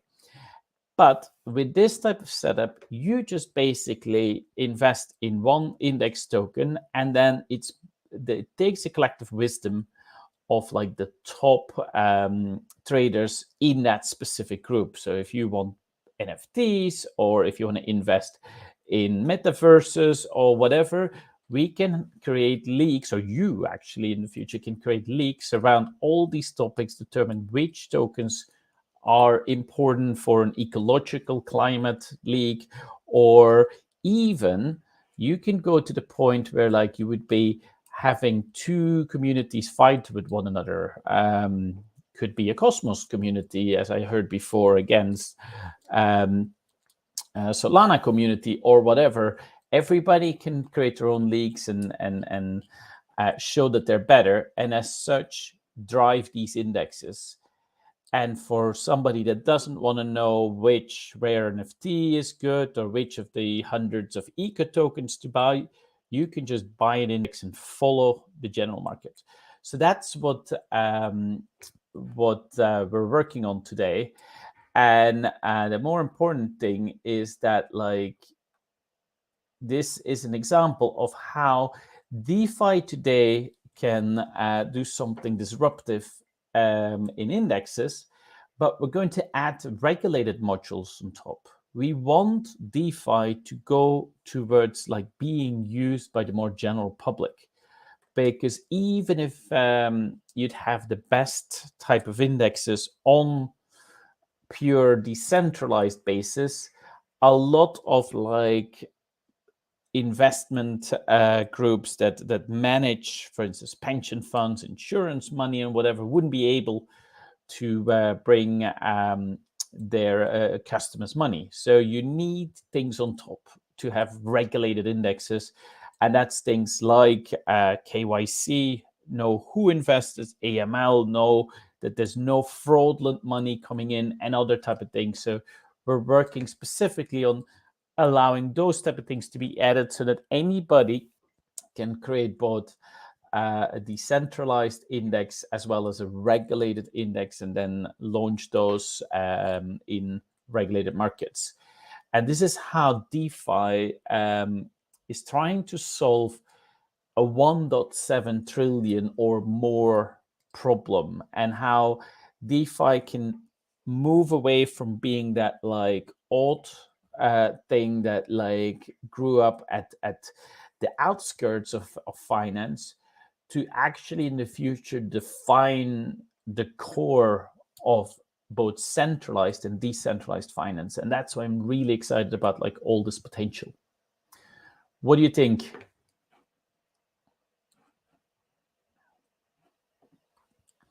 So, hi Justin, there you are. Hey, sorry about that. Yeah, just hop back on with everything as well too. Sorry, missed your question. So basically, I think in this world, there's now a potential that like the DeFi world builds solutions that will become the core of both centralized and decentralized finance. And that I think will be the future, because we will never see a world that says like, okay, let's stop all centralized things and let's go completely decentralized. Yep. You need to have that hybrid world. But I think it's possible, and I think that is what is going to bring billions of people to actually trust their life savings, their pensions, their insurance funds, and so on with on the blockchains. What do you think? Yeah, I think that there's always going to be a hybrid approach, especially with just seeing how people just like lose, like people lose their assets, they get hacked, there's so many different things why people would want to go to a custodial wallet or service out there. Obviously, it has its own risks, but going fully decentralized and owning your own assets and controlling that has its own risks as well if you're a mainstream person that doesn't know how to manage your keys, your wallets, etc. as well. But if we want to see it as a true bridge of getting into real DeFi, we have to find the apps that are just like Robinhood that make it super easy and user friendly, but also integrate with the old banking and financial fintech systems too. So the way I foresee it is you actually have the old school traditional banks and fintech, but then you have like the middleman bridges, which is like the neobanks and the neo fintechs, and those guys are like the hybrid. Again, they're still centralized, but they allow for new innovations and think of it as like an interoperability bridge between CeFi and DeFi as well, right? So I agree with you fully, and I think that decentralization and different flavors of it will come about, and we'll see some hybridization of that, and there's going to be a push on both sides. You're going to see one extreme DeFi and decentralized product out there, and then you'll see some that are more hybrid too. But I think, like you said, for mainstream adoption to get there, we need there will be hybrid approaches, and there needs to be a hybrid approach. Somebody that knows how to work, operate, and follow the guidelines and rules on the traditional side, and then navigate into DeFi. Because regardless, what you already see is just like with something like, again, like Celsius, BlockFi, and even some of the other guys, like they are running DeFi behind the scenes, not transparently, but they were degens too. And I think the other part, which I didn't mention that much in my talk, is the ecosystem play. I think not only could you like make an index where you say I want a regulated custodian, or I want this like traditional AML or KYC type of solution, but I think there's also a place for like other DeFi protocols to be mixed in here. Because if you have an index that like holds let's say billions of people assets, and it's in a slow moving world, like, hey, these are like real assets, buildings that are tokenized and so on, the prices will not change every day. So the price of a building might be calculated once a month, for instance. So in that case, you have these tokens sitting there for a month. You want DeFi to come in and say, can we stake them? Can we do extra yield generation, even if it's 100% collateralized? Or, hey, if these are billions of buildings sitting there, can I ensure that like nothing happens and nobody hacks this? So even the like these hybrid systems, I think, will not be this one solution, centralized, one solution decentralized, but it's an ecosystem with a mix, and that's also one of the things that I think is fascinating to see that come to life. What do you think? Yeah, I fully agree, and I think that we're still super early on where we are for DeFi to see that, but also too, we just never got full regulatory clarity. Obviously, with what's happening with Luna and 3AC and all this stuff, it's scaring regulators. But if anything, as long as we can get real clarity from whether it be the SEC and others, other governments, like Singapore is now announcing, they're going to start talking about what they want to regulate because of the whole 3AC fiasco. But they were quiet before that, right? And it's like, do they have to wait till something implodes before that happens? I guess so. because they realize that people's monies were at stake. Obviously, from a DeFi perspective, regulation could be an impediment for that, but as long to me, it provides the rails and clarity on how to move forward and allows more clarity within that jurisdiction on how people can build and integrate forward there from their side too. And talking about regulation, DeFi needs regulation, but like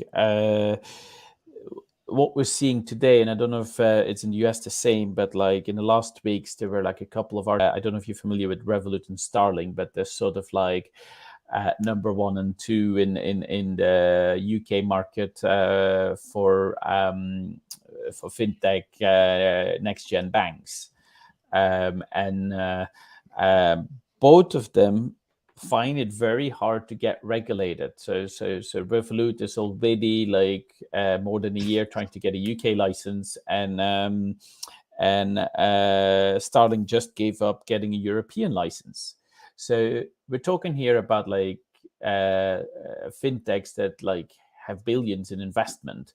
So even if they can't get regulated, how can like 20 people DeFi project on a slim budget have any chances? So I think it's not about like a regulator that just says like, oh, we know what the world needs and we make it very hard. I think regulation needs to change.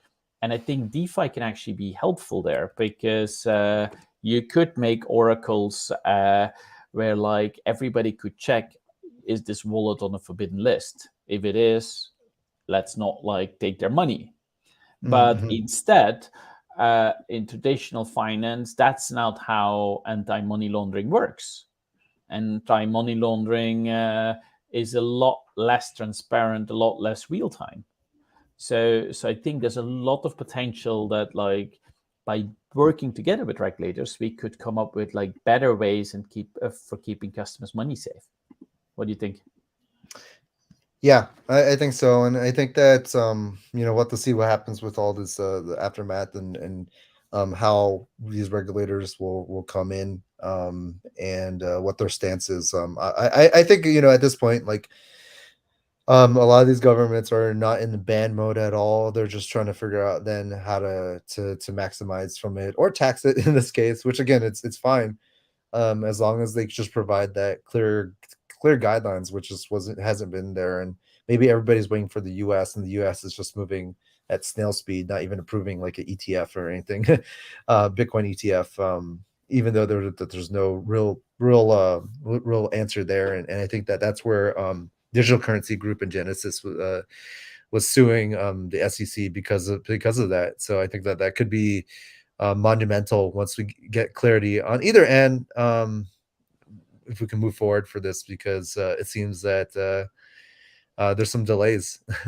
Yeah, like the US is a strange beast because they're still applying laws from 1934, the Howey test, to see if you're a security. And for once, I think Europe is doing something great there. They launched MiCA the other day, which is a specific regulation for crypto assets, and also Dubai is doing great things. You mentioned also the great work of Singapore.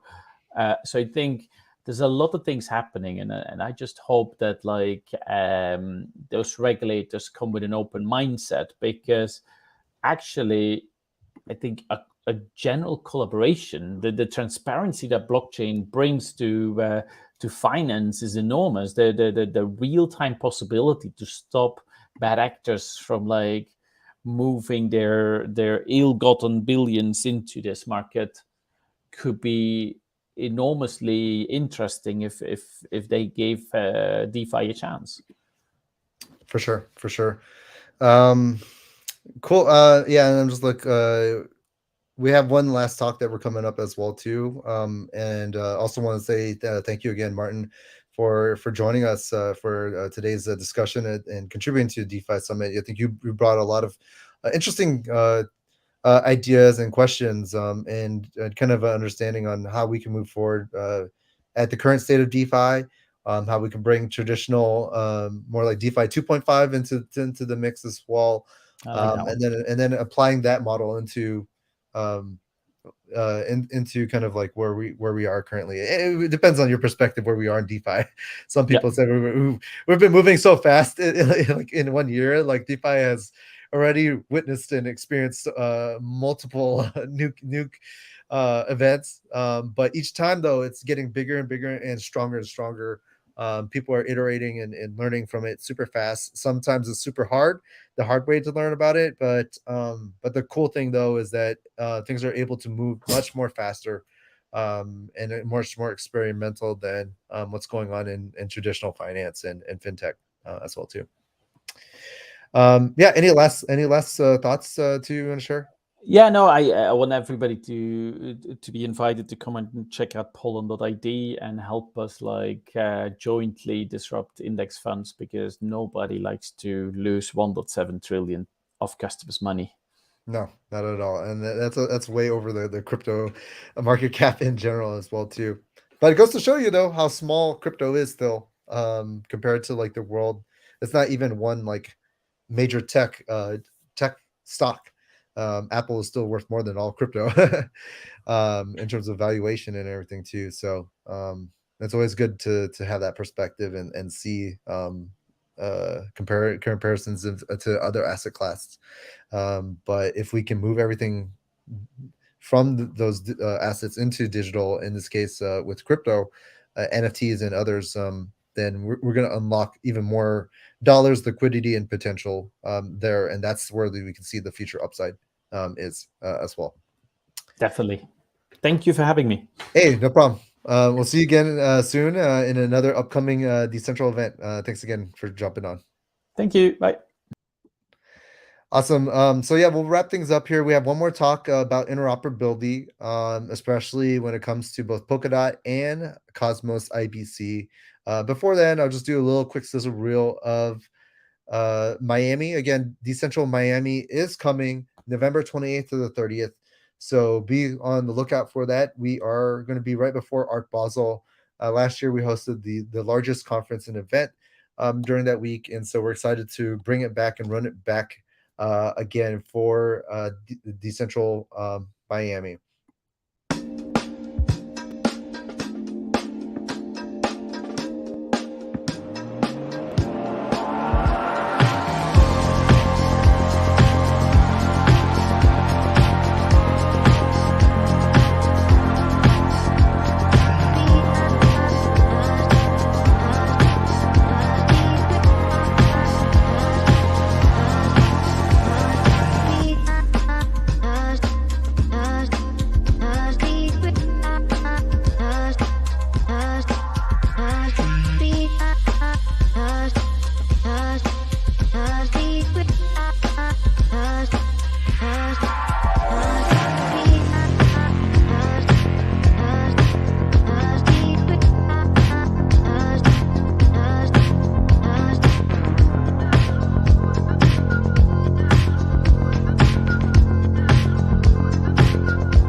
Without further ado, let me introduce the moderator for our panel, Nathan Smale.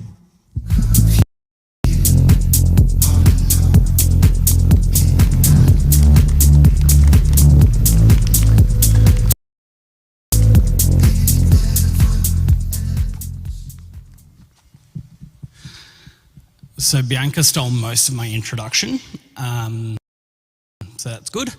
I'm Nathan Smale, Director of Emphasis. We're an investment and advisory firm focused on the play-to-earn ecosystem in emerging economies. But today I'm here to talk to you about interoperability, connecting the chains. The current ecosystem we have is made up of a whole range of layer 1 and layer 2 blockchains. And each one of them is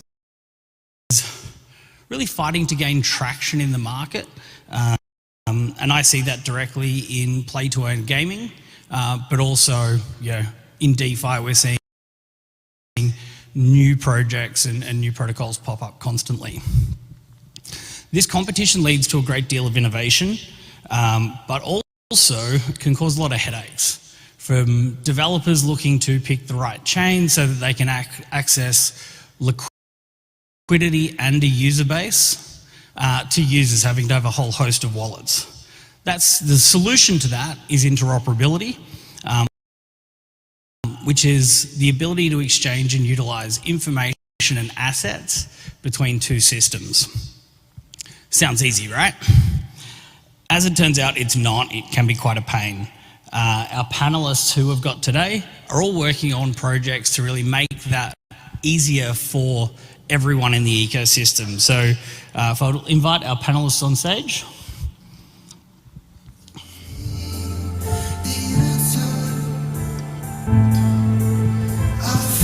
Thanks, guys. We'll start with some quick introductions. So if you could introduce yourself, your company. Really keen to hear how your project plays a role in that interoperability that we just talked about. So, Karel, over to you. Thank you. Yeah, I'm Karel, Composable CTO. My background is in systems engineering. I'm a Rust maximalist, contributor to Substrate, Near, and some other projects. At Composable, we're really trying to build the future of cross-chain infrastructure with longevity in mind. Right now, we see a lot of ad hoc solutions in the bridging ecosystems that do work really well and do provide like the products that people are looking for, but we're not yet seeing a system that properly abstracts over all ecosystems. It provides both the security guarantees as well as the UX that we're really looking for. I'm thinking that the next bull market, next cycle, we're actually going to see this become a reality and also start seeing people stop us being associated with a specific ecosystem. And instead, all of a sudden, apps being abstracted over multiple ones, where you no longer know where the backing chain really is. My name is Dakota Barnett. I'm the NFT throwing up a rainbow behind me. Nice to meet you all. I'm the founder of Invarch. Invarch is, I say it's kind of a new kind of blockchain focused around intellectual property, funding, but more importantly, cross-chain authentication of assets. So like we're kind of all familiar with an NFT and this immutable record of ownership, that's CID. But what we are realizing is the actual ability to have plagiarism resistant, if not proof, assets as well. They're pegged to those CIDs. So really exciting there. Our big role in interoperability, though, is really kind of tapping into and hacking around a lot of the infrastructure and systems that are in place or that are being built by other teams in order to realize this vision and kind of showcase a extremely powerful byproduct of interoperability to make the future of Web3 something that's a lot more powerful and significant than it is today by introducing a new class of assets that hopefully will allow us to unlock a new world of possibilities for everyone. Awesome. Hey, everybody. Thank you for joining us today, and thank you to the organizers. My name is Liam. I help out with business development at Evmos, helping to build the Evmos ecosystem. Now, you might be asking, what is Evmos? In its simplest form, we are bringing EVM or Ethereum compatibility to the Cosmos ecosystem. Now, really what we're trying to do is go much further beyond that. It feels like there's a new EVM environment popping up every week or so, and they're all really focused on one thing and one thing only, which is scalability.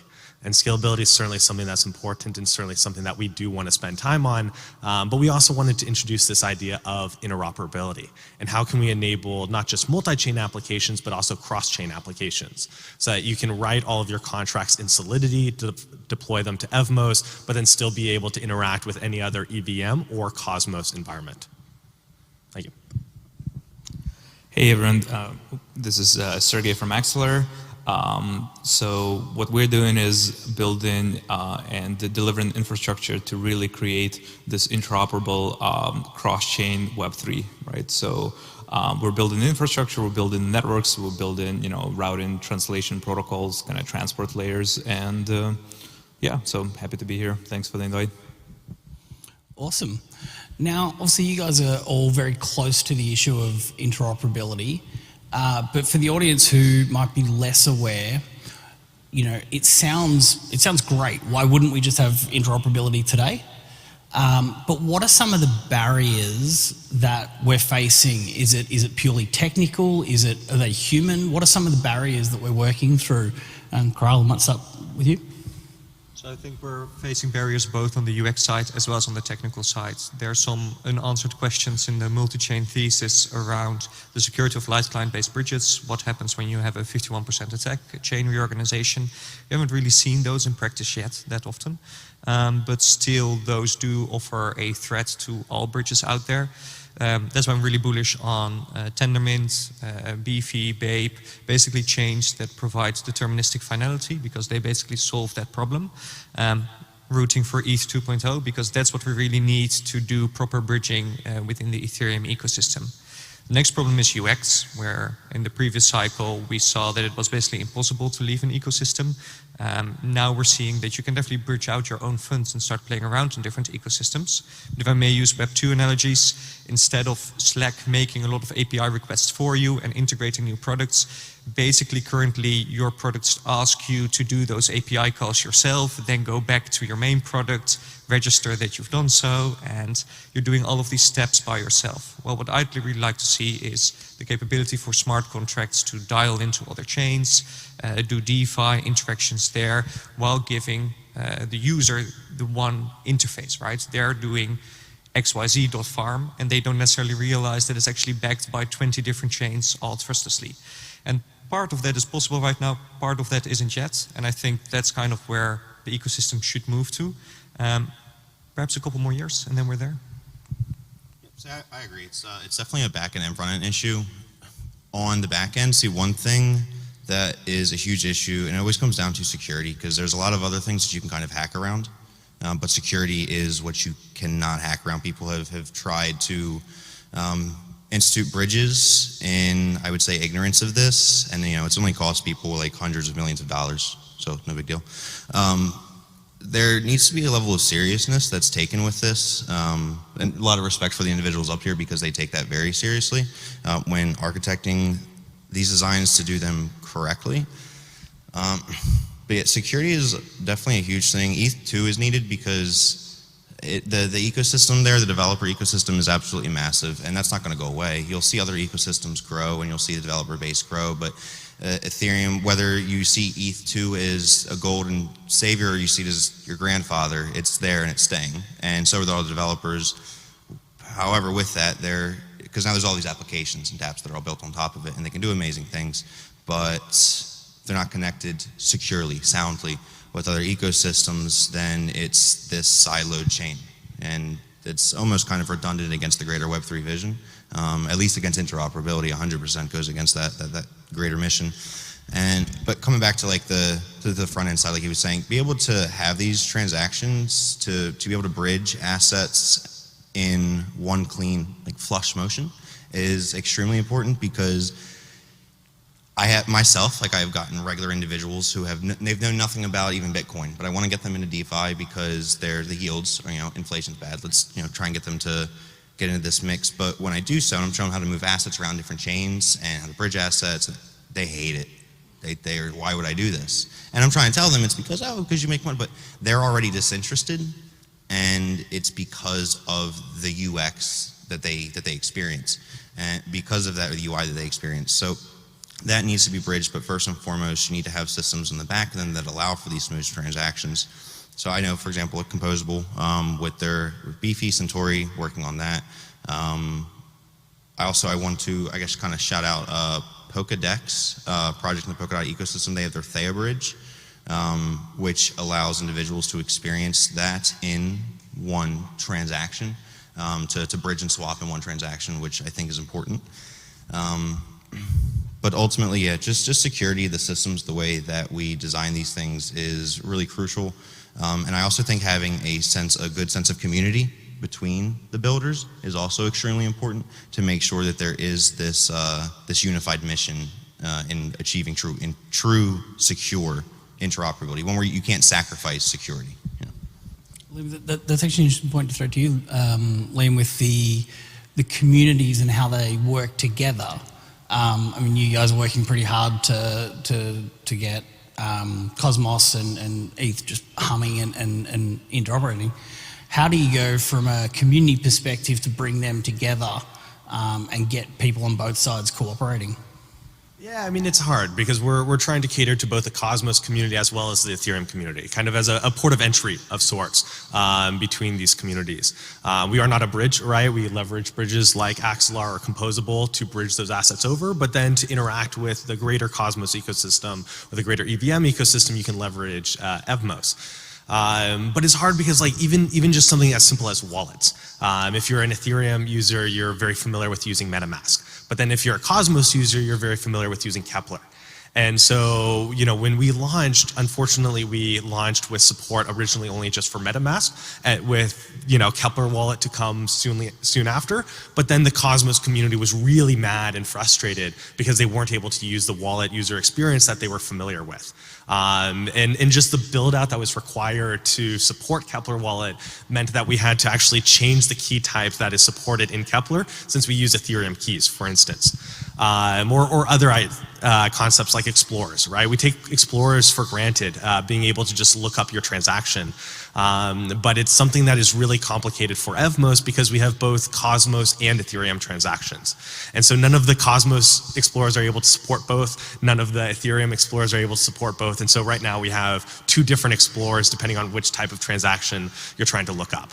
Right, and so we're investing a lot of time and money, quite frankly, just to build out this infrastructure, to go to the wallet teams and build out these pieces of functionality just because they're not able to support it themselves, and it's hard. And I don't think it's something that I think we underestimated in the early days, and it's something that we are spending, I'd say, most of our resources on trying to make sure that both communities are able to use the tools and services that they are used to from those respective communities. Awesome. Thanks for that. And Sergey, what are you seeing in terms of some of the current barriers to interoperability? Yeah, well, I mean, I think just to step back, I mean, I think it's good that we're talking about interoperability, but it almost came as a necessity, right? I think, you know, if you look at evolution of other, you know, networks, including like the internet and traditional systems, it's always like infrastructure is laid down first, and then you have applications that come 5-10 years later. I think, kind of to step back, I think interoperability came in as a necessity over the last like year in particular, where all these ecosystems being built, right? We've seen interesting activity, we're seeing interesting traction, and then people are like, oh, we need interoperability, let's hook up something, you know, ad hoc, centralized, you know, put some crappy technology in the middle, lose 300 million here, 600 million there, right? It's like, you know, what's the big deal? But so that's the problem, right? Where infrastructure is just catching up.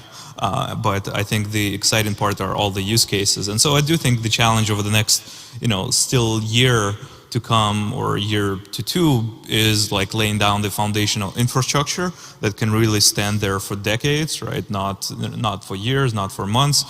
Be robust, you know, be secure, as you know, everyone said. I think security is critical in these pieces of infrastructure. But even what we're doing now, it's, you know, it's very, very early, right? And once you have that, you know, user experiences and everything else, you know, is something we're going to have to work very hard on, including things like making, you know, wallets cross-chain enabled, right? You know, having a user flip between the wallets and flipping their transactions and, you know, trying to figure out what's the difference between the wallet types, address types, like that's not going to get you to, you know, 1 billion users on the retail side. So those experiences have to be abstracted, but, you know, we still have a little bit of work on the kind of ground infrastructure layer until that can really click. Awesome. I think we can all agree that we'd like to stop seeing $300 million exploits. But kind of touching on you know, you've nearly all mentioned security as one of the big issues. There's a little bit of, I guess, competition on the panel, but you guys are all, seem like you all know each other and collaborate. For the general public's knowledge, like, what is the industry doing to harmonize and standardize around some of these things, or is it each project trying to come up with the perfect secure solution? What are you guys seeing from an industry? First of all, I don't necessarily think that we are competitors, because I think within the cross-chain thesis, either cross-chain wins and we get a lot of very successful chains bridged together, or we lose to ZK rollups and we have one layer that's super scalable. If you've got bridges, it's not good for you to be bridged to chains that aren't doing well. So I'd love for everyone here to do really well. Standardization-wise, I think that within Cosmos we're seeing a lot of great work there. IBC is like probably the nicest standard for the low-level bridging.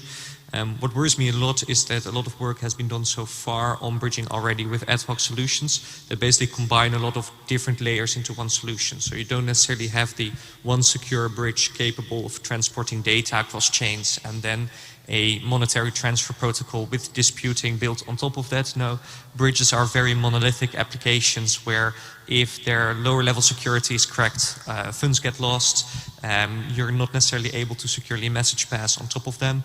So for me at least, the Tendermint guys did and the IBC guys did is taking a step back, realizing what is the separation of concerns and building out on top of that.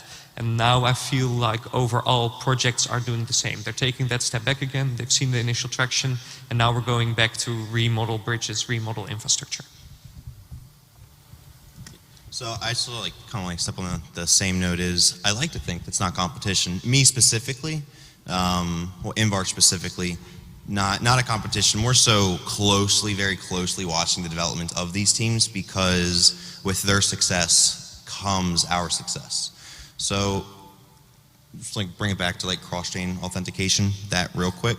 So, because what we're achieving there is tapping into these bridges and we're not necessarily always, which is good, we're not necessarily looking to always move the actual tokens or actual value. Sometimes we're just looking to send messages to transfer information in itself because there's a lot of powerful applications, use cases that get realized as a result. So it's extremely important for, I would say, everyone to, let me bring it back actually. So like I was saying, the communication of everything, that is very key. That is huge. It's good to work together, but it's also good to make sure that individuals, again, like I said earlier, are working together with some common purpose, and you can't sacrifice security because of those exploits. But yet with the success of other projects comes the success of greater possibilities. I would say that even with if there was ZK1, you lose. That's a shame if that happens because you lose out on so many possibilities because now we are contributing to, scalable or not, this one siloed environment when the reality is that there will always be other environments. I think that's come to be a truth, is that there will always be other ecosystems, whether or not as a community we agree with it doesn't matter, they're going to exist and applications are going to be built and you can't stop that. But what you can do is build for a future where you expect that and build for a future where you're building to connect these things securely and soundly so that the application layer, you can build exciting apps that kind of look at all these different protocols like little Lego pieces. And you're able to take components, I'm able to utilize different aspects that it's only possible here, and this is possible over here. But if I can combine these different mechanisms together at the application layer, if I could tap into them all, well, then you create extraordinarily powerful applications. This will be extremely easy in the Polkadot ecosystem, but again, that's one ecosystem. There's Cosmos. It's going nowhere. Polkadot's going nowhere. Cosmos is going nowhere. Ethereum's going nowhere. So it's definitely important to make sure that we're building towards this future with all of them in mind. Just to tie back into what you said about going to monolithic rollups, we lose the distributed and decentralized nature. We have blockchain against censorship, against large state organizations trying to control finance. Rollups, scalable, but we do give up that sense of security. And I think multi-chain is actually the continuation of being censorship resistant. I think even composability, right? In rollups and ZKs becomes harder across them, right? So, interoperability there is still going to be needed just on a different layer potentially. But I think, yeah, to what, everyone is saying, I think we're still so early in the ecosystem that we're seeing these chains. We're probably going to see a lot more. We're going to see a lot more ecosystems, and I do think standardization and kind of layering of different mechanics that are behind the scenes happening behind the interoperability solutions is needed, right? We actually recently wrote a blog where we try to kind of decouple 4 layers that are needed to kind of think about interoperability, everything from a base layer to kind of transport layer, authentication layer, and then message semantics, right? I do think that as people that are working in the field, we should quickly try to agree at least on things like message semantics, because that means the applications can continue being built with different, technologies underneath it, and be able to kind of swap and plug and play, right? As more solutions are available or better, technologies is rolled out.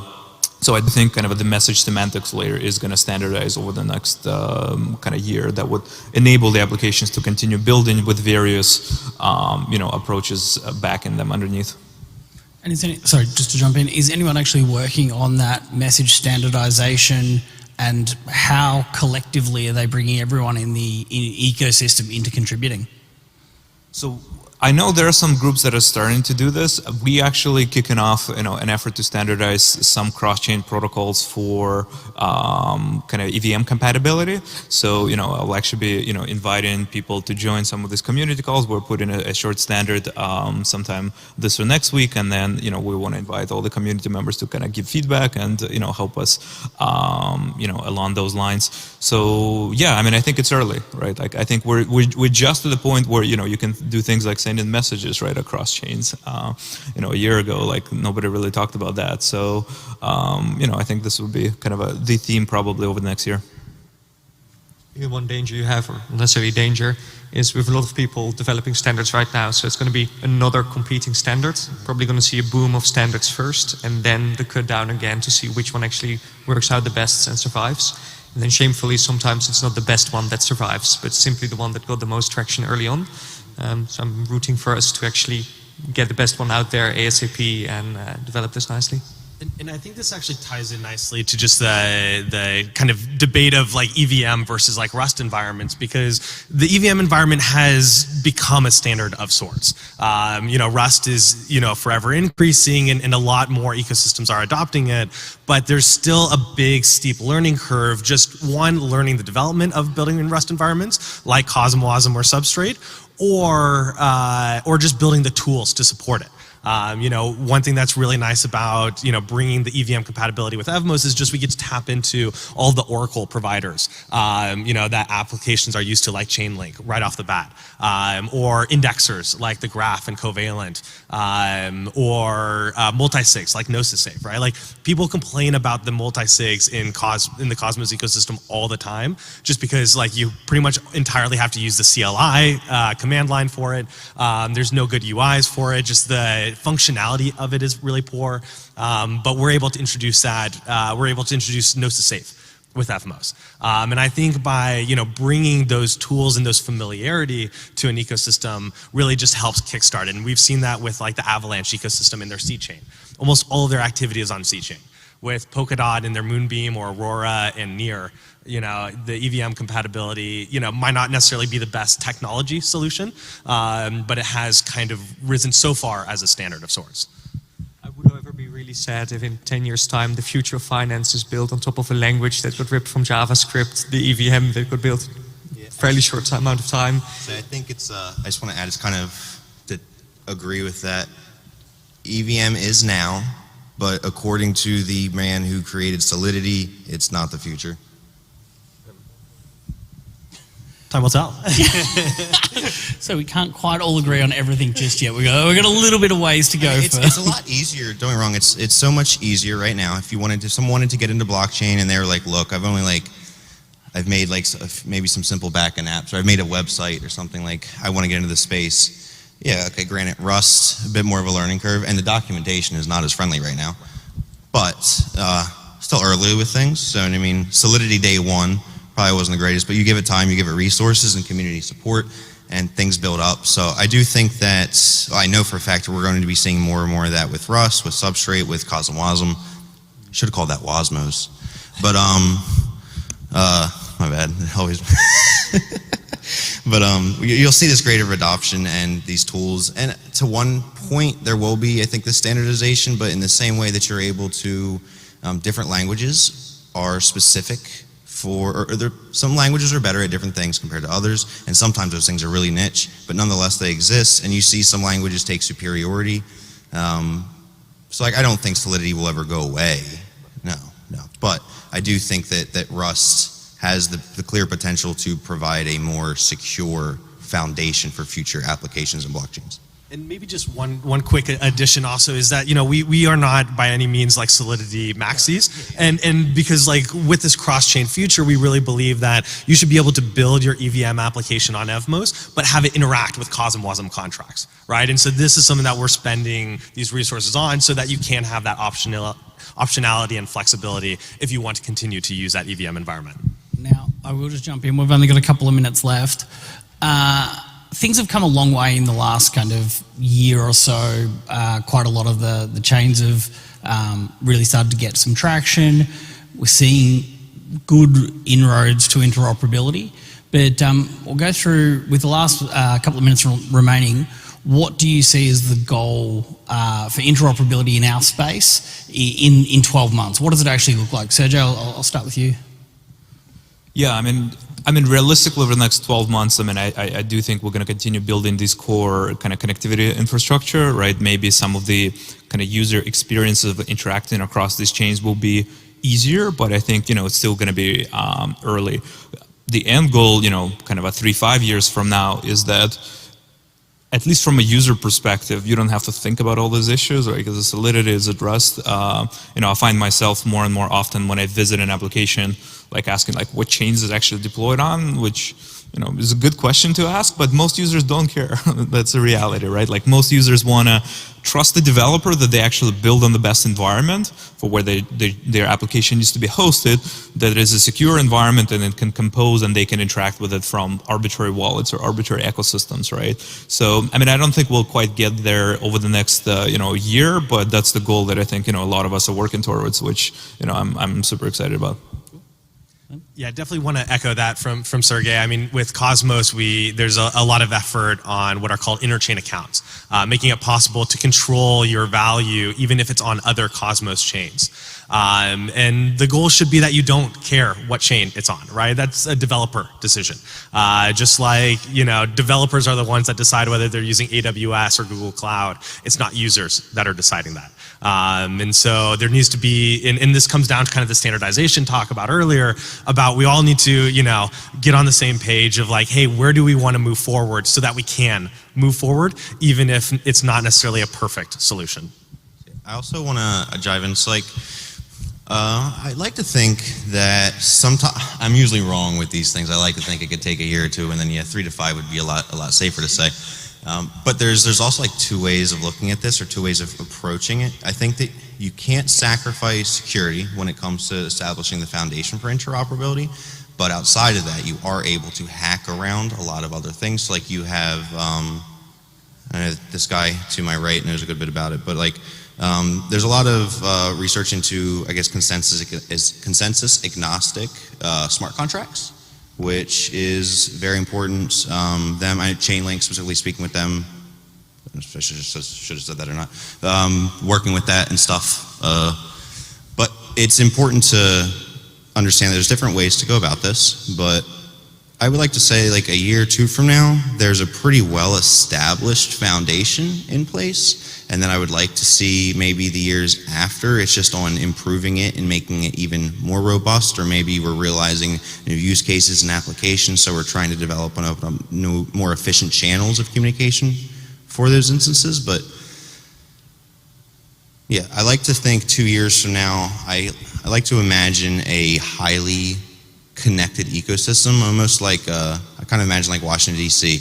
It's one place, it's extremely diverse, there's all these different cultures and buildings and people and identities, but they're in an environment where they're able to cooperate together. So the same thing, there's all these different ecosystems, there's all these different environments, but 2 years from now, seeing developers being able to build and tap into these things like Legos, but then also like with Invarch, I didn't want to talk about it too much about it, but cross-chain authentication, realizing this system underneath, hacking into interoperability in order to create, like I said, piracy proof or plagiarism impossible assets, to where, you know, if you do rip the JPEG 24 seconds later, it's no good across Web3. You know what I mean? Or you steal this music, or you rip that video and 24 seconds later, it's no good, you can't use it in this application. You know what I mean? Seeing these new unrealized use cases, I think, is what will be the most exciting of all. Yeah, then just to conclude, I think we have the right direction. We need bridges. to do secure message passing. We're going to get to this future where we have those guarantees. I think the next step from that on is dispute mechanism systems to figure out systematic risks within cross-chain DeFi. What happens to your chain if you're accepting Luna as a governance token, right? And how do you quickly shut down bridges, pools, when all of a sudden 6 trillion more get minted at a very low floor price?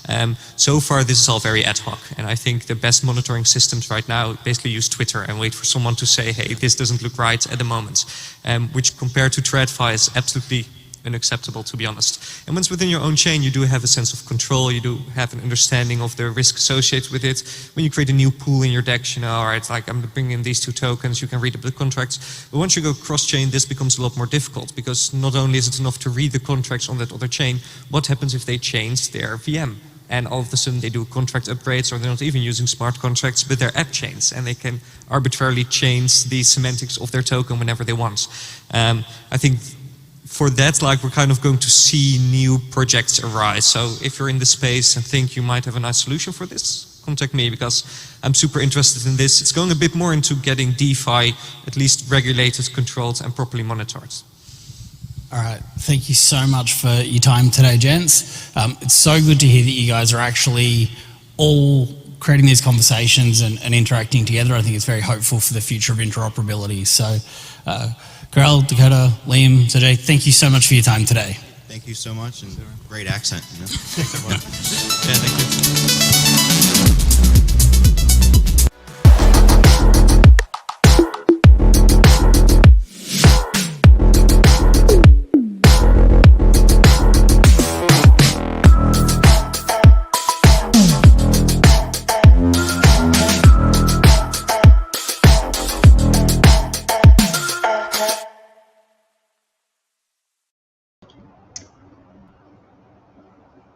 And thank you again, everybody, for hopping in. That concludes our day 1 of DeFi Summit.